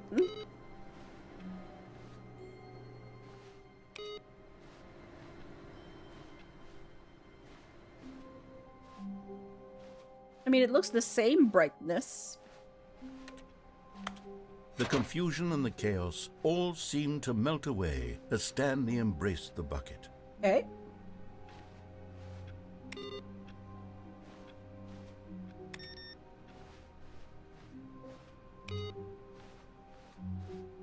Oh. 2 now.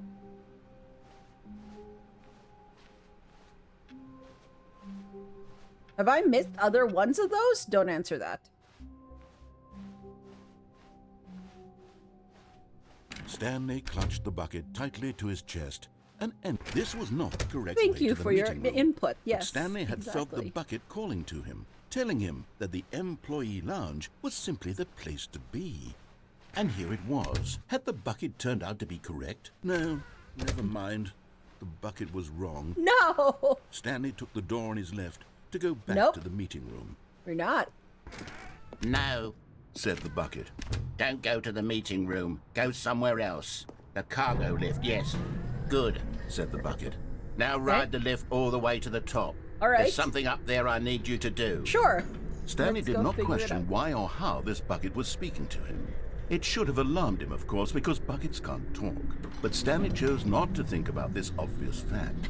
He was firmly convinced that the bucket had spoken to him, and he unthinkingly did whatever the bucket asked. Wow. So not only are we listening to a narrator, we're now listening to a bucket. In here. Said the bucket. Go into this dark room over here. Stanley once again obeyed blindly. Give me a second.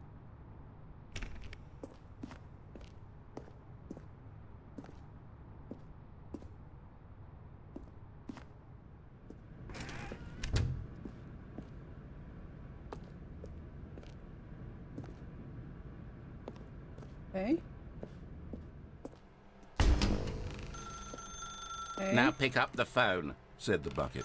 Pick up the phone and it will take us back home where we can go about life together. All right. Let's pick it up. This is the sad story of a man named Stanley and his bucket. Once upon a time, I gave Stanley a bucket because I thought he happened to was my lonely wife? and could use a friend. And then, very distressingly, he began to believe the bucket could speak to him. 427B?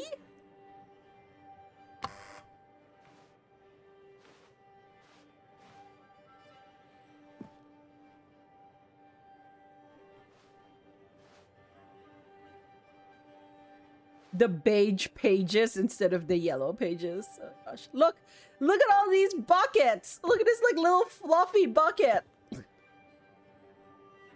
Wait, this is such a much better like life. If what it takes is that I'm with a bucket, you know, I could do with this. Better than that mannequin.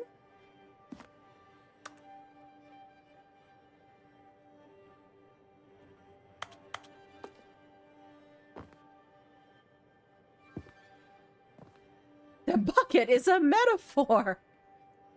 No, couldn't be.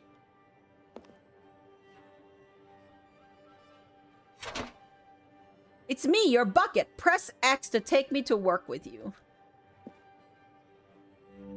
The Stanley Parable Reassurance Bucket was merely meant to provide the comforting glow of companionship. It doesn't literally talk and give you orders. Whatever Stanley is hearing the bucket say to him is just in his head. So it's a placebo bucket?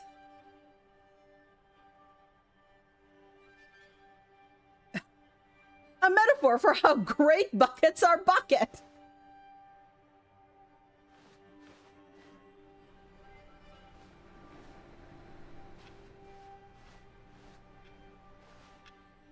Bucket. Press B to take me back home with you. Okay. Lately, I've been concerned about him. Wouldn't you be concerned as well? To see him delusional like this, obsessing over an inanimate metal object? I want to say something to him, but I don't know how I can convince him. I don't know if he'll listen to me. Okay. I mean, maybe if you had something worthy to say, I'd listen to you, but currently my bucket is really, you know, the best. Where did my bucket go? Where bucket? Bucket. Oh, bucket. Hi, yes, I can look. Oh, I'll try anyway. Stanley, can you hear me? Listen to me. It's just a bucket. It can't think. It can't talk. All it will ever truly do for you is effectively transfer a liquid from one location to a different location. What if I'm a liquid? It doesn't do anything else.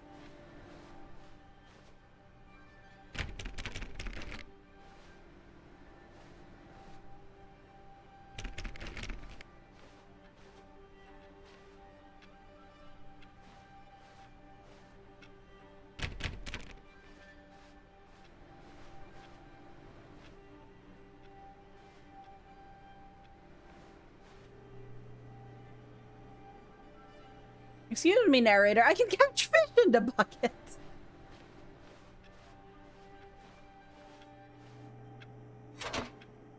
Don't listen to the loud man. Press X for us to go back home. Okay. You see, he's not listening. He's still taking orders from the bucket. You know, once upon a time it was me he took orders from. Me he trusted and listened to. Now all he cares about is his awful bucket. This stupid hunk of metal. Hey, at least my bucket is physical. It's there.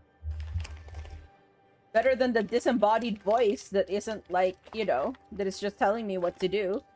At least my bucket I can touch.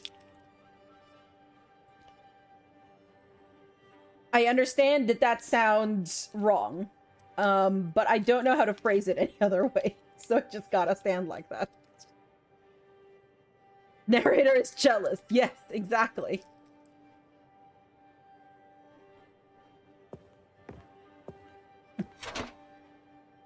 Press Y to ignore everyone in your life except for me.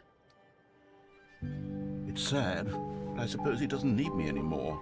Okay. From now on, he's just going to cling to this bucket, this cold, empty bucket, this sort of shiny bucket. Well, I'll give it this. The bucket does have a nice shine to it.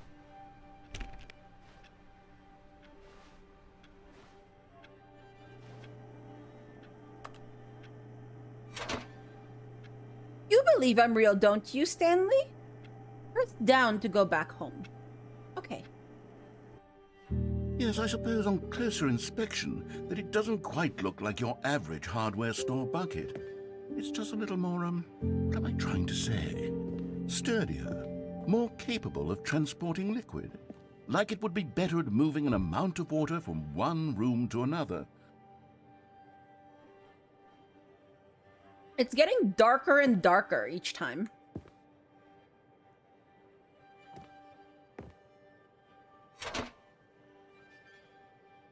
Press A to relive this same day with me over and over. Oh my God, what am I saying? Better at carrying water from room to room. It's a bucket. It's literally just a bucket. Why do I feel some need to point out the ways in which it's so much more than just a regular bucket?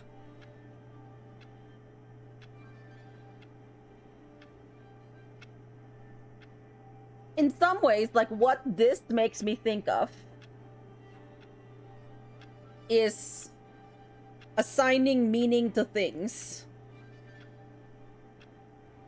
in a story. And it kind of like touches into like the whole authorial intent thing again.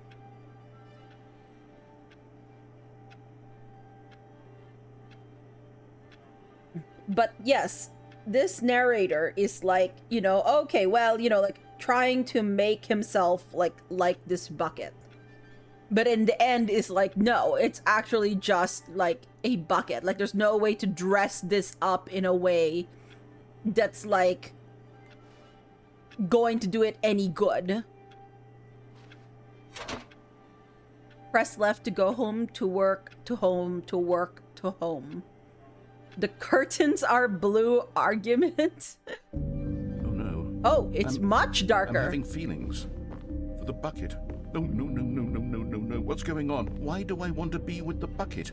Hear what the bucket has to say. Do anything it asks. What's wrong with me? I don't understand. Perhaps if I had the bucket, this would be less confusing. Yes, the bucket could tell me what to do in this troublesome situation. Watch me put the bucket in a cute dress. You were saying about the bucket being the sequel's love interest. Yeah, about that. We're back to that, friends, okay? We're back to that, okay?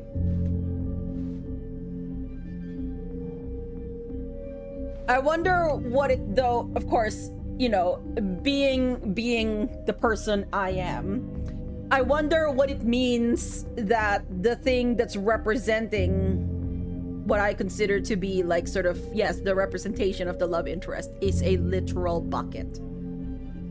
Like you could talk about it like basically either you could look at it and say, well, it's because it's an object to be possessed, an object to be desired. You could also like look at it from the point of view of the narrator's dismissiveness. Like this is just a bucket. The bucket doesn't have any thoughts or feelings or, you know, like why would you listen to a bucket, right? Like it's a few different ways. Stanley loses his job and can't pay for electricity.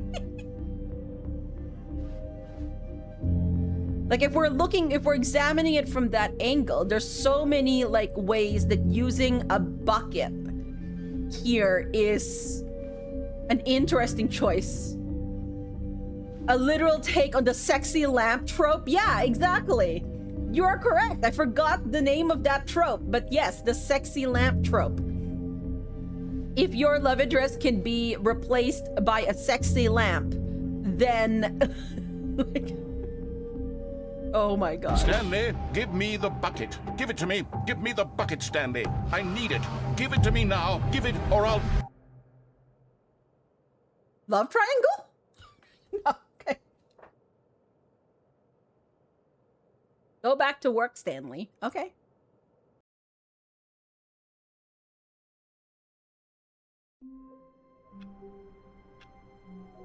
Murder?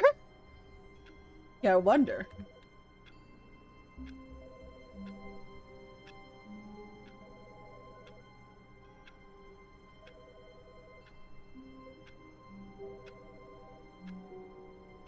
Spent a life with the bucket, going home and work and home and sexy times? Okay. So they said that one of the figurines was by Red and Blue. There's a phone ringing.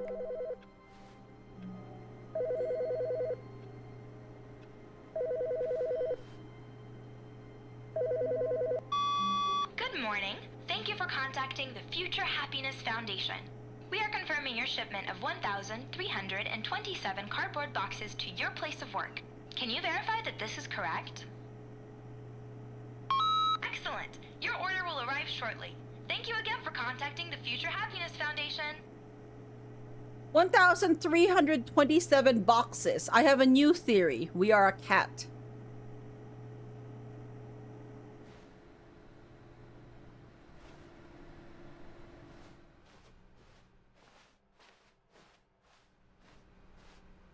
Warmth spread through Stanley's arms. Where are With the bucket in his arms boxes? again, he was home.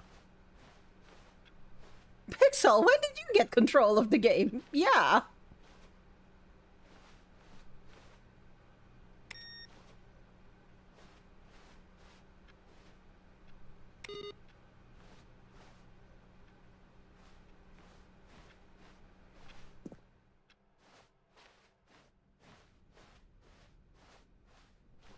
Stanley clutched the bucket tightly to his chest and entered the door on his left.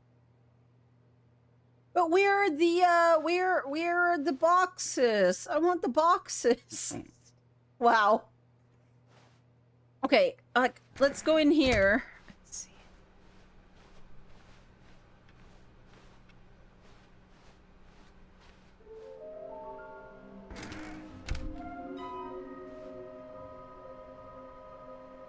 A large room, lots of boxes.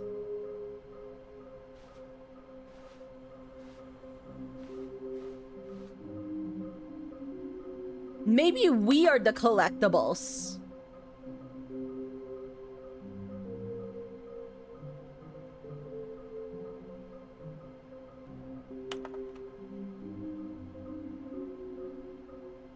It's coming from a dark area behind a very warm place. I also picked up what looks like the reverberance off a porcelain surface.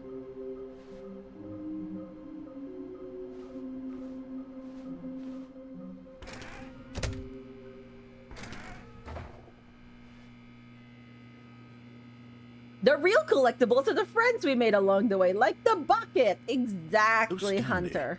Can you feel it? The broom closet. It wants the bucket. You can feel that, can't you? The aura of jealousy? It's as clear as day. This broom closet believes it deserves the bucket. To be fair, I can really feel the it bucket now. does believe It's a bucket. It belongs in a broom closet. Belongs That's what in the a broom closet broom is trying to closet, say yes. here. It's supposed to go with the other cleaning supplies. Good for you, Stanley. Don't give in. Don't hand over the bucket. I know how hard it must be, given the pressure that the broom closet is putting on your shoulders right now, but you have to be strong. This is your bucket. This is your companion and lifelong friend. You can't hand it over. Oh no. We're getting into name-calling now, it seems. Is this how low the broom closet has sunk, that it has to resort to this stream of petty insults simply in order to get you to hand over the bucket? Stanley, I never liked this broom closet for a variety of reasons. Okay. But even this is worse than I had imagined. And wait, now the broom closet has the gall to imply that you and the bucket are not truly deep and lasting Scandalous. friends? That your relationship is purely superficial and convenient? That your life is so banal and meaningless that you'd feel the same sort of kinship towards any inanimate object which happened to lay in your path in an even partially enticing manner? Like a Well, lamp? I'd never. Go on, Stanley. Lay into it. Really tell the broom closet off for its demeaning comments. How dare Expand you? on the wide variety of experiences you and the bucket have shared together. Go through each of them point by point. Share your journal entries detailing the rich emotional landscape of your feelings for the bucket as they have changed and evolved over the years. Let him have it.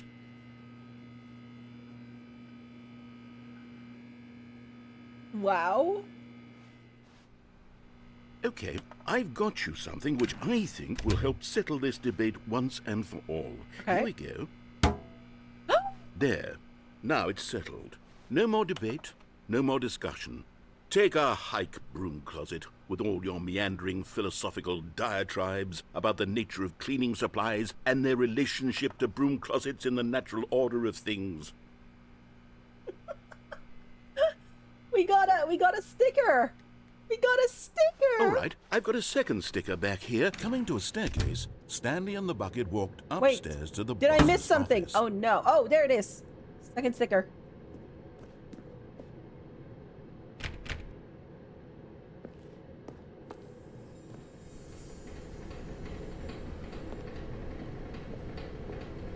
Okay, I'm going back to the name of these little Stanley figurines, and now I'm torn between Stanlerines and Figlies. What do you think, Stanley?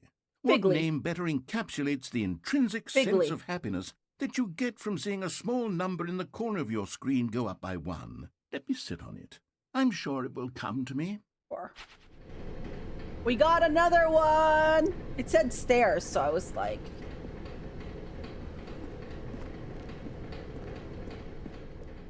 Okay, so let's... Okay, but I don't know if there's something I want to do with this in the boss's office, actually, now that I'm thinking about it. Oh! Wait, I haven't reached happiness with the bucket. Okay, wait. We have to do happiness with the bucket. Stepping into his manager's office, Stanley was once again stunned to discover not an indication of any human life. Crushed by the weight of this revelation, Stanley guessed the correct code by sheer luck. Was it that the bucket knew all along? Was the bucket guiding him? Yes, this is certainly the most logical explanation.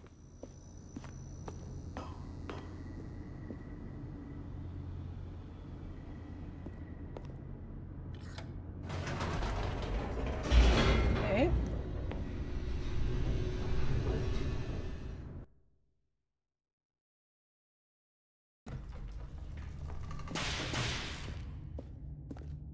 I'm so glad I decided to Stanley eat and the dinner. bucket walked straight ahead through the large door that read, Mind Control Facility.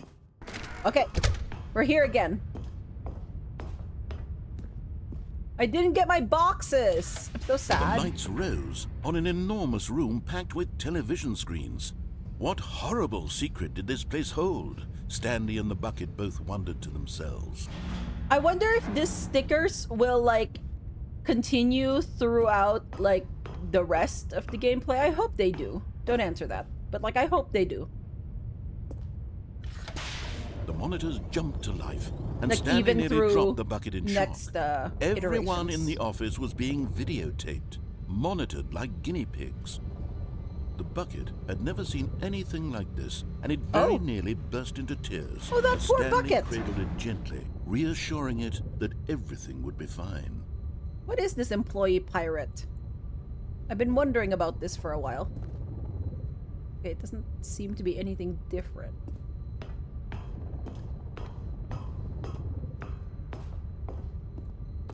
This poor bucket. Was the bucket under the mind control facility's influence as well? Had the bucket been told to do things it didn't wish to do? What kinds of things does a bucket want to do or not want to do in the first place? These questions raced furiously in Stanley's feeble mind. Someone torrenting on company No! Wi-Fi, He maybe? screamed into the bucket. He couldn't You're right, accept maybe. it. His own life in someone else's control. Never! He squeezed the bucket tighter. His one friend in the entire My world. friend! At this point, he could trust no one except for the bucket. Yeah, sorry, narrator, you're out. You're out of a trust circle. But here was the proof. The heart of the operation. Controls labeled with emotions, happy or sad or content. Walking, eating, working, all of it monitored and commanded from this very place. And as the cold reality of his past began to sink in, Stanley decided that this machinery would never again exert its terrible power over another human life. for he and the bucket would dismantle the controls for good. Okay. Yes. Is the bucket an emotion? PSP2 superior. The original could never Stanley hope and to the match this bucket iconic waited duo. in You're right. darkness. The bucket adds Was it a over? certain, like, warmth to this story that never was there before when it was just Yes, Stanley. they had done it. Stanley and the bucket had defeated their greatest and darkest enemy. The bucket gives freed us themselves motivation. from the tyrannical grip of the evil mind control machine. Freedom was now mere moments away. Excitedly, the two of them began to discuss the kind of life they wanted to live once they stepped through this massive door. The bucket wanted to learn to roller skate. Stanley wanted to sneeze in every country on Earth. Both of them wanted to begin watching a movie, any movie, but then stop it halfway through and begin watching it in reverse from the end. True, it was a simple life they envisioned, but it was one they'd lived together, with one another to lean on, to trust, to support. Uh-oh. What? Wait. What was happening? Why had the door stopped? Was Stanley and the bucket not about to be freed? No! An unbearable silence filled the room, lingering in uncertainty, until finally the truth hit Stanley square in the face. This building did not want the bucket to leave. Do I have to make a choice? Even the facility itself recognized the incredible calming presence of the bucket. My needed bucket. the soothing warmth of the bucket, would go to any lengths not to part with the bucket. No, no, no. Stanley can't leave this place. Not while he has such a precious bucket in his arms. Not while this building has anything to say about it. Stanley realized he would never again leave this very room. But at least he has the bucket. At least we have To be the trapped bucket. eternally in darkness isn't really so bad, Stanley thought to himself. As long as I have my bucket with me, right? I'll be okay, won't I? Stanley gulped. Very soon now, he was about to find out.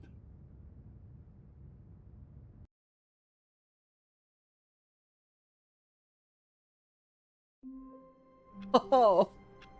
Okay, so we're not allowed to leave.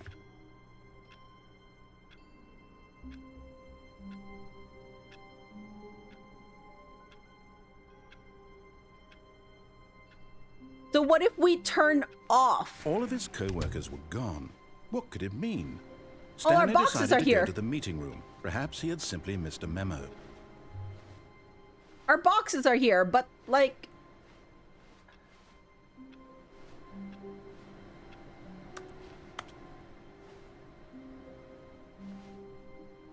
Okay.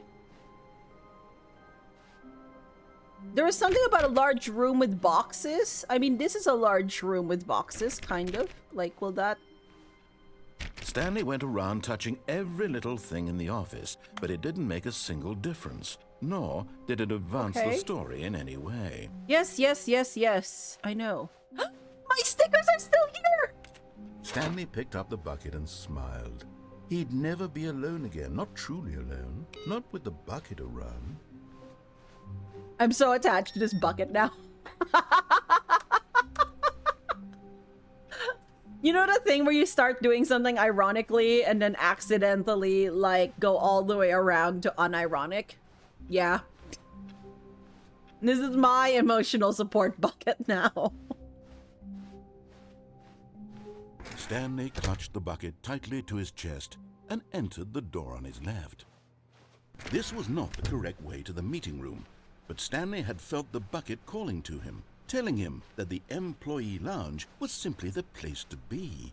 And here it was. Had the No bucket boxes turned here. out to be correct? Was this better than the meeting room? Yes, Stanley thought to himself. Yes, perhaps it... No, never mind. The bucket was wrong.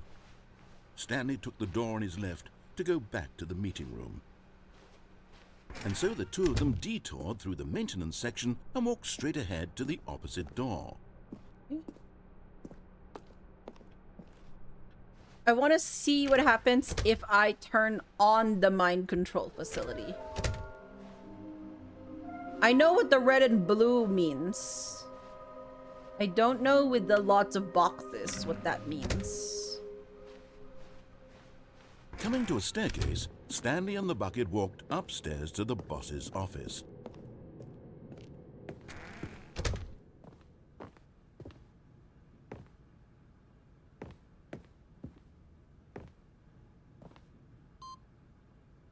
Okay, so that's 3 inputs now. Stepping into his manager's office, Stanley was once again stunned to discover not an indication of any human life. Crushed by the weight of this revelation, Stanley may have broken down into an emotional dumpster fire but Stanley guessed the correct code by sheer luck. Was it that the bucket knew all along? Was the bucket guiding him? Yes, this is certainly the most logical explanation. It sure is.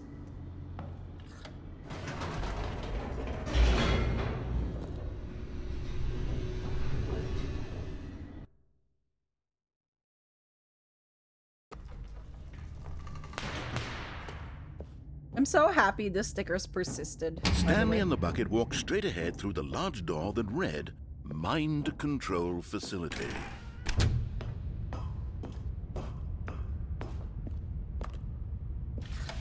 The lights rose on an enormous room packed with television screens. What horrible secret did this place hold? Stanley and the bucket both wondered to themselves. I mean, narrator, you're the one that's giving the bucket its, like, thoughts. You understand this, right? And then The you get monitors jealous jumped of to me. life, and Stanley nearly dropped the bucket in shock. Everyone in the office was being videotaped, monitored like guinea pigs. The bucket had never seen anything like this, and it very nearly burst into tears as Stanley cradled it gently, reassuring it that everything would be fine. Oh, excuse me. Was the bucket under the mind control facility's influence as well? Had the bucket been told to do things it didn't wish to do? What kinds of things does a bucket want to do or not want to do in the first place? These questions raced furiously in Stanley's feeble mind. No! He screamed into the bucket. He couldn't accept it. His own life in someone else's control, never! He squeezed the bucket tighter, his one friend in the entire world. At this point, he could trust no one except for the bucket. Okay. Yep. Okay, let's go But here try was the proof. and The turn heart of the on. operation. Controls labeled with emotions, happy or sad or content. Walking, eating, working, all of it monitored and commanded from this very place. And as the cold reality of his past began to sink in, Stanley decided that this machinery would never again exert its terrible power over another human life. About that. But at the last second, the bucket jumped in and pressed the button to turn on the controls. The bucket Stanley did, huh? gasped in horror. You sure? Had this been the bucket's plan all along? To take over the machine and claim the power for itself? How could the bucket have betrayed him like this? Stanley was prepared to throw the bucket away in disgust when suddenly an image appeared upon the enormous screen. Birds. Silly birds. The control buttons became active again. Silly birds! Okay. Let me go! Stanley flipped through one video of silly birds after another, and then it dawned on him. This wasn't a mind control facility at all. It was a facility for monitoring and surveilling silly birds all over the world. Am I The a mind silly bird? controls were only a facade to disguise its true intentions. Oh my god! Had the bucket known this all along? Stanley marveled at the metal genius in his hands, the one who had pointed him towards this incredible discovery. Stanley and the bucket never found freedom because they spent the rest of their lives here in this place, flipping through live Yeah, streams Aaron, of the I would. silliest birds imaginable. Of all the possible Leak our paths awes his in the life could have chat. taken, this one was surely the best. And Stanley was happy.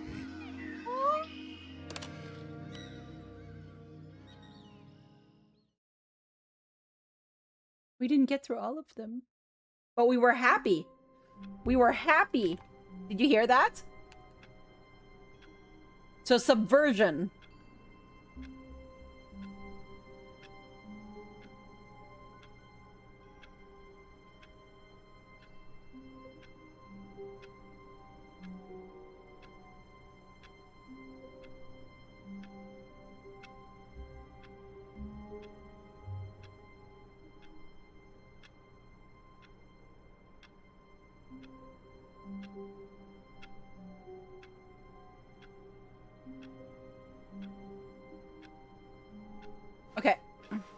The meeting room. Yes, that's where everyone would be. Stanley just needed to get to the meeting room, and from then on, he would never be alone ever again.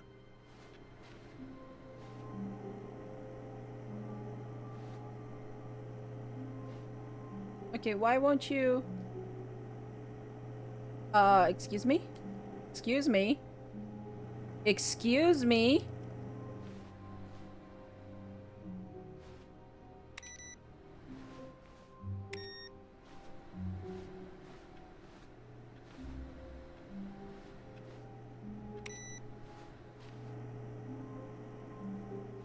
Okay, so when I turned off all the other screens, it allowed me my input. The good old bucket. Just Stanley and the bucket, off on another thrilling adventure together.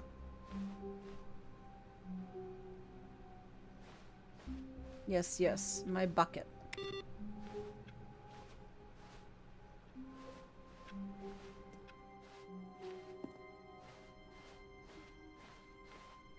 Stanley My boxes clutched the are bucket gone. tightly to his chest and entered. This was not the correct way to the meeting room, but Stanley had felt the bucket calling to him, telling him that the employee lounge was simply the place to be. And here it was. Had the bucket turned out to be correct? Was this... No, never mind. The Did you know bucket that was flamingos wrong. make milk? Stanley took the door on his left I'm to not go sure if back I to the remember meeting that room. or knew that. No. Sounds said the somewhat bucket. familiar. Don't go to the but- meeting room. Go somewhere else. The cargo lift, yes. Go there. Go to the cargo lift. I do know that flamingos can survive Good, said the bucket. Now ride the lift all the way to the salinity top. that There's something up humans there I need you cannot. to do. Most Stanley animals did not cannot question actually. why or how this bucket was speaking to him. It should have alarmed him, of course, because buckets can't talk. But Stanley chose not to think about this obvious fact. He was firmly convinced that the bucket had spoken to him, and he unthinkingly did whatever the bucket asked. And it's bright red because of their diet. Yes, I did know that. Flamingos In and here, columbids said the make bucket. something called Go into this crop dark milk room to over feed their here. young. Oh, Stanley once again obeyed blindly. Okay. Yeah, I'm not sure if I knew that.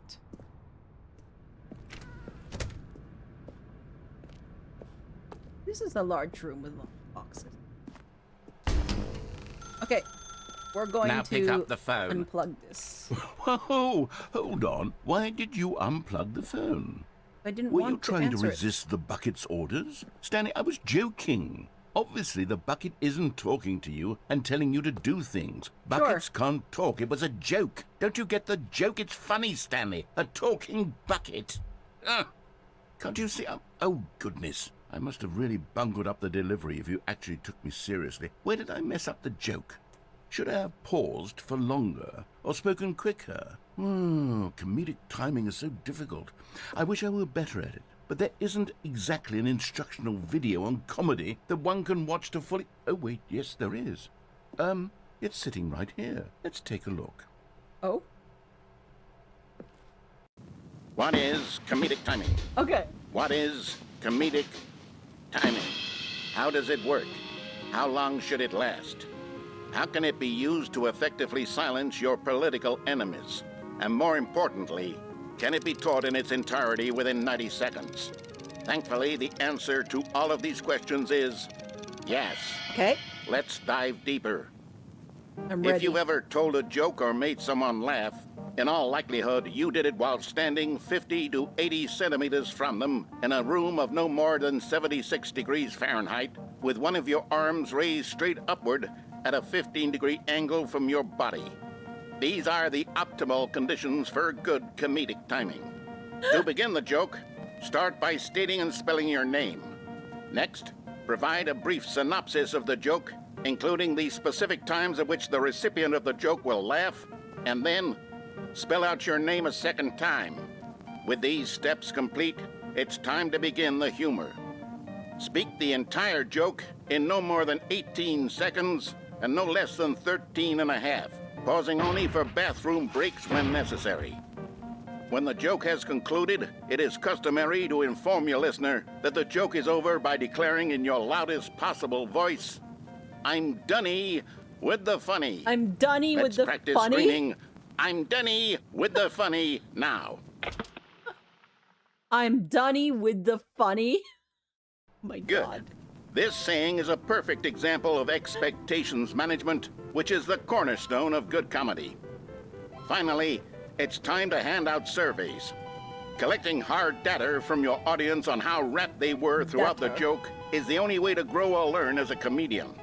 An effective survey should be no less than 10 pages long and should include the same question reprinted several times, just to ensure the survey taker is actually paying attention and not simply filling in answers at random.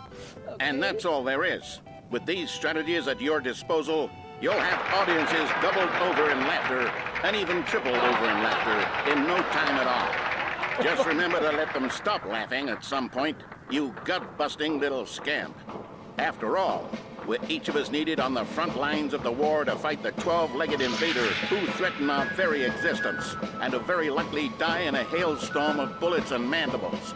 All of us must be prepared to give our lives to this noble cause, just as our children must do after us, and their children after them. Godspeed, and may Earth reign supreme.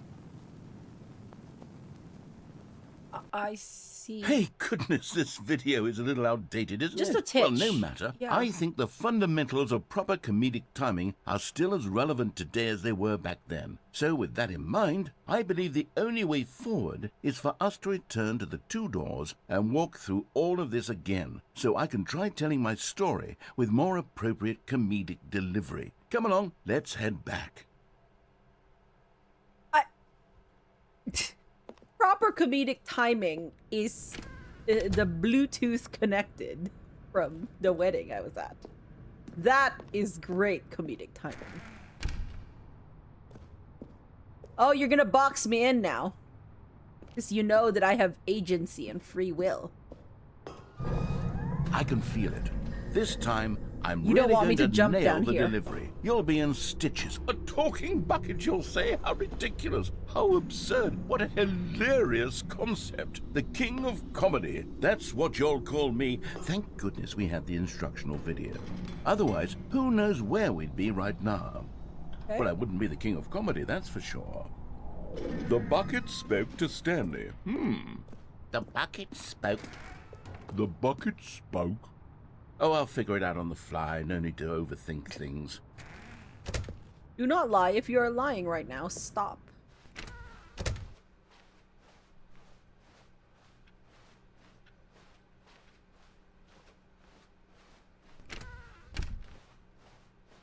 You need to know the Bluetooth start.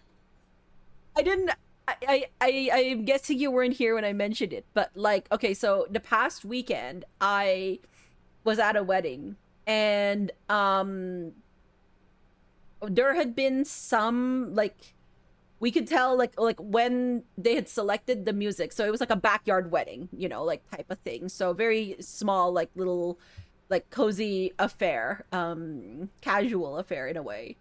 And so like the music was being done by the groom's sister, like on their speakers, and everything, like, and every time that the phone disconnected, when you reconnected it again, the speakers were like Bluetooth connected. And you know, like it was a little funny and everything, but okay, sure. And then like we went through a little rehearsal of like how it was gonna go, and but then when it came time, of course, for like us to walk down the aisle, like you could tell that the music was stuttering a little bit, and you're like, oh no, like it's not going well. But okay, fine. Like music is off while the actual ceremony is happening. And then what it was supposed to be was that the, like, once the officiant like had pronounced them, you know, husband and wife, like the music was supposed to start playing. And you know, the thought was that the music was supposed to start at the verse. So then like when discussing it with the sister beforehand, you know, they were like, well, maybe if you could like let it play with no volume at the beginning, And then like when it came time, like, and then you could have it paused, and then when it came time for, you know, like us to like walk, you can like get the music to play. Fast forward to the actual ceremony, and as the officiant said, like, you may kiss each other, they kissed, and suddenly out there in the blue, of course, you heard Bluetooth connected.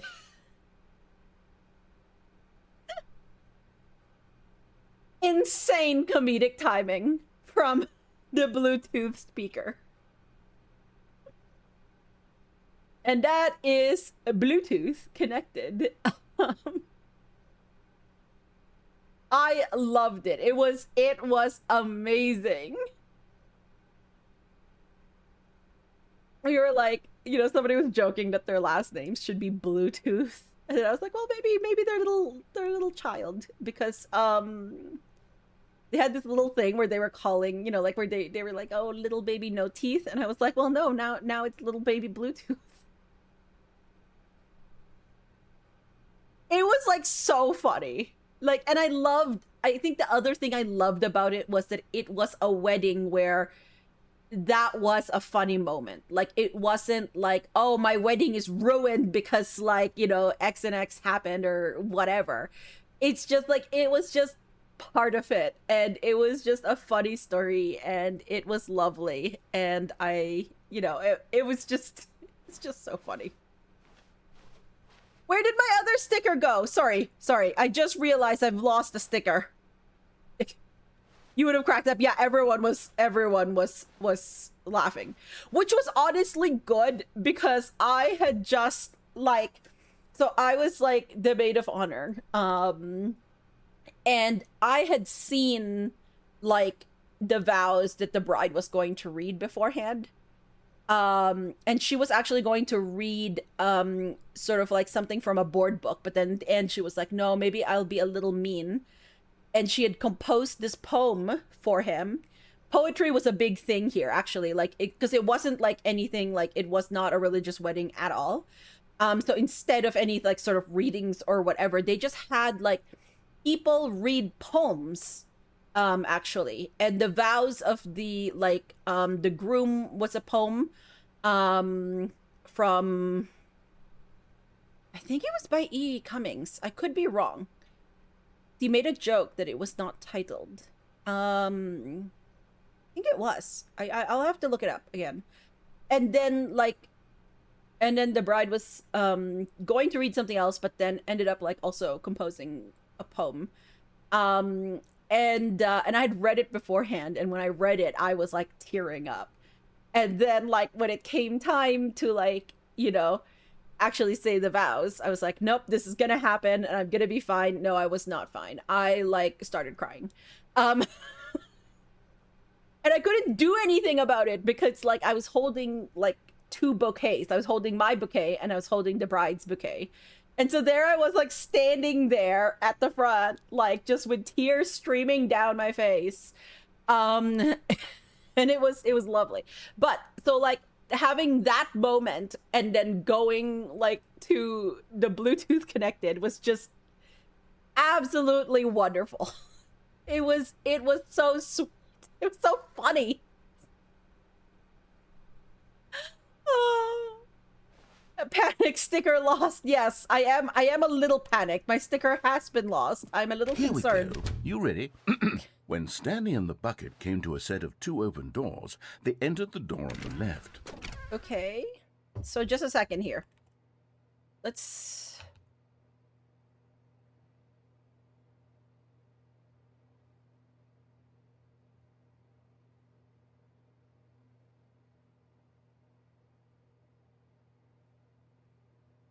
Now, in the regular game, I actually went and broke it by going back to the right a few times.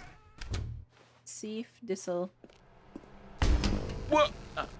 We're back at the phone already? Interesting. No, what's going on? There was supposed to be several rooms leading up to this. Yeah, you've compressed space. There was supposed to be a build-up to this point. A dramatic display of remarkable comedic wit, which culminates in this scene with the phone. Okay. But now the timing's completely off. The joke will never land.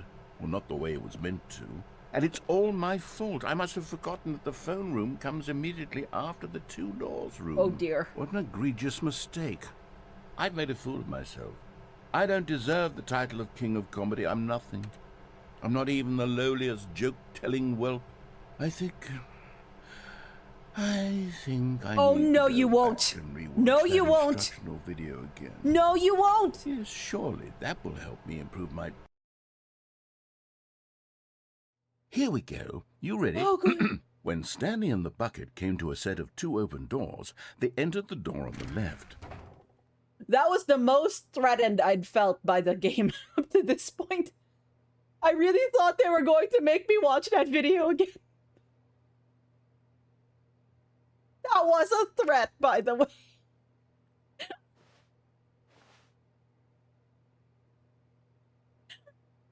Scared. I was terrified. I was like, no, don't make me watch that video again. Okay, let's see if we can break this. Uh-oh. What? We're back at the phone already? No. Oh? Here we go. Oh! You ready? It's allowing me to When Stanley and the skip? bucket came to a set of two open doors, Is it? they entered the door on the left. Wait, what? Did I just... Because I pressed A. Did it allow me to skip? What? We're back at the phone already? No. No, it just cut Here it we off. go. Okay. You ready? When Stanley and the bucket came to a set of two open doors, they entered the door on the left. Okay, let's try the left. No. You were supposed to go through the door on the right, leading back to the phone. Did What's you that? not even look at the instructional video? I think this is all covered very clearly. There's No, no it way wasn't. I can make the comedic timing work now. It's done. The joke is completely done and over. It's all your fault, Stanley. I'm going to be see. ridiculed in the community of other joke writers. I'm going to be shamed at every one of our meetings from now on. All because you couldn't watch a simple video and take a hint. Are you proud of yourself for bringing me down, Stanley? Are you proud? Oh. Stanley, you love the bucket so much it's like you... it's as though all of your other most prized possessions pale in comparison. Yes. Well, let me try that again, Stanley. I love a good heard that pun. You are pale with shame over how unabashedly in love with a bucket you are. No? Still not? Is it the delivery? Pale with shame. Pale with shame? Pale... What's another word to describe a bucket? Stanley, this bucket is so metal, I think I saw it playing guitar. No. We're getting away from making fun of Stanley's obsession with the bucket, which was the whole point of this. I'm no good at these jokes. I need more instructional videos. Wait, there's a Mika in here. I just saw. Sorry, it just took me out. Like literally spelt the same way. This ending interests you a lot. The original version of this ending felt like one of the most meaningful in the game, and this version feels like it's about a creator missing the point of what people loved about their previous work. Clearly, the ending was so beloved because of the funny instructional videos, so clearly that should be the sole focus of this version. Yeah, I didn't think about it, but you're right. The previous, time that this happened, the narrator really pulled on our heartstrings, right? Like with the calling out for Stanley. Now it's sort of like, the narrator hasn't even really noticed that we're lost. That's exactly what it is. That's what will make me the king of comedy again. More instructional videos. Sorry, Leroy. Let's see.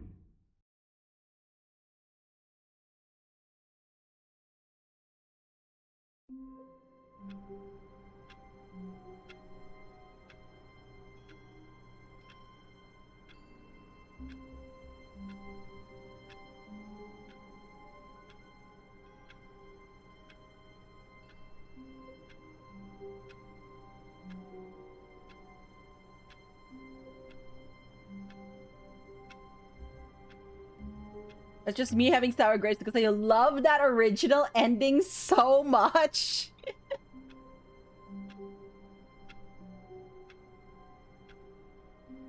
Oh, thank you, Wistful. Yes, I am a plant. I am a plant.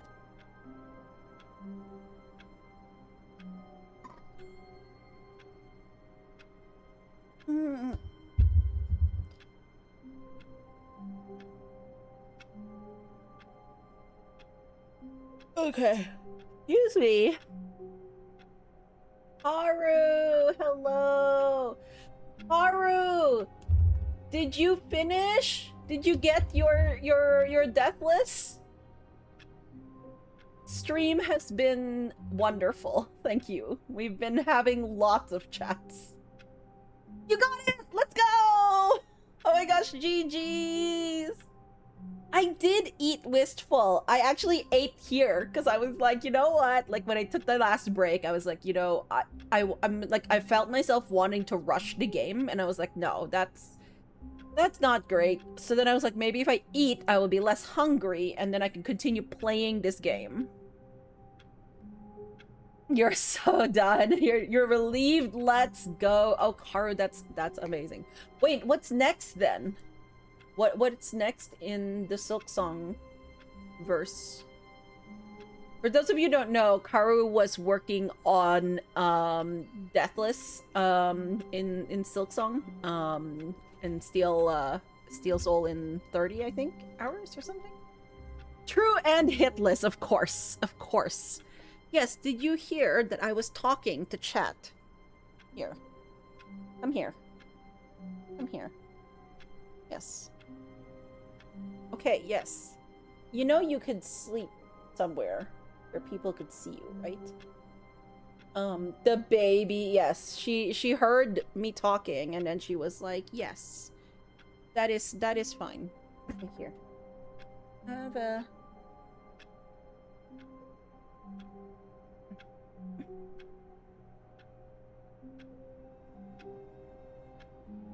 Yes. Okay.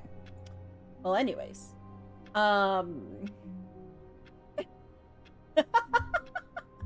Exactly, Wistful. We've been taking notes of what we've been doing, and I'm trying to figure out if I want to do the blue-red thing.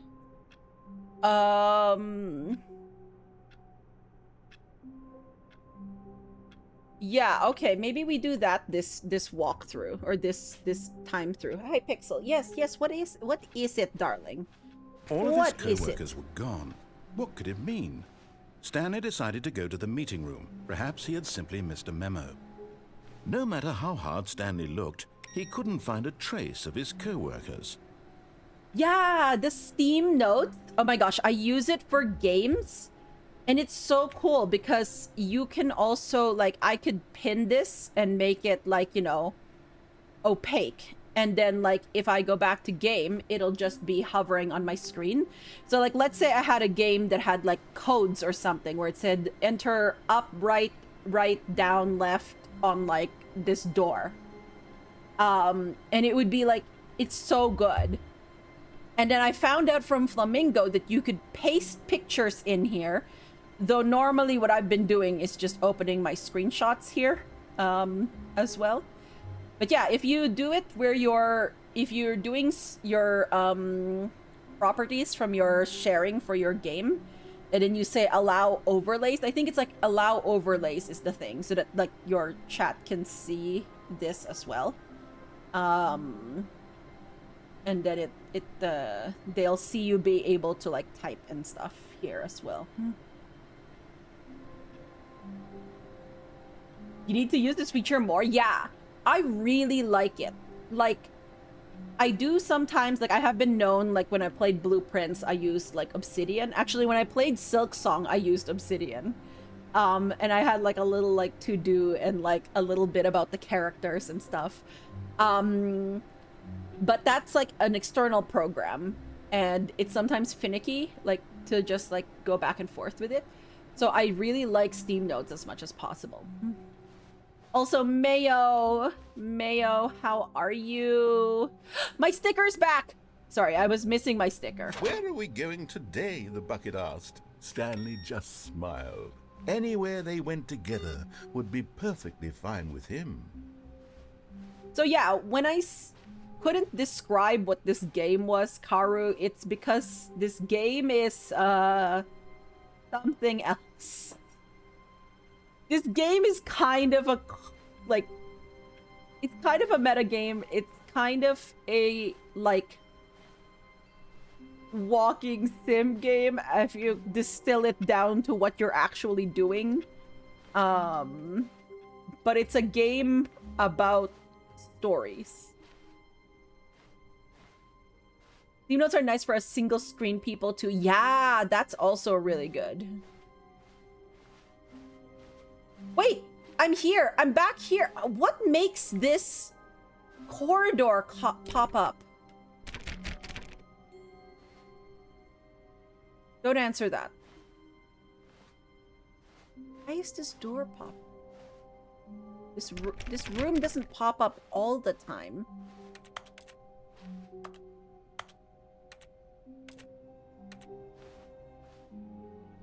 Kind of meta. I mean, it is. Stanley clutched the bucket tightly to his chest and entered the door on his left. No. This was not the correct way to the meeting room, but Stanley had I have felt the things bucket to do. calling to him, telling him that the employee lounge was simply the place to be. And here it was. Had the bucket turned out to be correct? No, never mind. The bucket was wrong. So Stanley took the door on his left to go back to the meeting room. the narrator has decreed basically that we're in a codependent relationship with this bucket, which definitely has led to a lot of chats. Said the bucket. Don't go to the meeting room. Go somewhere else. The cargo lift, yes. Yes, okay. Good, said the bucket. Now ride the lift all the way to the top. There's something up there I need you to do. Stanley did not question why or how this bucket was speaking to him. It should have alarmed him, of course, because buckets can't talk. But Stanley chose not to think about this obvious fact. He was firmly convinced that the bucket had spoken to him, and he unthinkingly did whatever the bucket asked. Danger everywhere, yes. Alright.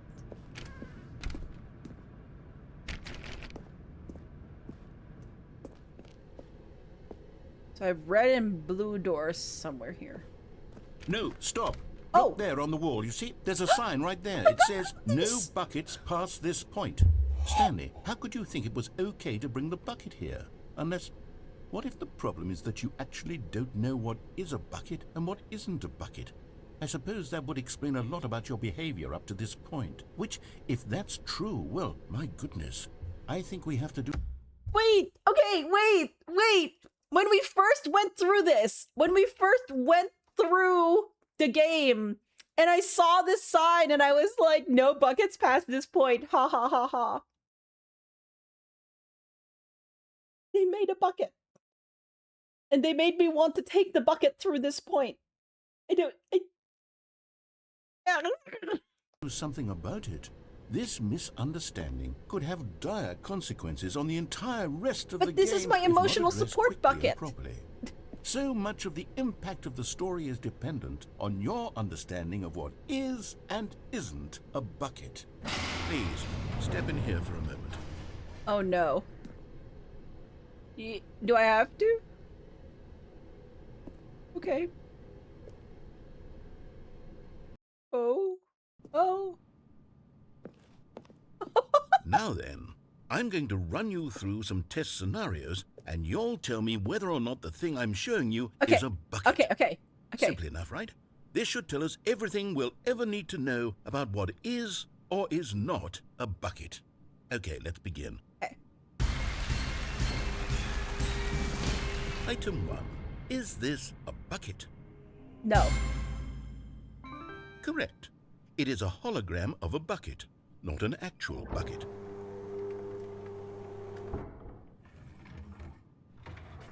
What a wonderful first impression for someone Item to have 2. of this game, I know! Is this a bucket? Correct. It is a 3D printed recreation of a bucket, not an actual bucket.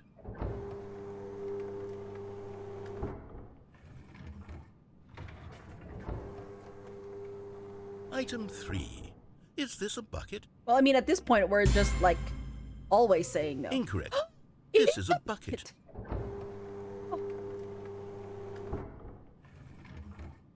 Yeah, we're, like, in, like, DLC territory. Item 4. Is this a bucket? Well, clearly, yes. Are you hallucinating? This is a tractor. It's an enormous machine that tills the earth. I thought this was a gimmick. How on earth did you manage to screw it up? I don't know, narrator. Incredible. I'm sorry. Let's just move on to the next one. I'm sorry. I'll take this seriously. I'll take this seriously. Is this a bucket? Chat, I gotta say yes. I gotta say yes again. I'm gonna give me an actual bucket, but like... Correct. Oh! This is a bucket. It's a bucket! See? And the first things you saw was the baby? Oh, Item no. 6. Is this a bucket? No. Trick question. Both. Gotcha. It's both a bucket and not a bucket. That is deep. Item... Wait, hold on. I can't find the next one. Let me see. It should be around here somewhere. Don't tell me you're gonna take my bucket. Yes. Thank you. There's nothing here. Of course it isn't a bucket. We both so know true. full well that nothing isn't a bucket. Wait, when I say nothing isn't a bucket, that makes it sound like I'm saying everything is a bucket, which of course is not true. Unless... Is that what you think? Answer me straight, Stanley. Are you trying to tell me that you believe everything is a bucket?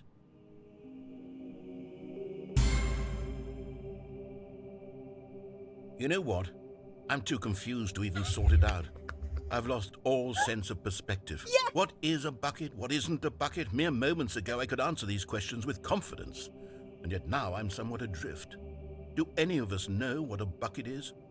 Am I a bucket? I mean, I am Stanley, made I can't keep doing of this. water, and I'm I losing convey myself, myself and from myself place was to all I place, ever so had that to makes begin me a with. bucket. I'm afraid the bucket is threatening to tear our relationship apart. I can't have that. I'm sorry. But I'm going to erase all buckets from the game entirely. What? Okay. No! Here we go. No! My bucket! My bucket! What happened? Is everything gone? Why did Because everything everything disappear? is a bucket. Was everything a bucket? Every single thing in the game was a bucket. Oh my God, I had no idea. How could... Except me. I'm not a bucket after all. And you, Stanley, you're still here. You're not a bucket either. Oh, this is wonderful news. We're not buckets. Yes, I actually feel much more at ease right now. It's delightful to get some clarity on that issue, but it doesn't change the fact that we haven't got a game. So, tell you what, I'll reset everything and we'll put back all of the buckets, okay? And we'll know that it's all a bucket. But if you run into anyone else, maybe don't mention that. Who knows what that information might do to a person? All right, here we go.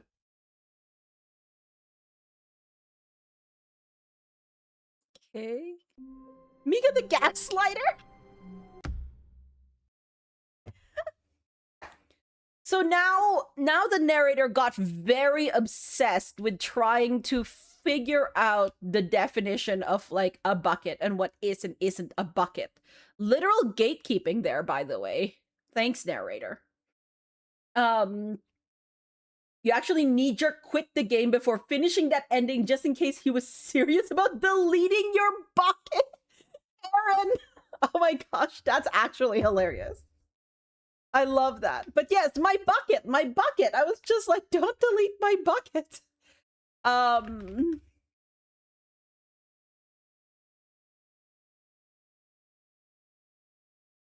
Went to go to red blue door area, but there was a sign for no buckets. Okay, but now what happens if I go back now? Because I do want to go there and I don't want to not take my bucket. All of his co-workers were gone.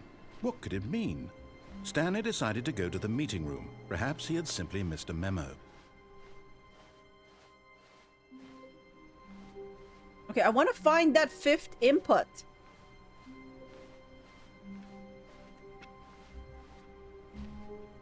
A good bucket, a strong bucket, a humble bucket, A committed humble bucket? a bucket of culture and distinction. Stanley clutched okay. the bucket tightly to his... This was not the correct way to the meeting room. Oh, But thank Stanley you, Hunter. had felt the bucket calling to him. I will take a look telling at it him after that stream. The employee lounge was simply the place to be. And here it was. Had the bucket turned out to be correct? Was this No, never mind. The bucket was wrong. Stanley took the door on his left to go back to the meeting room. No. I want to try this again. No, said the bucket. don't go to the meeting room. Go somewhere else. The cargo lift, yes. Good, said the bucket. Now ride the lift all the way to the top. There's something up there I need you to do. Stanley did not question why or how this bucket was speaking to him. It should have alarmed him, of course, because buckets can't talk. But Stanley chose not to think about this obvious fact.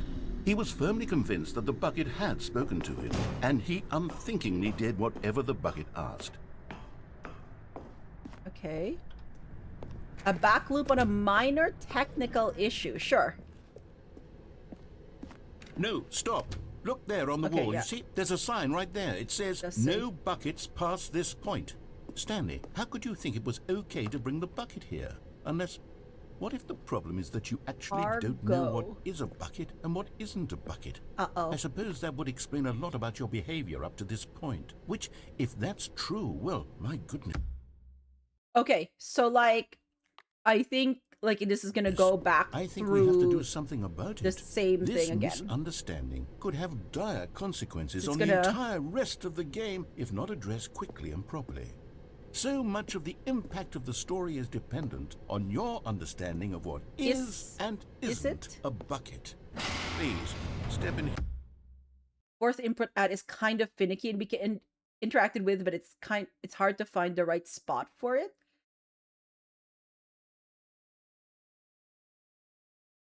Okay, but we did put the fourth input in the end. So we did end up putting it in. So now I want to find the fifth one, I believe, is where I'm at. Okay.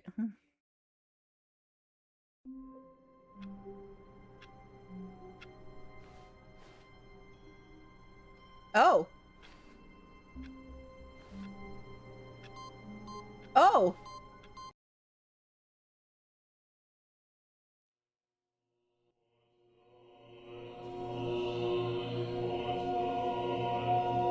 Oh. Welcome, Stanley, to heaven? Are these all buckets? I can just press buttons. Oh my god. Oh my god. This is like bubble wrap.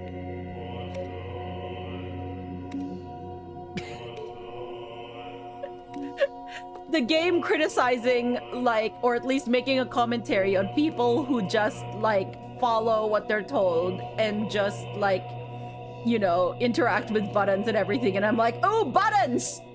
Let me press them all.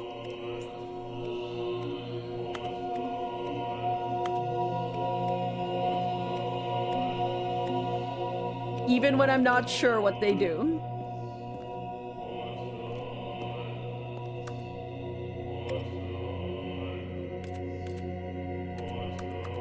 Can I press you at all? I can. Can I press anything at the top? Yes, I can. You love this one? Let's go. How are you, Zizi? We have gone a few different places. We've gotten emotionally attached to a bucket.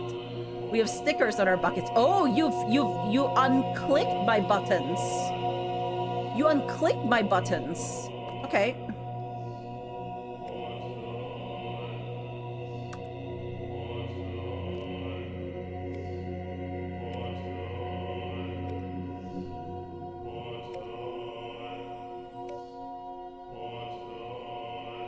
The inputs were purplish pink, so, or pink in general. So what if I just do pinks?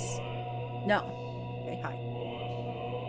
Looks like candy dots. Ooh, candy dots? I don't know if I know what they are, but candy in general. Stanley's emotionally support bucket is very important. Yes, and my stand-in for love interest. Smarties. Ooh, Smarties. Yes. Okay.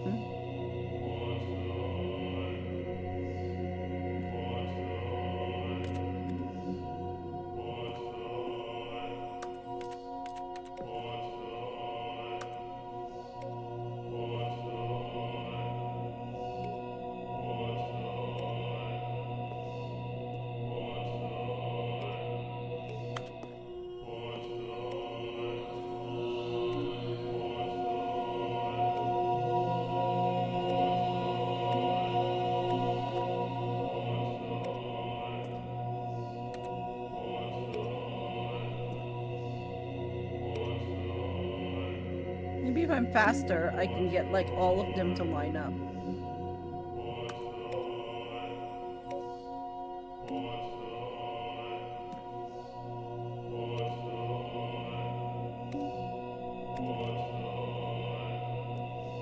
Nope, that didn't do it.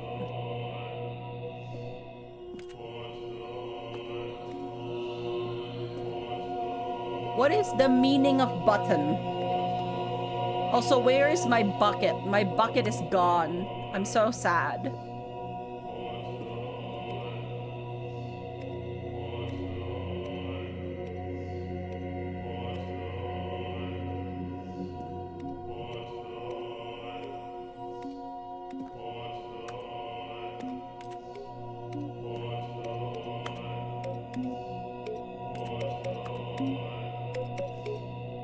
Maybe I have to press a certain number of buttons. Maybe if I just keep pressing buttons, it'll like do something for me.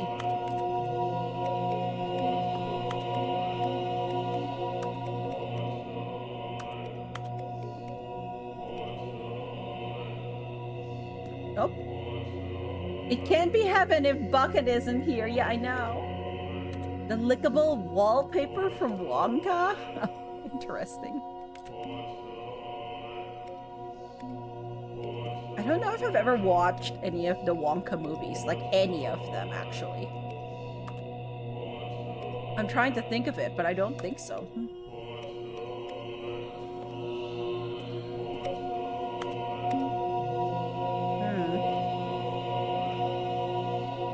The Gene Wilder one is a classic. Yeah, I've seen it around. I just haven't watched it. Okay.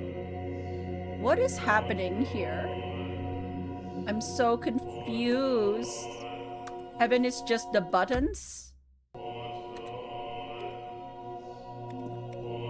You love the Gene Wilder one. Oh, okay. Interesting.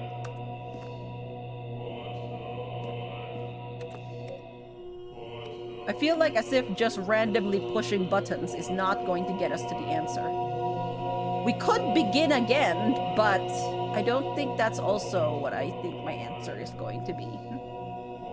You've heard the Timothée Chalamet one is better than people expected, but it'd be hard to top the Gene Wilder one. Oh, okay, yeah. Got a bunch of different themed candy and chocolate things for a while. Everlasting gobstoppers, chocolate bars, etc. Wait.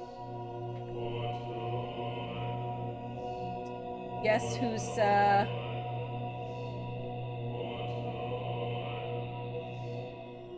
he's like, kind of there? Okay, nope. She got distracted. Sorry. False alarm.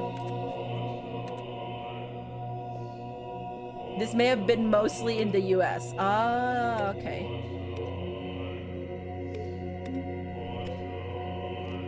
Okay, so we've reached heaven. We have the ability to push buttons. Wait, Pixel, are you hungry? You're hungry, aren't you? You have already had dinner, though. The TC one is pretty different because it's young Wonka, while there is older Wonka. Yeah. You remember seeing gobstoppers up here, but not a ton of others. Okay. There's like all this chanting as well, and I'm like, I don't know what's happening here. Because like all it was buttons, right? Like that was Stanley's life. So if we're saying that this is heaven for Stanley, and all we have are buttons, that's like saying that basically Stanley's happiest place is when he was just being told what buttons to press and for how long. And pressing buttons would give him his like ultimate happiness. But now how can we be complete without Bucket? Bucket is gone. I don't think we can be that complete without it. Okay, I think I need to reset this game. Or to restart because like, you know, they're extremely prevalent just around. Buttons are great. They are. It really is very bubble wrap-ish of this thing. So let's begin the game again and see what happens.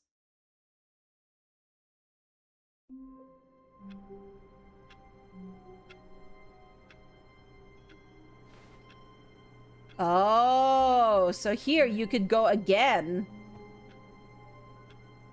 Okay.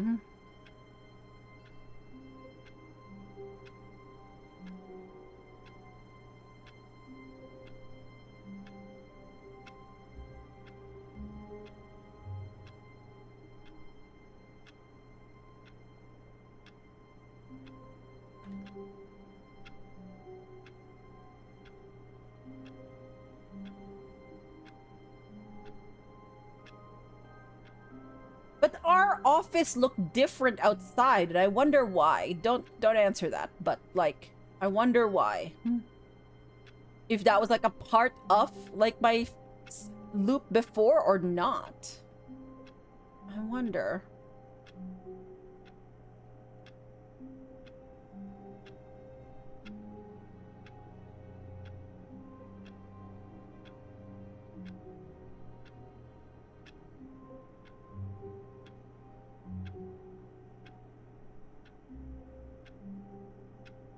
I was taken to button heaven.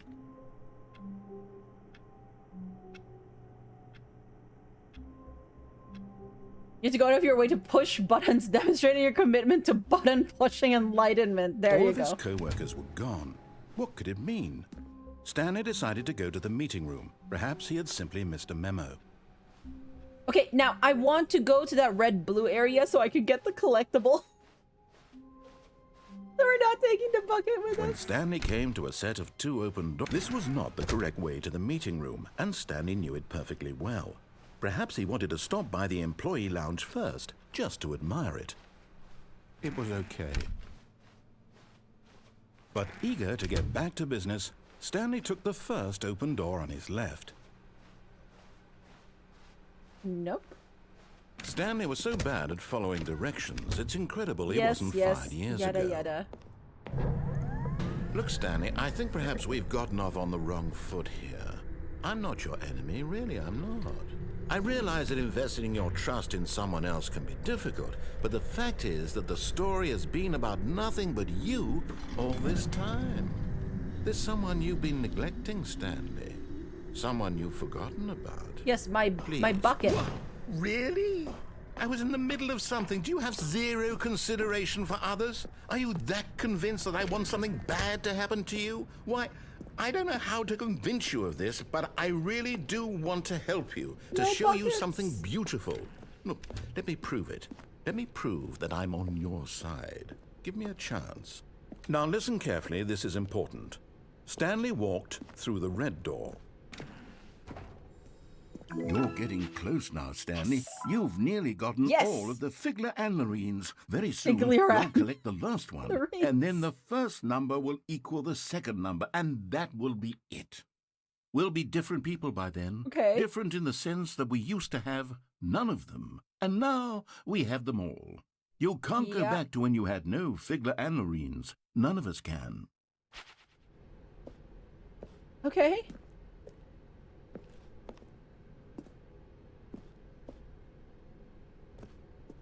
Aha, perhaps you misunderstood.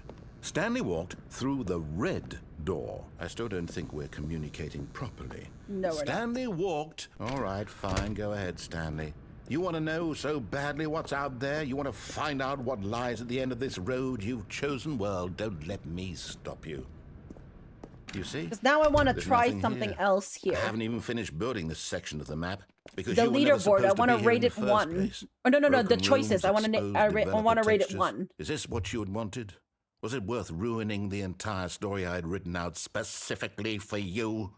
Do you not think I put a lot This of is time like a into that? visual Because I novel did. where you try and And get in the every end, it was all ending. for nothing. And you Because like this try is what you and wanted to remember what see. the branching Help choices me here, are. Stanley. Help elucidate these strange and unknowable desires of yours. What would have made this game better? What did you want to see? Vehicles? really is. Skill trees? Work with me. You've given me absolutely nothing so far.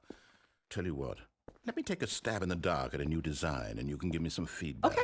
All right. There we go. A third option. This already feels leaps ahead of where we were before. Okay, I'm going to stop you there. Now, tell me about your experience with this new version. Okay, it's gonna Would be you one. say that the game benefited from allowing you more choices? Feel free to be honest. I'm looking for some real critical feedback here. A 1? I mean, I can understand if you had reservations, you saw ways the game could be improved to more fully express itself mechanically and I'm artistically, sorry. but a 1? Yes, That's not a even 1. helpful. What am I supposed to do with that? But I guess it isn't my place to judge. Here, based on the data from your previous playthrough, I've compiled a new version. And He's to be so perfectly offended. candid, Yeah. I think I've knocked it out of the park. Are you still with gonna this give me one. the leaderboard? Let's take a look. Yes, you are. Am I still 9,328th?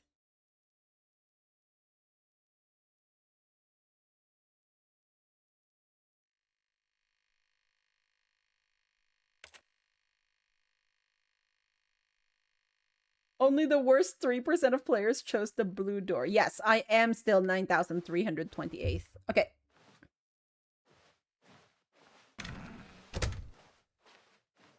Now, would you say that competitive leaderboard helped you feel motivated to keep walking through doors? No. Again, honest answers, please. Hey, I nearly forgot. I've got a prototype of a new game I've been working on, and now would be a lovely opportunity to give it some playtesting. You wouldn't mind taking a look at it, would you? Okay, so you Perfect. are Let me- going to do this again. Okay, we're gonna begin the game again.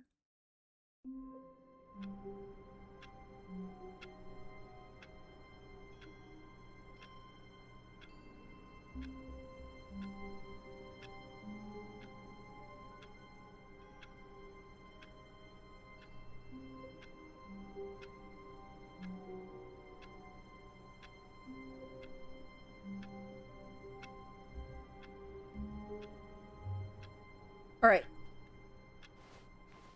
All of his co-workers were gone. What could it mean? Stanley decided to go to the meeting room. The embrace of an old friend. There you go. A weathered companionship that stands the test of time. Okay, now what have I not done? Stanley clutched the bucket tightly to his chest and entered the door on his left. We haven't tried to get confusion ending with the bucket.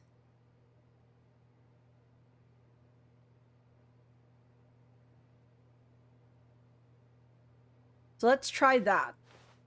This was not the correct way to the meeting room, but Stanley had felt the bucket calling to him, telling him that the employee lounge was simply the place to be. And here it was. Had the bucket turned out to be correct? Was this better than the meeting room? Yes, It Stanley sure thought to is. himself. No, never mind. The bucket was wrong. Stanley took the door on his left to go back, and so the two of them detoured through the maintenance section and walked straight ahead to the opposite door. There we go. Oh, good, Stanley. I'm glad you found your way here. Are you? I knew you'd find this place eventually. Oh dear. You see, Oh, your dear. friends and I are concerned for you, Stanley. The baby We've is come here. together here because we care about you very much. My mannequin It's this wife is bucket here. you're carrying around everywhere. It's an The bucket intervention? isn't even from the original Stanley Parable. It's just sequel content. We're the ones that matter, Stanley. Classic characters from the first game, like the Adventure Line and the Broom Closet. Because that's what fans want from a sequel. They want more of their favorite jokes, not this bucket that they've never seen before. Yes, I know I'm the one who gave you the bucket, but fern. you're spending too much time with it. Don't you want another story involving the Adventure Line? We could make the... This is definitely reading as in, like, you know, not really understanding what, like, the reader wants from a sequel type thing. The narrator keeps wanting us to feel a certain way about certain things.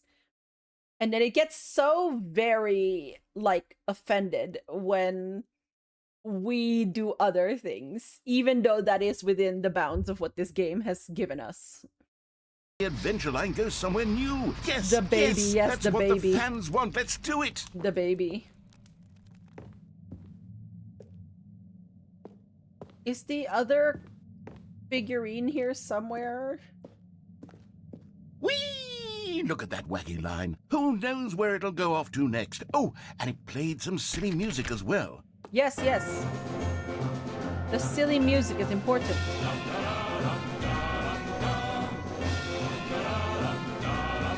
What Aaron said earlier about not knowing what the players like, yeah.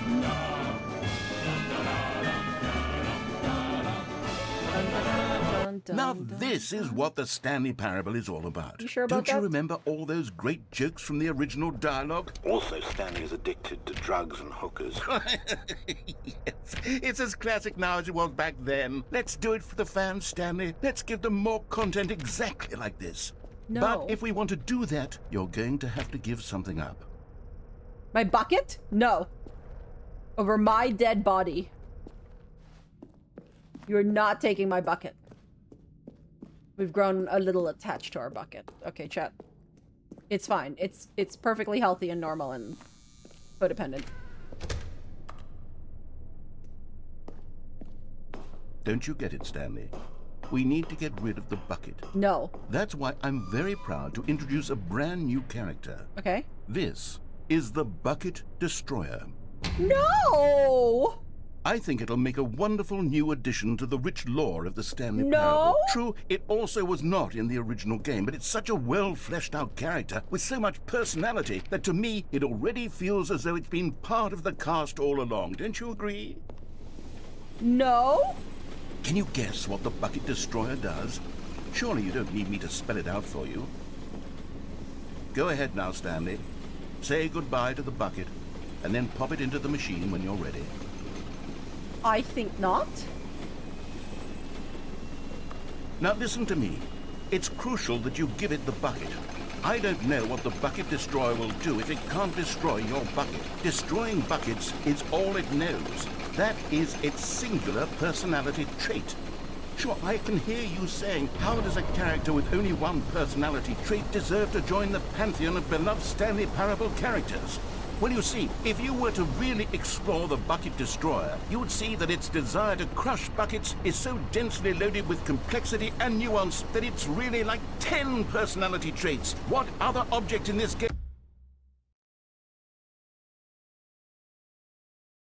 I'm sorry, it reminds me of that meme, you know, where like the guy slaps the the hood of the car, but now we're slapping the side of the Bucket Destroyer. This baby could fit so many personality traits. Can you even say that about? The broom closet? Certainly not. I wonder what sort of Bucket Destroyer merchandise the fans will be clamoring for after this. Okay, the Bucket Destroyer is getting very upset now. You'll have to hurry and feed it. We can't get back to the classic Stanley Parable characters like the Adventure Line or the Bucket Destroyer until you crush that damn bucket. Quickly now, the fans are waiting. Do it, the fans, Stanley. Give the fans what they want. Hurry and... Yikes. Yikes. I don't think that ended well. Yeah, Bucket Destroyer. exactly, Hunter. My prized creation. You had so much potential. We were going to do such marvelous things with you, tell such spellbinding stories about you. All of it squandered now. Goodbye, new friend. For the moment in time that you were here, you were magnificent.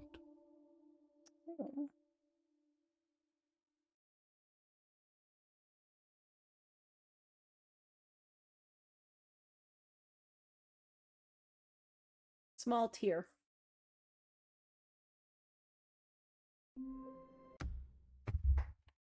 Okay, wait, so...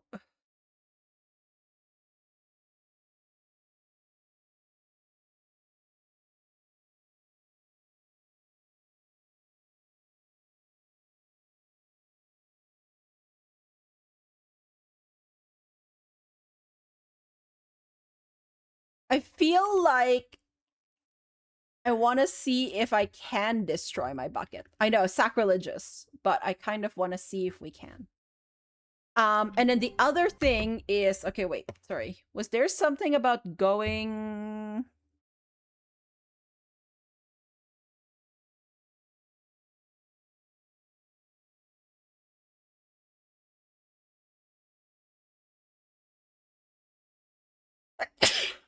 Okay, excuse me. Okay, before we try and destroy the bucket, we need to explore all our options. Exactly. You're so glad you're playing this game blind. Yeah, like, when I said I knew a tiny bit going in, it was literally what I had described. To be a better man and a better co-worker. In time, perhaps, he would become both of those things. Okay. I mean, I'm already a better man and co-worker, but okay. Stanley clutched the bucket tightly to his chest and entered the door on his left.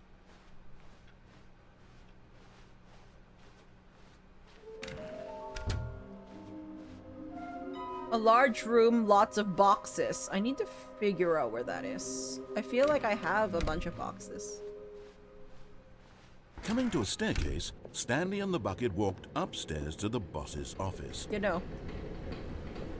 But Stanley just couldn't do it.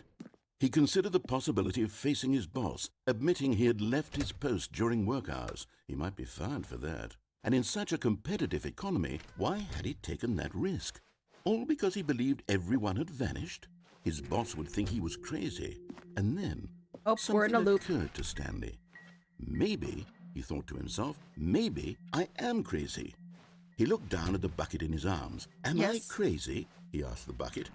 The bucket returned his gaze, but said nothing at all. The bucket said nothing at all. Stanley thought. Usually the bucket is a source of guidance and wisdom for me in How difficult could you leave times me such as these. in my trying times? He held the bucket close, yet felt none of its familiar reassurance and comfort. Oh no. And that's when Stanley realized, this isn't my bucket.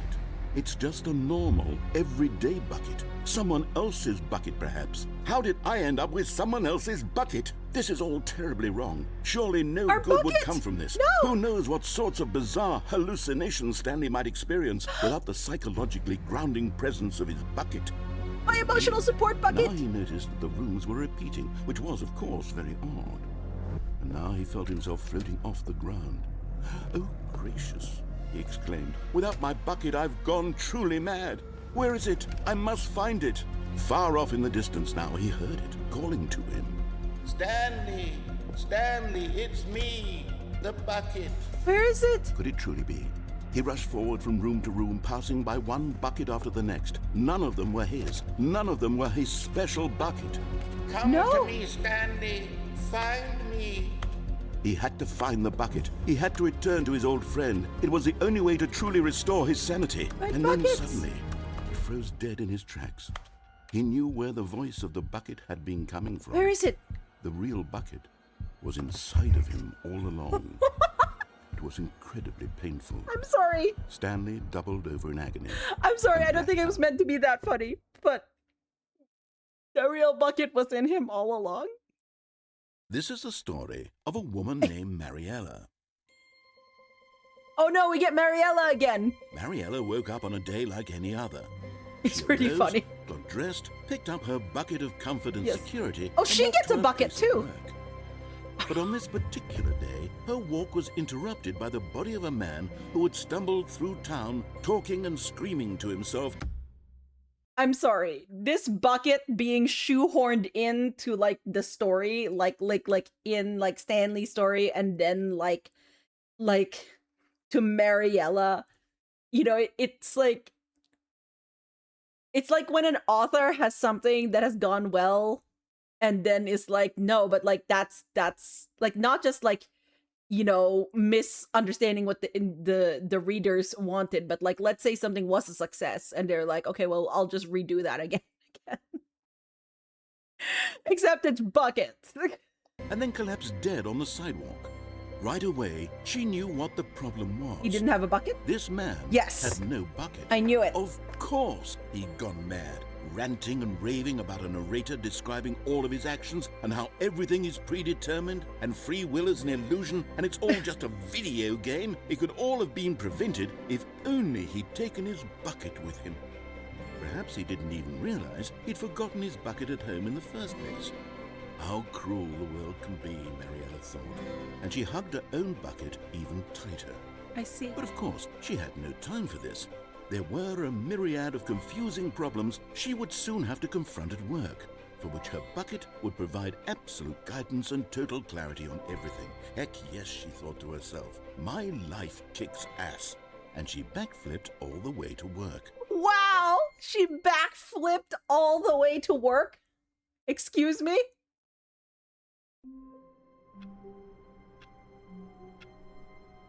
The fact the bucket looks poorly photoshopped makes it funnier. Yeah.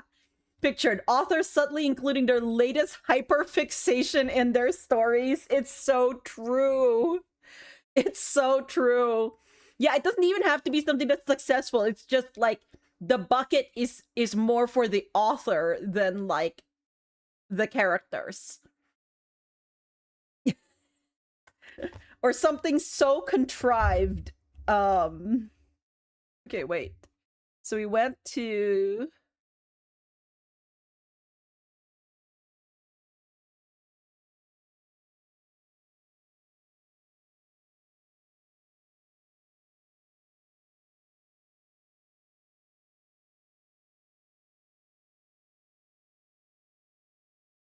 Okay, so...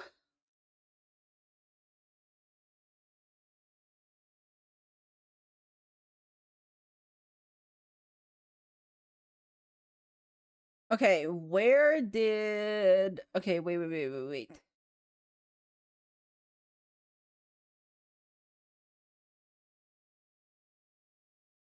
Did we go to the maintenance section? Yeah, we did, didn't we? Yeah, so then instead of a confusion ending, it made us into that other ending. We didn't actually have, like, the confusion ending again. Huh.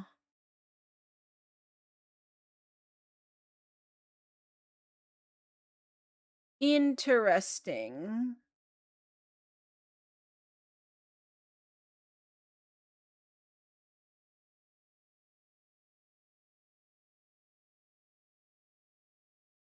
Wonder if there's something else. Like, I'm sure there's stuff that I've forgotten to do, but what All of is his it? co-workers were gone.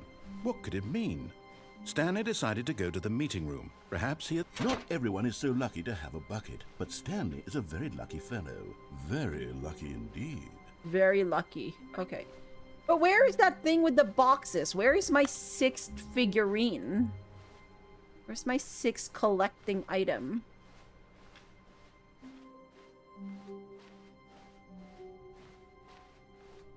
Stanley clutched the bucket tightly to his chest and entered the door on his left.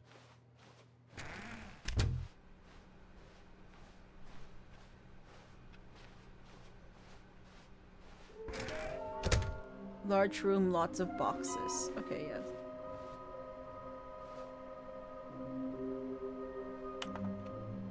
Loading.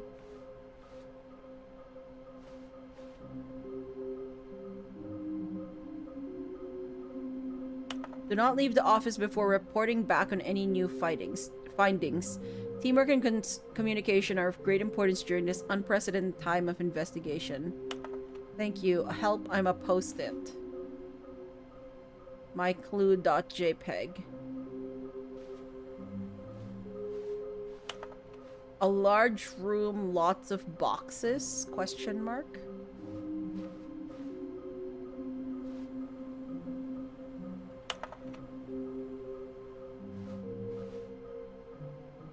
Beware the false prophet?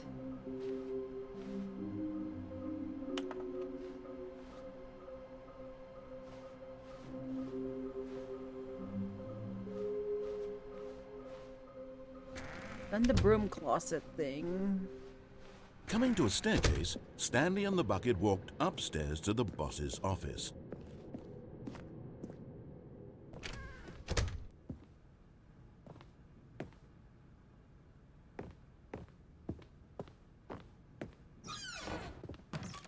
Okay, this was the bathroom.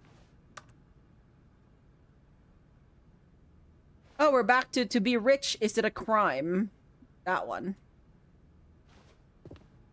I still haven't figured out how this thing works.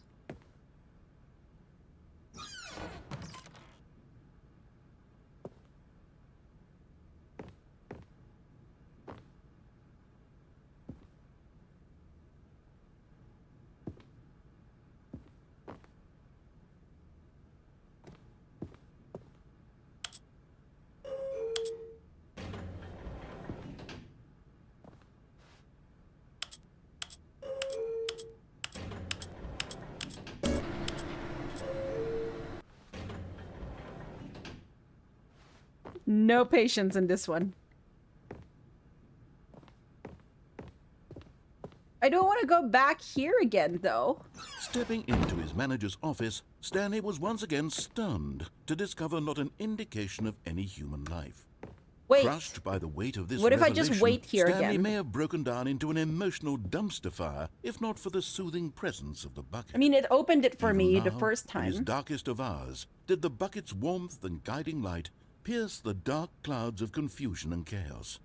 It would be with him always. The bucket would. And he knew it. The two of them were inseparable. At this point, Stanley was so absorbed in the tender spiritual connection he shared with the bucket that he didn't notice the keypad behind the boss's desk. Nor in his bliss of simply being near the bucket did he have any notion that the PIN number for the keypad was 2845. Okay, I think the next one after this is we are going to try and go back to the destroyer. The bucket destroyer. Stanley Okay. just sat around twiddling Yep. his thumbs. I'm sitting here twiddling Trying my to thumbs. input anything on the device was useless, since he could never possibly know that the combination was 2845. I couldn't possibly know that. No.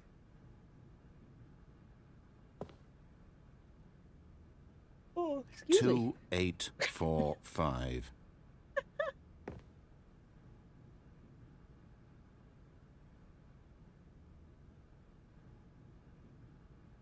Are you gonna put it in for me? Are you gonna open this for me? Forgot, No. but it turns out that the panel's emergency override kicked You in. did. And the door just opened all by itself. Wonderful. And Stanley got the hell along with the story. Well, whoop-de-doo. Okay, I don't think that changed anything. I wouldn't think that that should have changed anything. Not sure I'm even gonna count that as a... Yeah, because I don't want to go back through this whole thing again. So, okay. It's gonna confirm, but otherwise we're going to, unfortunately, destroy our bucket. Maybe. Potentially. Maybe something will happen, like act Stanley of and the bucket walked straight ahead narrator. through the large door that read, Mind Control Facility.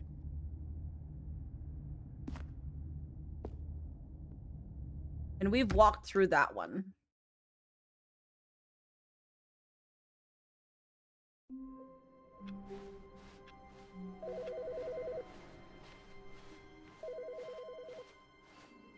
Okay, pick up my It bucket. takes a lot of humility to carry a bucket so magnificent. Stanley checked his ego and then proceeded Checked on. his Stanley ego. clutched the bucket tightly to his This was not the correct way to the meeting room, but Stanley had felt the bucket calling to him, telling him that the employee lounge was simply the place to be. And here it was. Had the bucket turned out to be correct? No, never mind. The bucket was wrong. Stanley took the door on his left to go back, and so the two of them detoured through the maintenance section and walked straight ahead to the opposite door. All right. Let us see what happens. Oh, good, Stanley. I'm glad you found your way here. I knew you'd find this place eventually. We care about you, Stanley. You see, your friends and I are concerned for you, Stanley. We've come together here because we care about you very much. It's this bucket you're carrying around everywhere. The bucket isn't even from the original sheer Stanley number of voice Parable. lines they've It's done just for sequel picking up the content. bucket is We're incredible. the I ones know, that right? matter, Stanley. Classic characters from the first It's game, like the changed Adventure Line and the a Broom bunch of Closet. times. Because that's what fans want from a sequel. They want more of their favorite jokes, not this bucket that they've never seen before. Yes, I know I'm the one who gave you the bucket, but you're spending too much time with it. Don't you want another story involving the adventure line? We could make the adventure line go somewhere new. Yes, yes, that's what the fans want. Whee! Look at that wacky line. Who knows where it'll go off to next? Oh, and it played some silly music as well.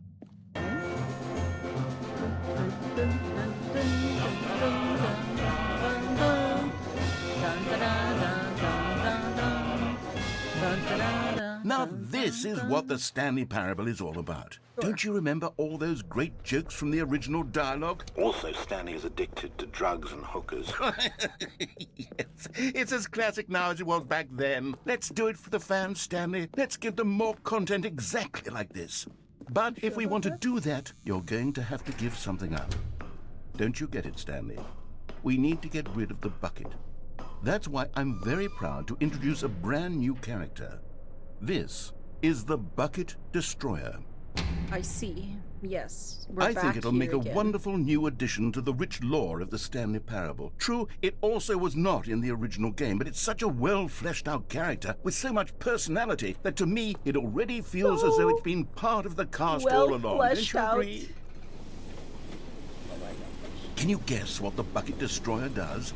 Surely you don't need me to spell it out for you. Would you even... Okay. Go ahead now, Stanley.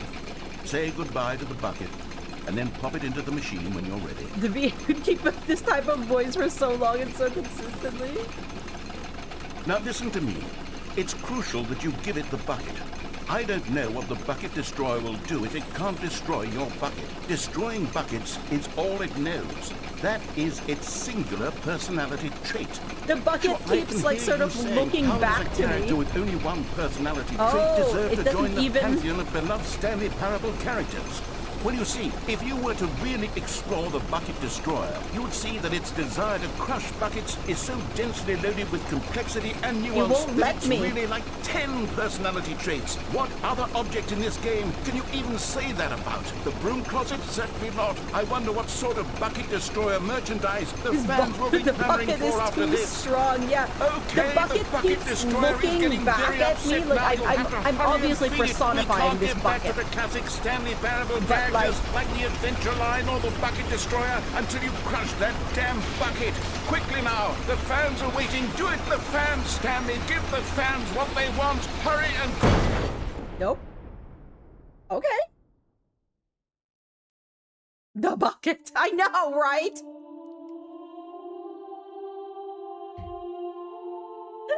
The Bucket Destroyer. My prized creation. Well, you had there so goes the much Bucket potential. Destroyer again. We were going to do such marvelous things with you, tell such spellbinding stories about you. All of it squandered now. Goodbye, new friend. For the moment in time that you were here, you were magnificent.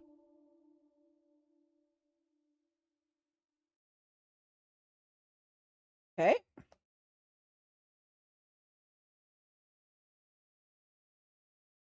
I'm trying to figure out if I have missed something. Just a step through this door, Stanley thought to himself. That's all I need. If I can make it through this door, I can make it through them all. Sure about that? No matter how hard Stanley looked, he couldn't find a trace of his co-workers.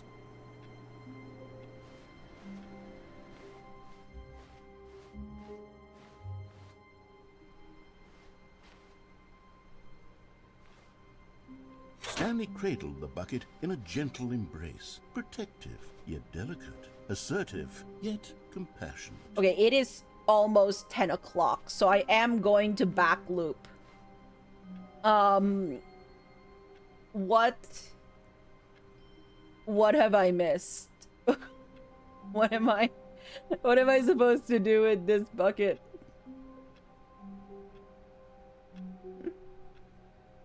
That is a back loop. Because I cannot keep playing this game more. It's the cargo room. Cargo room.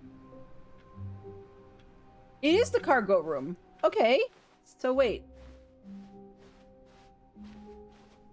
Stanley clutched the bucket tightly to his... This was not the correct way to the meeting room. But Stanley had felt the bucket calling to him, telling him that the employee lounge thought I was simply looked. the place to be. And here it was. Had the bucket turned out to be correct? No, never mind. The bucket was wrong. Oh, a Stanley took the direction. door Okay, on his okay. left Cool, To cool. go back to the meeting room, Yeah, large No, room with lots of... said the bucket. Don't go to the meeting room. Go somewhere else. The cargo lift, yes. Go there. Go Oh, to no. the cargo lift. Okay, I thought that I could... Oh, wait. Oh, that's why I could go up. Oh, I see now. When I saw that there was something there, I didn't realize And that I there could it go is, up. The last Stiggly Wiggly. Oh, Savor this moment, Stanley. This thank is a you. real accomplishment. This is doing something just for the sake of Well, doing. yeah, you told me that I'm Where not going to so get many anything people for expect it. to be rewarded for the most trivial achievements, you've insisted that a job well done is its own reward. I would tell you that I'm proud of you for collecting them all, but that would be like a reward, and we can't have that. So, instead I'll just say, it's done. We're all done here. Okay. And now we can go to whatever the hell you were doing before you hunted for figurines. And yeah.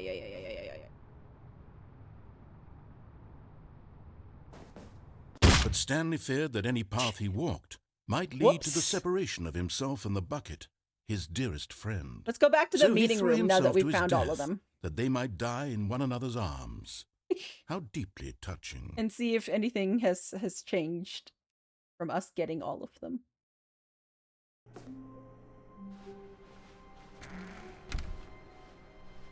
Stanley, I'm sorry, but I have to put a pause on things. Wait, why?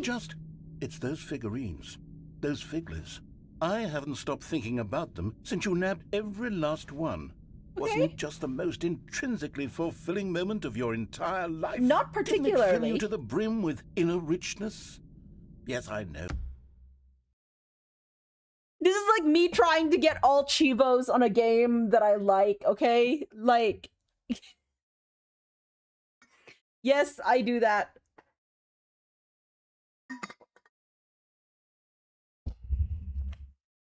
We're supposed to be telling a story, but won't you please indulge me with one more trip back to the memory zone? Oh I no. would love nothing more than to revisit the figurines. Uh-oh. Just one more time. We're back here now. When Stanley found the collectibles.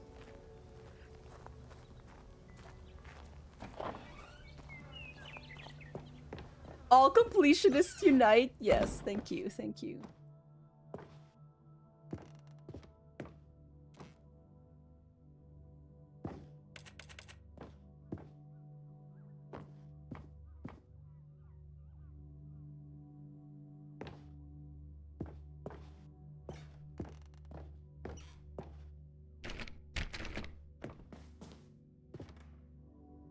Okay. Here's where it all began. The first collectible. Yes. Back then, we had no idea of how many of them we'd find. Sure, it said 6 right there on the screen, but how could we know for certain? We were so innocent. We'll never be like that again, Stanley.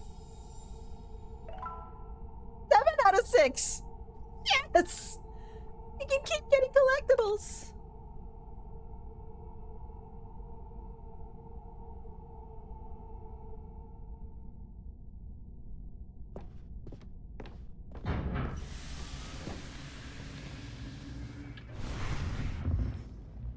And here was the second Stanlerine. You found this one all on your own just by poking around behind the boss's office. You did that, Stanley. I'll be honest. 8 Back out of then, I 6. had no faith in you to find any of them, let alone 6. But you continue to surprise me in all sorts of mundane, unremarkable ways.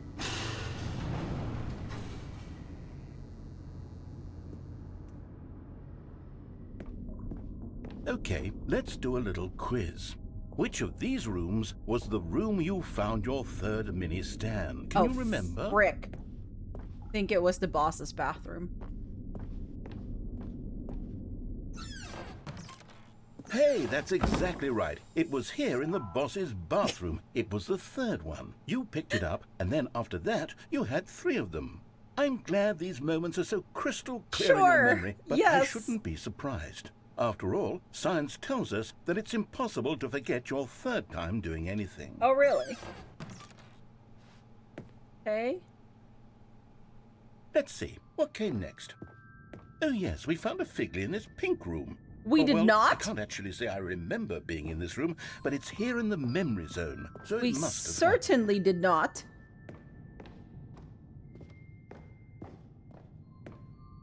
This was the 5th mini-Stan, and this one was really something special. It was by the red and Wait! blue doors. I remember Wait, it I so regret clearly. not getting it! In fact, I regret- because this one I is regret- particularly special to me, I made a little video to commemorate the occasion. Enjoy.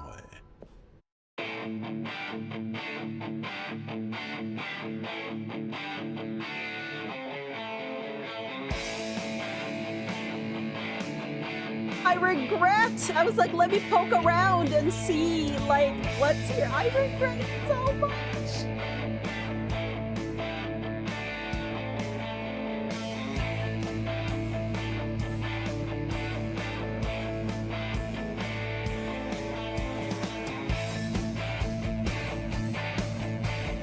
Wow, look at this video.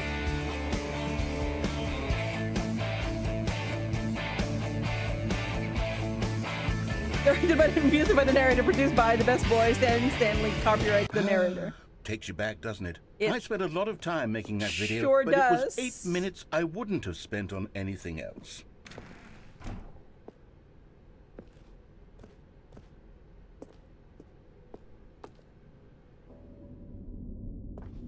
I can't believe I didn't take that other one. Maybe I wasn't supposed to take it. And I then, don't Stanley, know. then we came to the last collectible, the final figurine, right here in the warehouse. This memory is the most distinct and clear in my mind, perhaps because it was the one that happened more recently than all the others. No, but you didn't. Who can truly say how the mind You didn't works? let me get the All I one. know is that this is the moment where you picked up You a didn't let me Figley get and the I other thought to one. myself, yes, that's all of them. They're all collected. It was a moment unlike any other. Except for the other moments picking up figurines, which it was exactly like. You didn't let me get my. And then there was no more. Because we've caught up to the present moment. Nothing left to do but move onward into the future. past. Goodbye, memory zone. Oh! No, I'm not done. I'm not ready to move on. Stop the loading screen. Okay, Isn't there okay, some okay. way we can stay here, keep enjoying these figurines? fern? Let's just go backwards. We'll do the memory zone again from the opposite direction. Okay. See how that feels. Let's do it. Okay, yes. This spot in the warehouse. I remember this. I must say, of all the figurines we looked at in our initial tour of the memory zone, this one is the most distinct and clear in my mind. Let's keep going. I want more. Is it just gonna keep allowing me to pick up here's more where I made that figurines? video. Don't you remember the video we watched?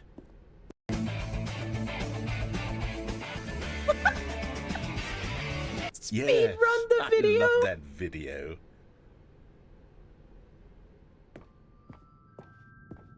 Still don't remember the pink room, Stanley. Still no memory of this one. Good room, though. A solid room. But now I feel like I'm wondering if I should pick it up or not. Am I overthinking this? Maybe. I'm gonna pick it up. That's it. I've made my decision. We're picking it up.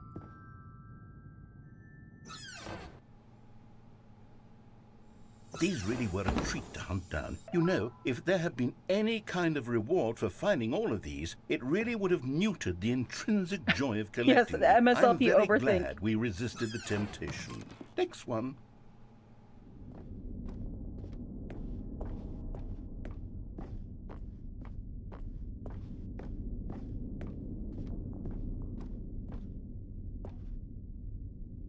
Do I get anything for this? No?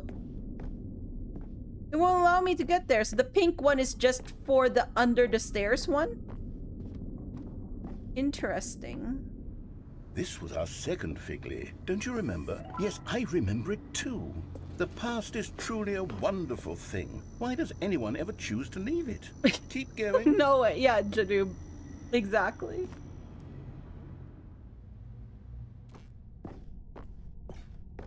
This is it. Ah, there the you very go. first one we found in the exhibit where I introduced you to the Figlarines. Oh, I want more memories, Stanley. I want to keep going. You're the one what that else is said... there? What came before this? Like, you're the one that said that...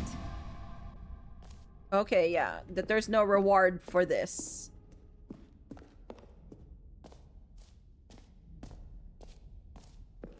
And I was perfectly content with it. Look, it's the terrible new content that we were originally sold on. I remember hating it back then.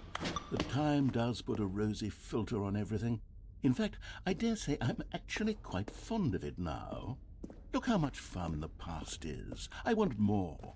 More memories. Okay. Oh, yes. The two doors. Who could have forgotten that? A classic Why does memory. anyone this ever one. choose to leave it?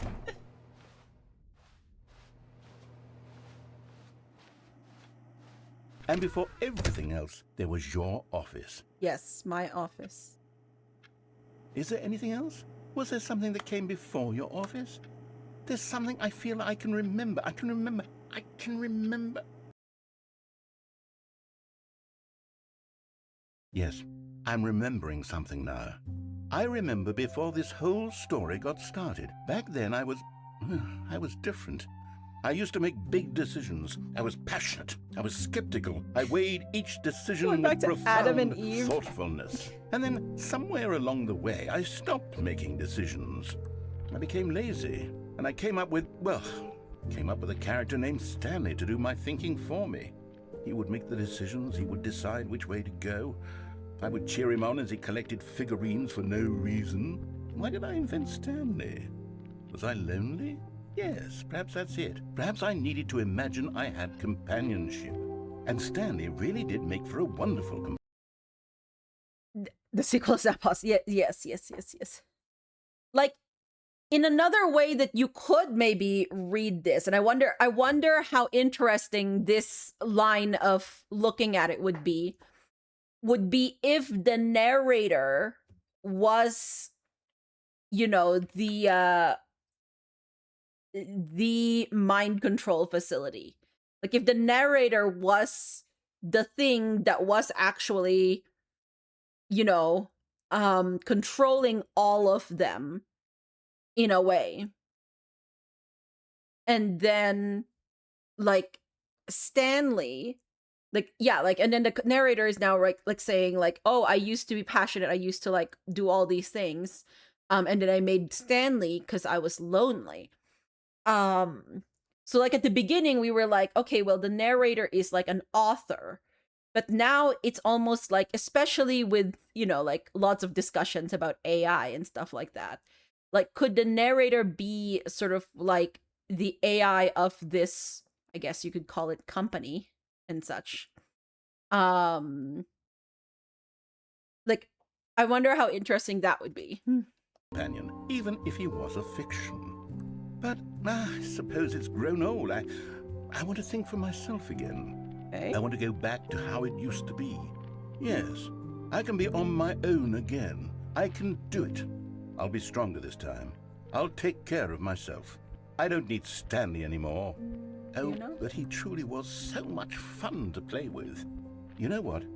Since we're in the memory zone, how about one more good memory? Let's go back just once and give Stanley one more run of the office, and then I'll retire him for good. I did enjoy telling his story so very much. Okay, here we go. This is the story of a man named Stanley.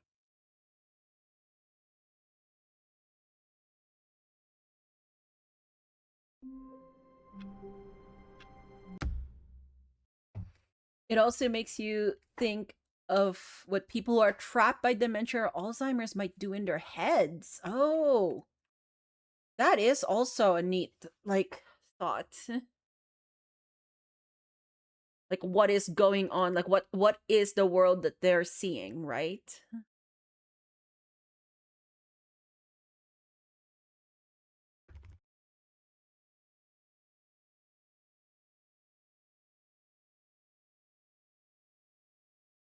what might be comforting. Yeah.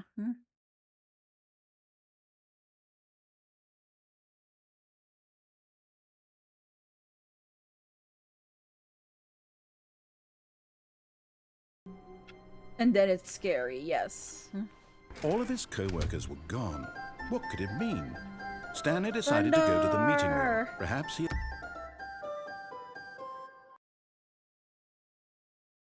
Thunder, how are you? Welcome in. Oh, you were streaming more Frog Block? Wait!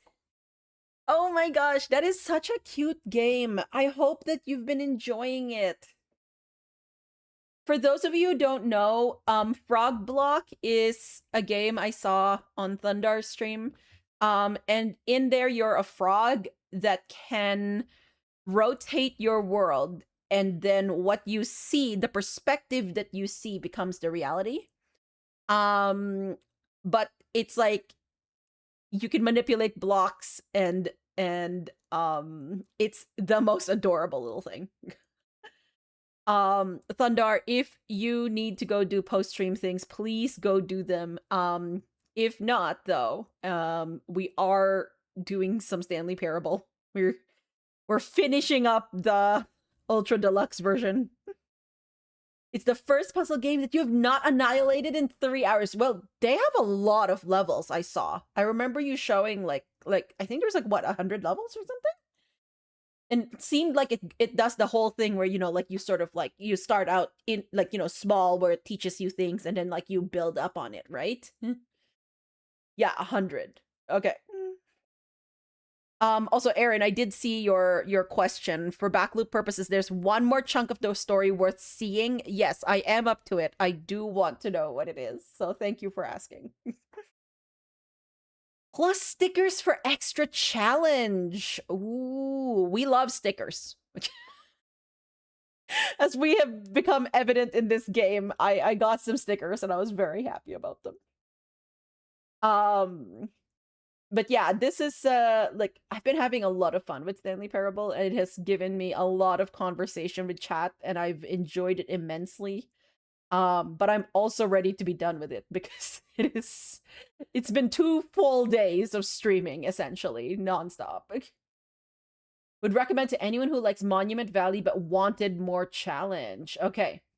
Yeah, and the thing is, I still need to play Monument Valley. I still need to play Monument Valley. had simply missed a memo. I know, I haven't played it. I have like number 1 and 2, and I don't have 3, but I still haven't played either. Following through the conversations with the settings person? Oh, I do want to do that. So wait. Quick to menu. Fia, welcome in. Welcome in, Raiders, as well. Hello, hello. Oh, you were playing Noida. How is that going?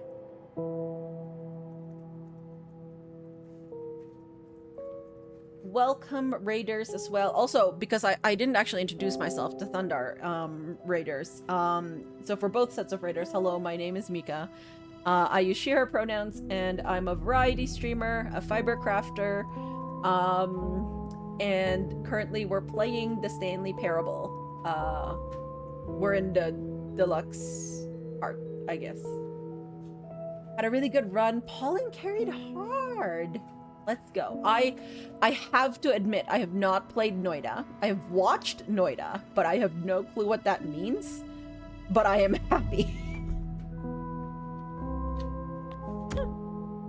Wait, I think I need to quit. Okay, so we've now gotten to like okay, wait. So let's open this game up again, because before it was like set the time, your favorite time.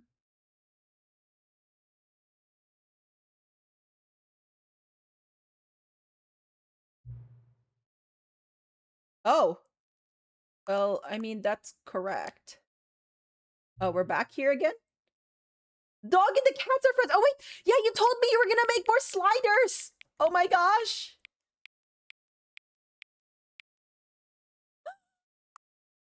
More sliders. Okay. All right. Yes. Have a good time. Via, thank you very much for stopping by with your community. And yes, I will I'm sure I will have a good time with Stanley. The rest of Stanley. They gave me more sliders. I'm so happy. That's 9. Anything else? That's 9. That's 9. We'll do this one. No, actually, I like the Roman numerals.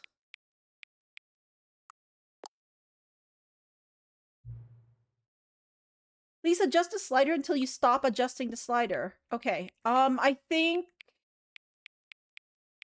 this is a good place I want to stop adjusting the slider. A little more, actually. There you go. Which of the 2 made-up words below is most appealing to you? Occuboinkle, Scrumtush. Is this the new Kiki and Boba? For those of you who don't know, there's like there's something in the linguistics world where they're talking about like sharp words and like, you know, when, because like Kiki and Boba are like 2 made up words.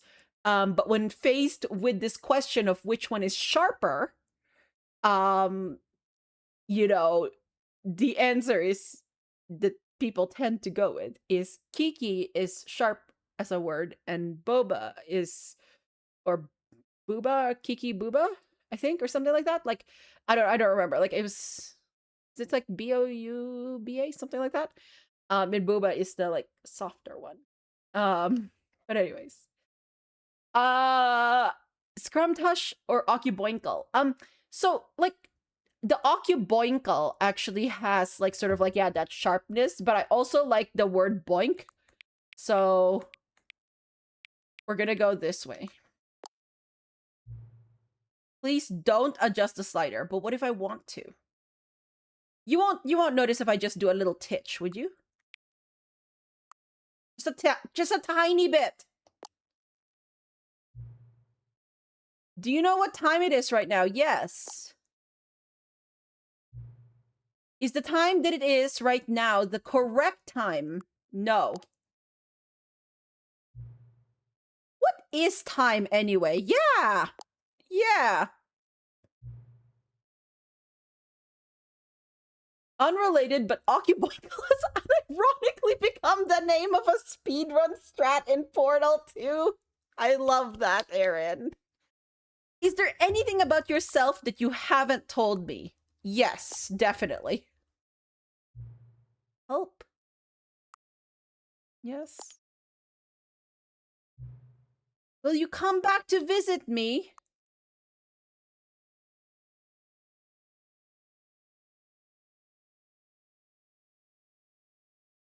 I mean, you've been a very nice, little settings person, and you've given me sliders. So sure.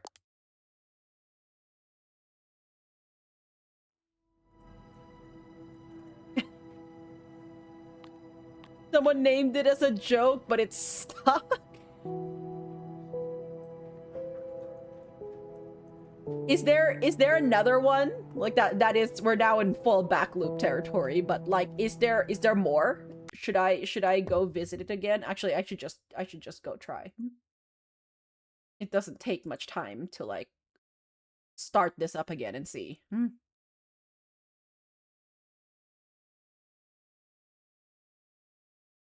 Keep going to visit them until they don't let you know. They should let me visit. What time is it? Does anyone really truly know? Of course they don't. Nobody knows anything. You and I don't even know each other. We're like strangers. Sure, I've adjusted all of the game settings to your exact specifications, but who hasn't? It's just what I do, like a day job.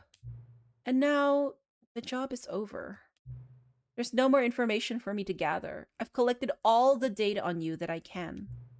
And I still don't really know you. And you don't know me. And neither of us know what time is. What time it is. I thought that got really deep for a moment there. I guess some settings are just unsettable.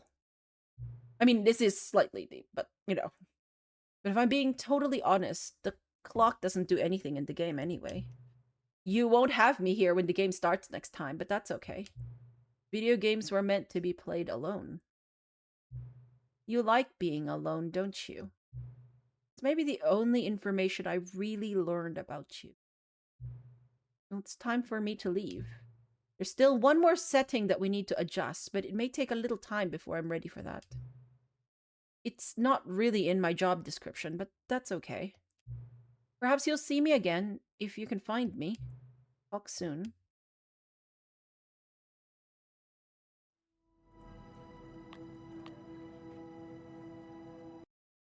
Epilogue?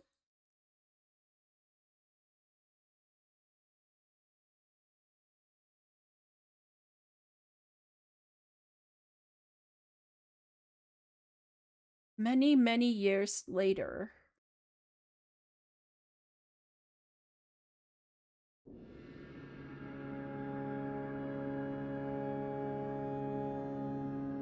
We're back here. Remember when we did the skip button thing? And we ended up in this desert?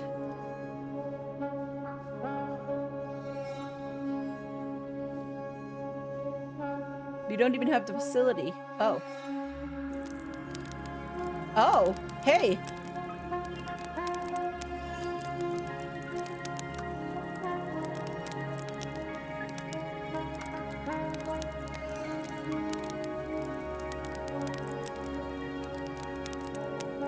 This is quite peaceful, actually.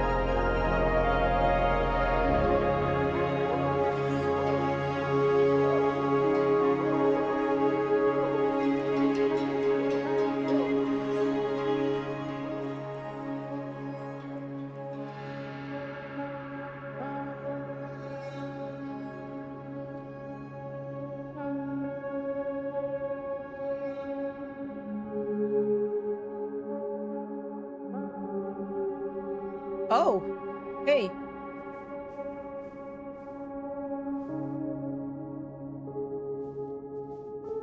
This looks like the entrance to the memory area.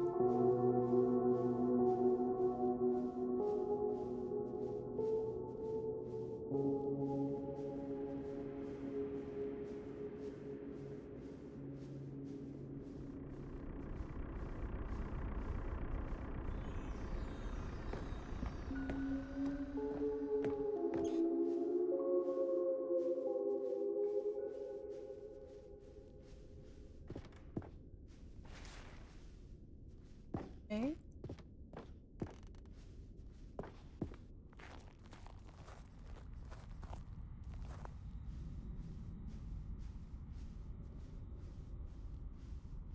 Nine's blog review the Stanley Parable 2. Like so many, I enjoyed my time with the original Stanley Parable, which underscores how truly disappointed I am with its sequel. Where the first game teemed with originality, the Stanley Parable 2 is dull, uninspired, and often insulting to its fan base. Rather than expand on what made the first game enjoyable, the sequel veers off into territory nobody asked for. An infinitely deep hole? Who cares? Where are the new endings? What about enjoyable bits from the Stanley Parable 1, like the adventure line? Instead, we get an uninspired side quest collecting figurines. Even this diversion feels incomplete. Collecting all the figurines gives you nothing. I must say, though, I found the bucket to be quite comforting. A welcome reprieve from... Cat dog born? Oh dear. We may have made them too good of a friend.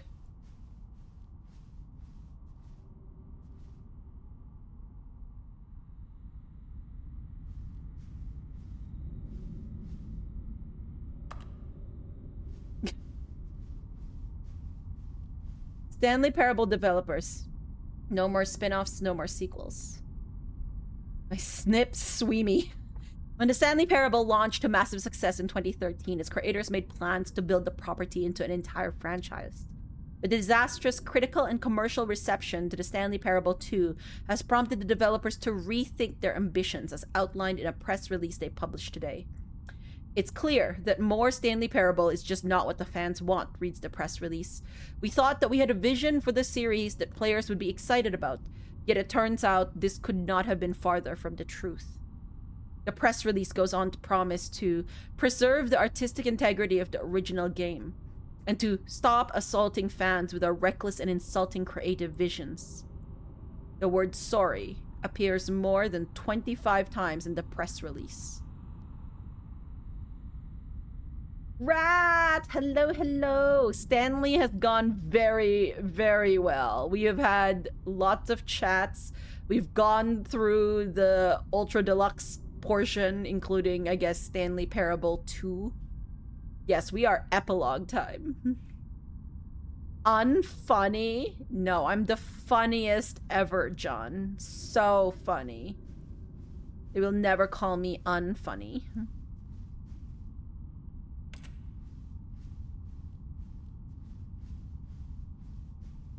You're glad. How have you been, Rat? Wait, was today when you said you were going to... Did I mix it up with yesterday for karaoke? I want it. It's so hot in air pollution-y, no!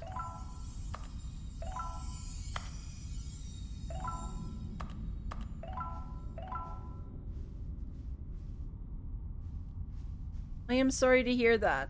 I have heard that it's like all of the fires have, you know, I think there's some big ones in Ontario that have really... Oh. Last night was karaoke. You end up fully not singing and just watching old episodes of SpongeBob. Hello again. Nice to see you. But it's terrible to learn that there will never be another Stanley Parable game. Did you read what the developer said? Preserve the integrity of the franchise. Nonsense. Stanley Parable is not sacred. We do not need to protect it. Screw the legacy. Let's keep making Stanley Parable games until the sun explodes. Let's run this franchise into the ground. Let's drag it through the mud and back. And if people hate it, who cares?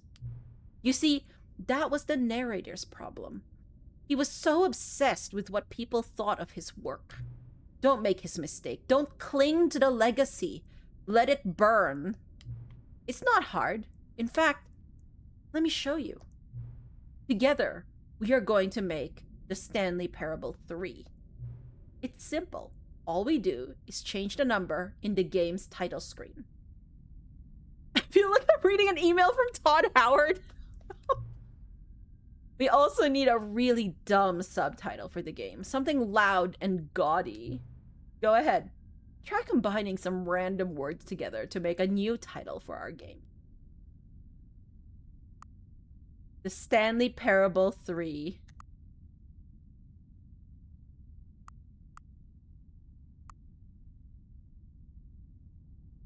I kind of want to use choice in the second column, but like, oh my gosh.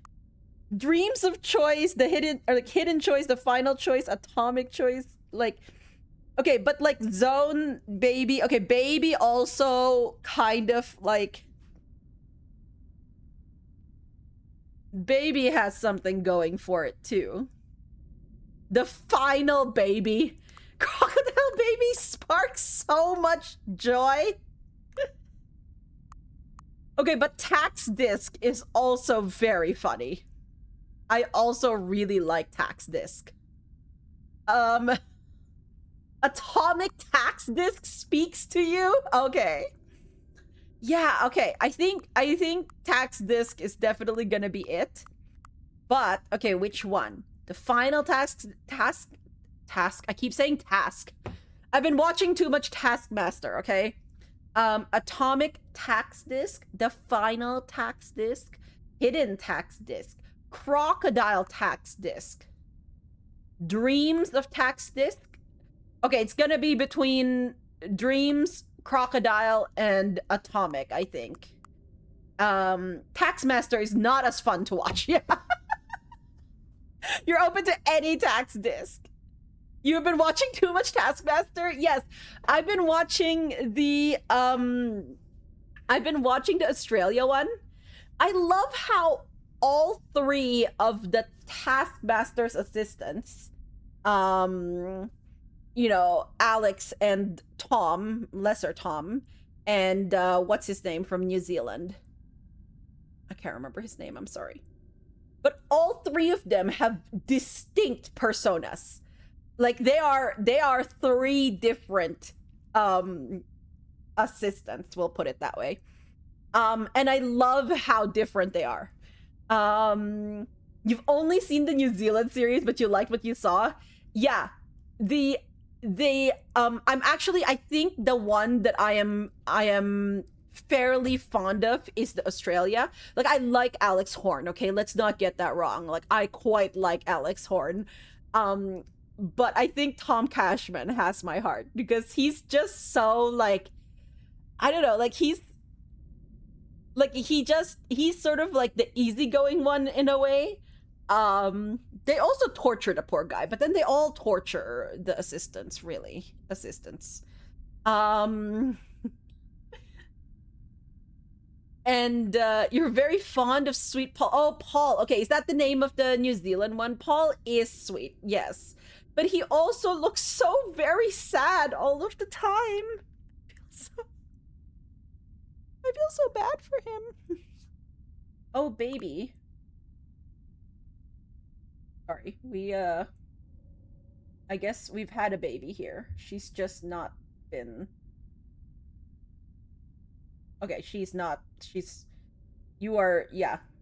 Okay. She's gonna come up, I think. Yes. Okay, well, too bad. Hi, baby. Hello. How are you? But yeah, no, I'm very fond of Taskmaster. I think it's a very funny show for me. And it's, I think, like one of, like, yeah, it's just... Oh, cutie. Hello. Hello. Oh. Yes, pet the pixel. Hi. Hello. Pet the pixel. Okay. Anyways, that got us veered off track. Okay, so which tax disc are you gonna be? Okay. Oh wait. You're sitting on my headphone cord. Thank you. Dreams of tax disc, atomic tax disc. I do like the ring of atomic tax disc, but I find crocodile tax disc to be tax disc. Oh my gosh, say that 5 times really fast. Tax disc, tax disc, tax disc, tax disc, tax disc. I cannot. To be very like just out there.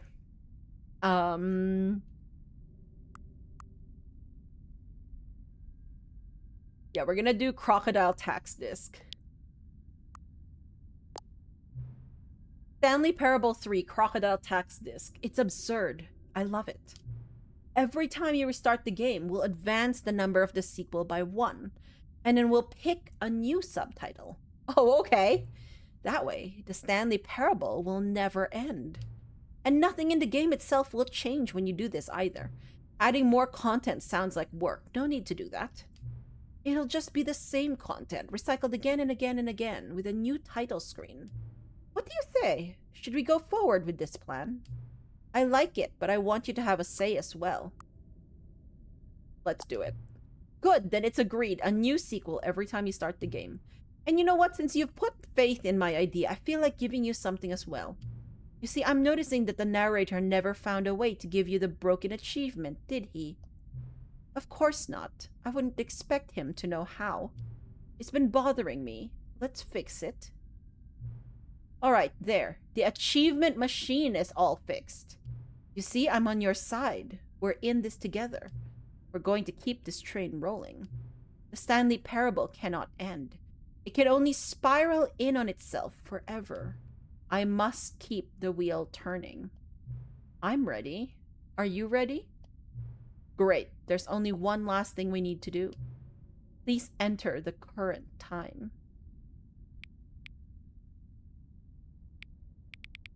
Is it so bad that if it tells me to enter the current time, I will enter the current time? Please adjust the slider until the computer is barely visible. Endless Stanley, yes. Thank you. Please enjoy the Stanley Parable. The Stanley Parable 3 Crocodile Text Disc! Let's go!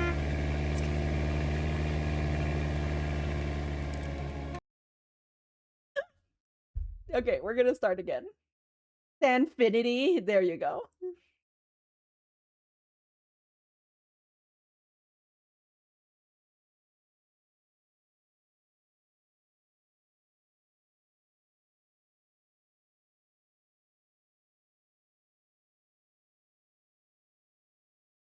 Stanley Parable 4. Okay, wait.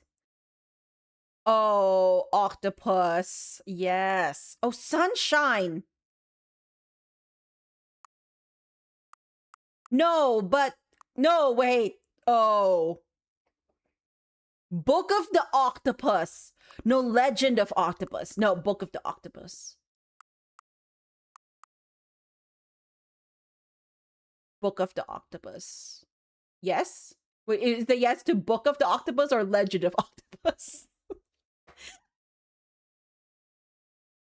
You want to read what the octopus has written. Okay, Book of the Octopus. It sure is. Let's go.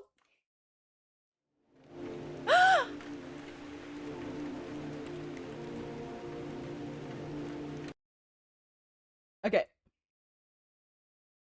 Sorry to anybody on my friends list who has like game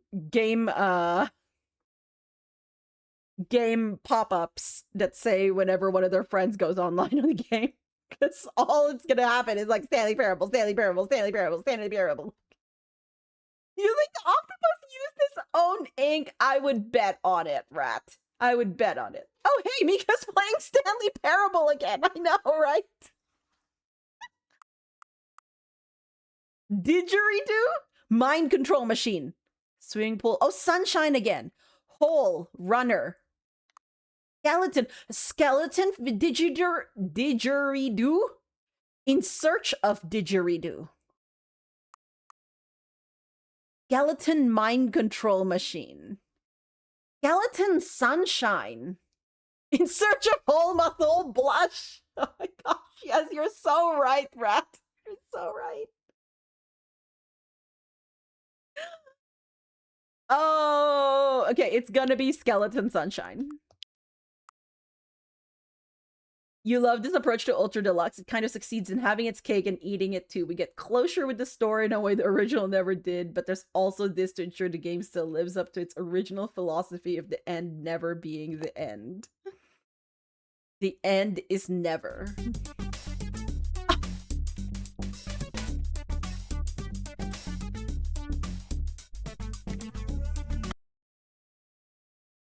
Okay. We go again. I think I'm probably good at like, I don't know. Maybe we're at what, 6 now? Maybe like a few more? Maybe up to 10? I am getting very sleepy, friends. Oh my gosh, one with the paperwork. Bomb! I'm sorry, that was very loud. I probably peaked my mic.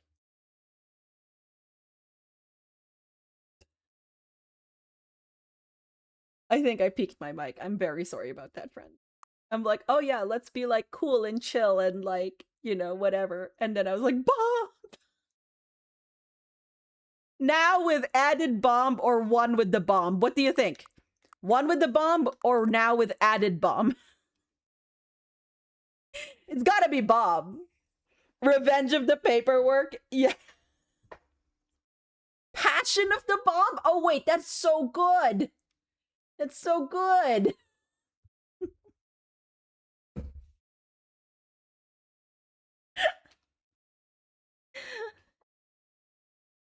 Passion added. Ika feels very one with the bomb. Passion of the bomb is also very. Imagine hearing your neighbor screaming bomb. Yeah. Oh my gosh. Pixel, which one? Which one, Pixel? Hi. What is it? Do you want to tell me something? Do you want to tell me something? I know. I know. I know. I know. What do you think? Okay. So I think it's gonna be no one's playing this loud in an airport. We hope. We hope, I think. Oop. Yeah, well, no one that's like me specifically. Yeah. I just got so excited with Bomb. Like, I'm not sure I can top this one. Okay. Oh, both of them are so good though. Oh. Okay. We are gonna go with now with added bomb. Yes. Okay. That was like basically a coin flip at that point.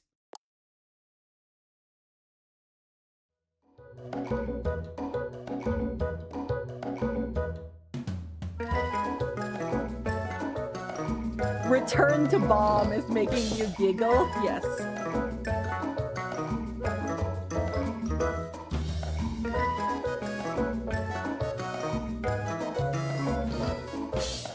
I'm pretty sure Pixel does not like me right now.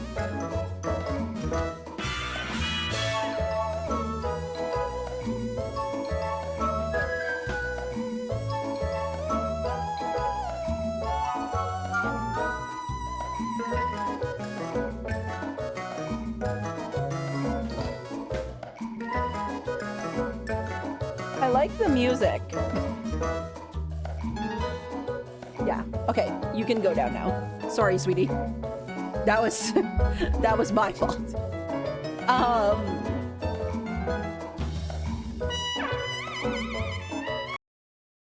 Okay, but there's no topping that. What that? Okay, let's see what happens. Pixel's probably wondering why you're not going to bed yet. Well, to be fair, I have been going to bed late, Hunter. Especially since it's my day off, or my week off. But like I normally don't stream later than this. So it's been a lot of like looking at screens. Ooh, grilled poison. Race to the poison. That's like Emperor's New Groove, isn't it? Okay. Baby poison? Legend of poison. I have fixated on poison, but it does not need to be poison. Legend of thank you. Race to the thank you. Race to the ice cream. No, that's too commonplace. Grilled ice cream is also a thing that exists. Danger of ice cream. Race to the poison is so good. I think it's a good one, yes. Baby fight. Baby challenge. Oh. Race to the poison. Okay. I guess. Oh, wow. Okay. I guess my back loop question here is, how many times do I have to do this, or does it just continue on and I can just keep incrementing the number up? Oh.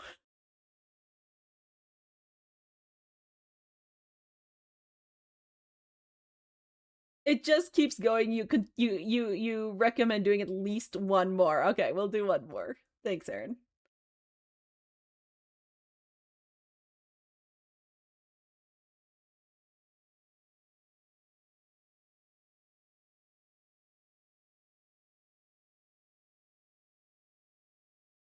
Lavish apple fight day out laser.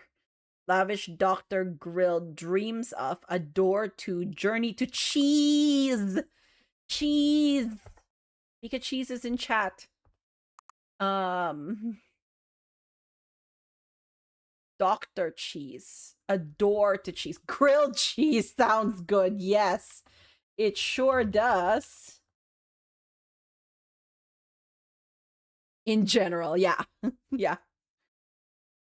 A door to cheese. Yes. Dreams of cheese is good. I was just snacking on cheese earlier, actually. Journey to cheese. Doctor cheese. Call me cheese. Doctor cheese. The idea of it just being grilled cheese is so funny to you. Yes.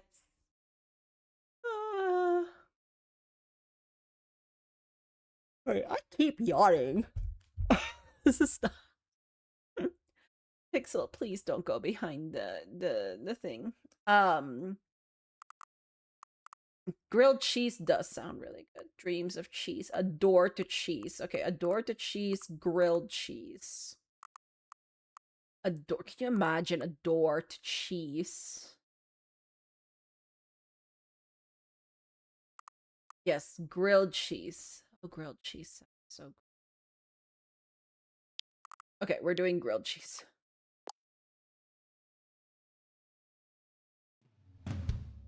Oh, wow. Okay, you literally took that seriously. The grilling, that is.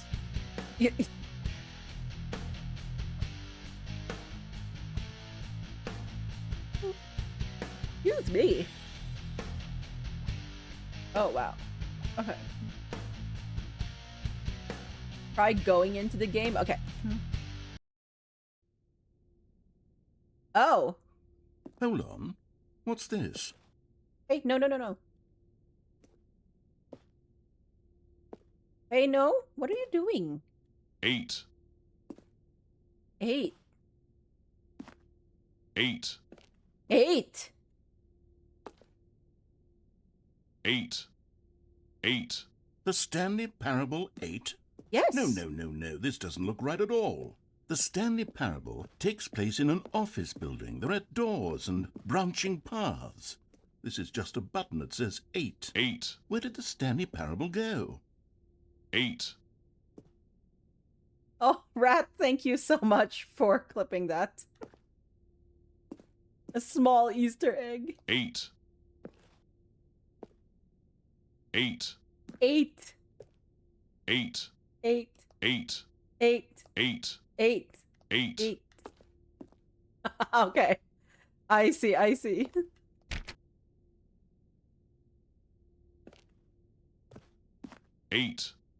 8.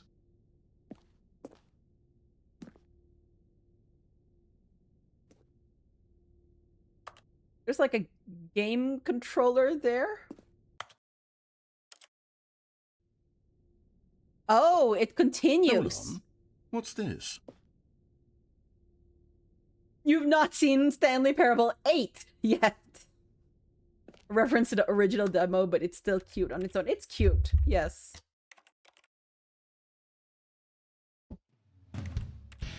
Grilled cheese, friends. Grilled cheese. Sequel is paused. Yes, it is. Yeah, we're finishing on food. But okay, yes. So next time we stream, which might be tomorrow, maybe, it's either going to be Book of Hours or it's going to be Ditopia. I don't know if anybody has specific thoughts.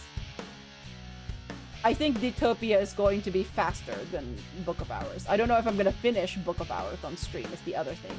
Book of Hours is kind of an experiment, really. In a way. Because I want to, like... I want to see if I could, like, you know, do it with notes and actually, like, get into it. Yeah, no, thank you for mentioning it again to me, because that did help make it a lot more, like, up on my list of things to play. So I do appreciate that. When people mention games, I do end up thinking of them a lot more, actually. Which is also why I have been thinking about Tears of the Kingdom some more, so, you know, we will think about that for a bit, as well. But yes, I will think on game to play for tomorrow, and then I will ping in Discord as usual, for when I'm going live. Yeah, thanks everyone for joining me. Thank you for all of the conversation. It has been a really fun time talking to you all about this game and what it makes me think of and all that jazz. If you want to know when I go live next, or just want to chat some more, please feel free to join the Discord.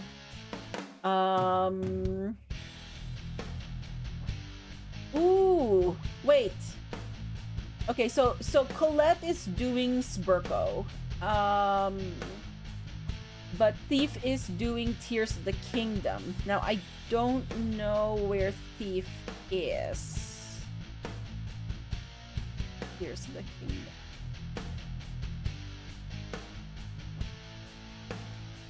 I feel like wherever Thief is going to be much farther than I am. Yeah, okay. Lightning Temple. Okay, yeah, no.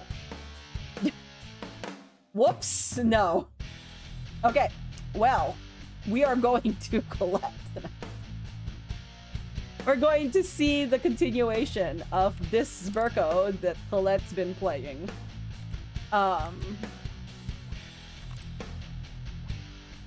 Glad you're having fun with this one, 8. Conversations and ruminations were great. Had a fantastic time. Yeah, it's been chill and lovely. And thank you for the help. I don't necessarily want to, like, rush through the game, but I wasn't, like, thinking that it was going to be a very long game.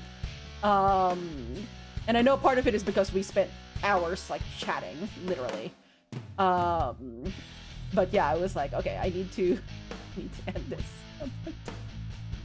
Alright, so let's raid you all over to Colette, who's continuing her Sburko from yesterday. Well, 2 days ago, really, technically. And if you want to say hello from this stream, feel free to copy one of these raid messages. And yep, we'll be hopefully live tomorrow. I do have, like, yeah, tomorrow is eye appointment, so, you know, hope that all goes well. Oh, they're probably gonna ask me to come in again for an appointment the next Friday, but, you know, it's fine. But yeah, I will see you all, maybe tomorrow. Okay. Have a good one, friends. Bye.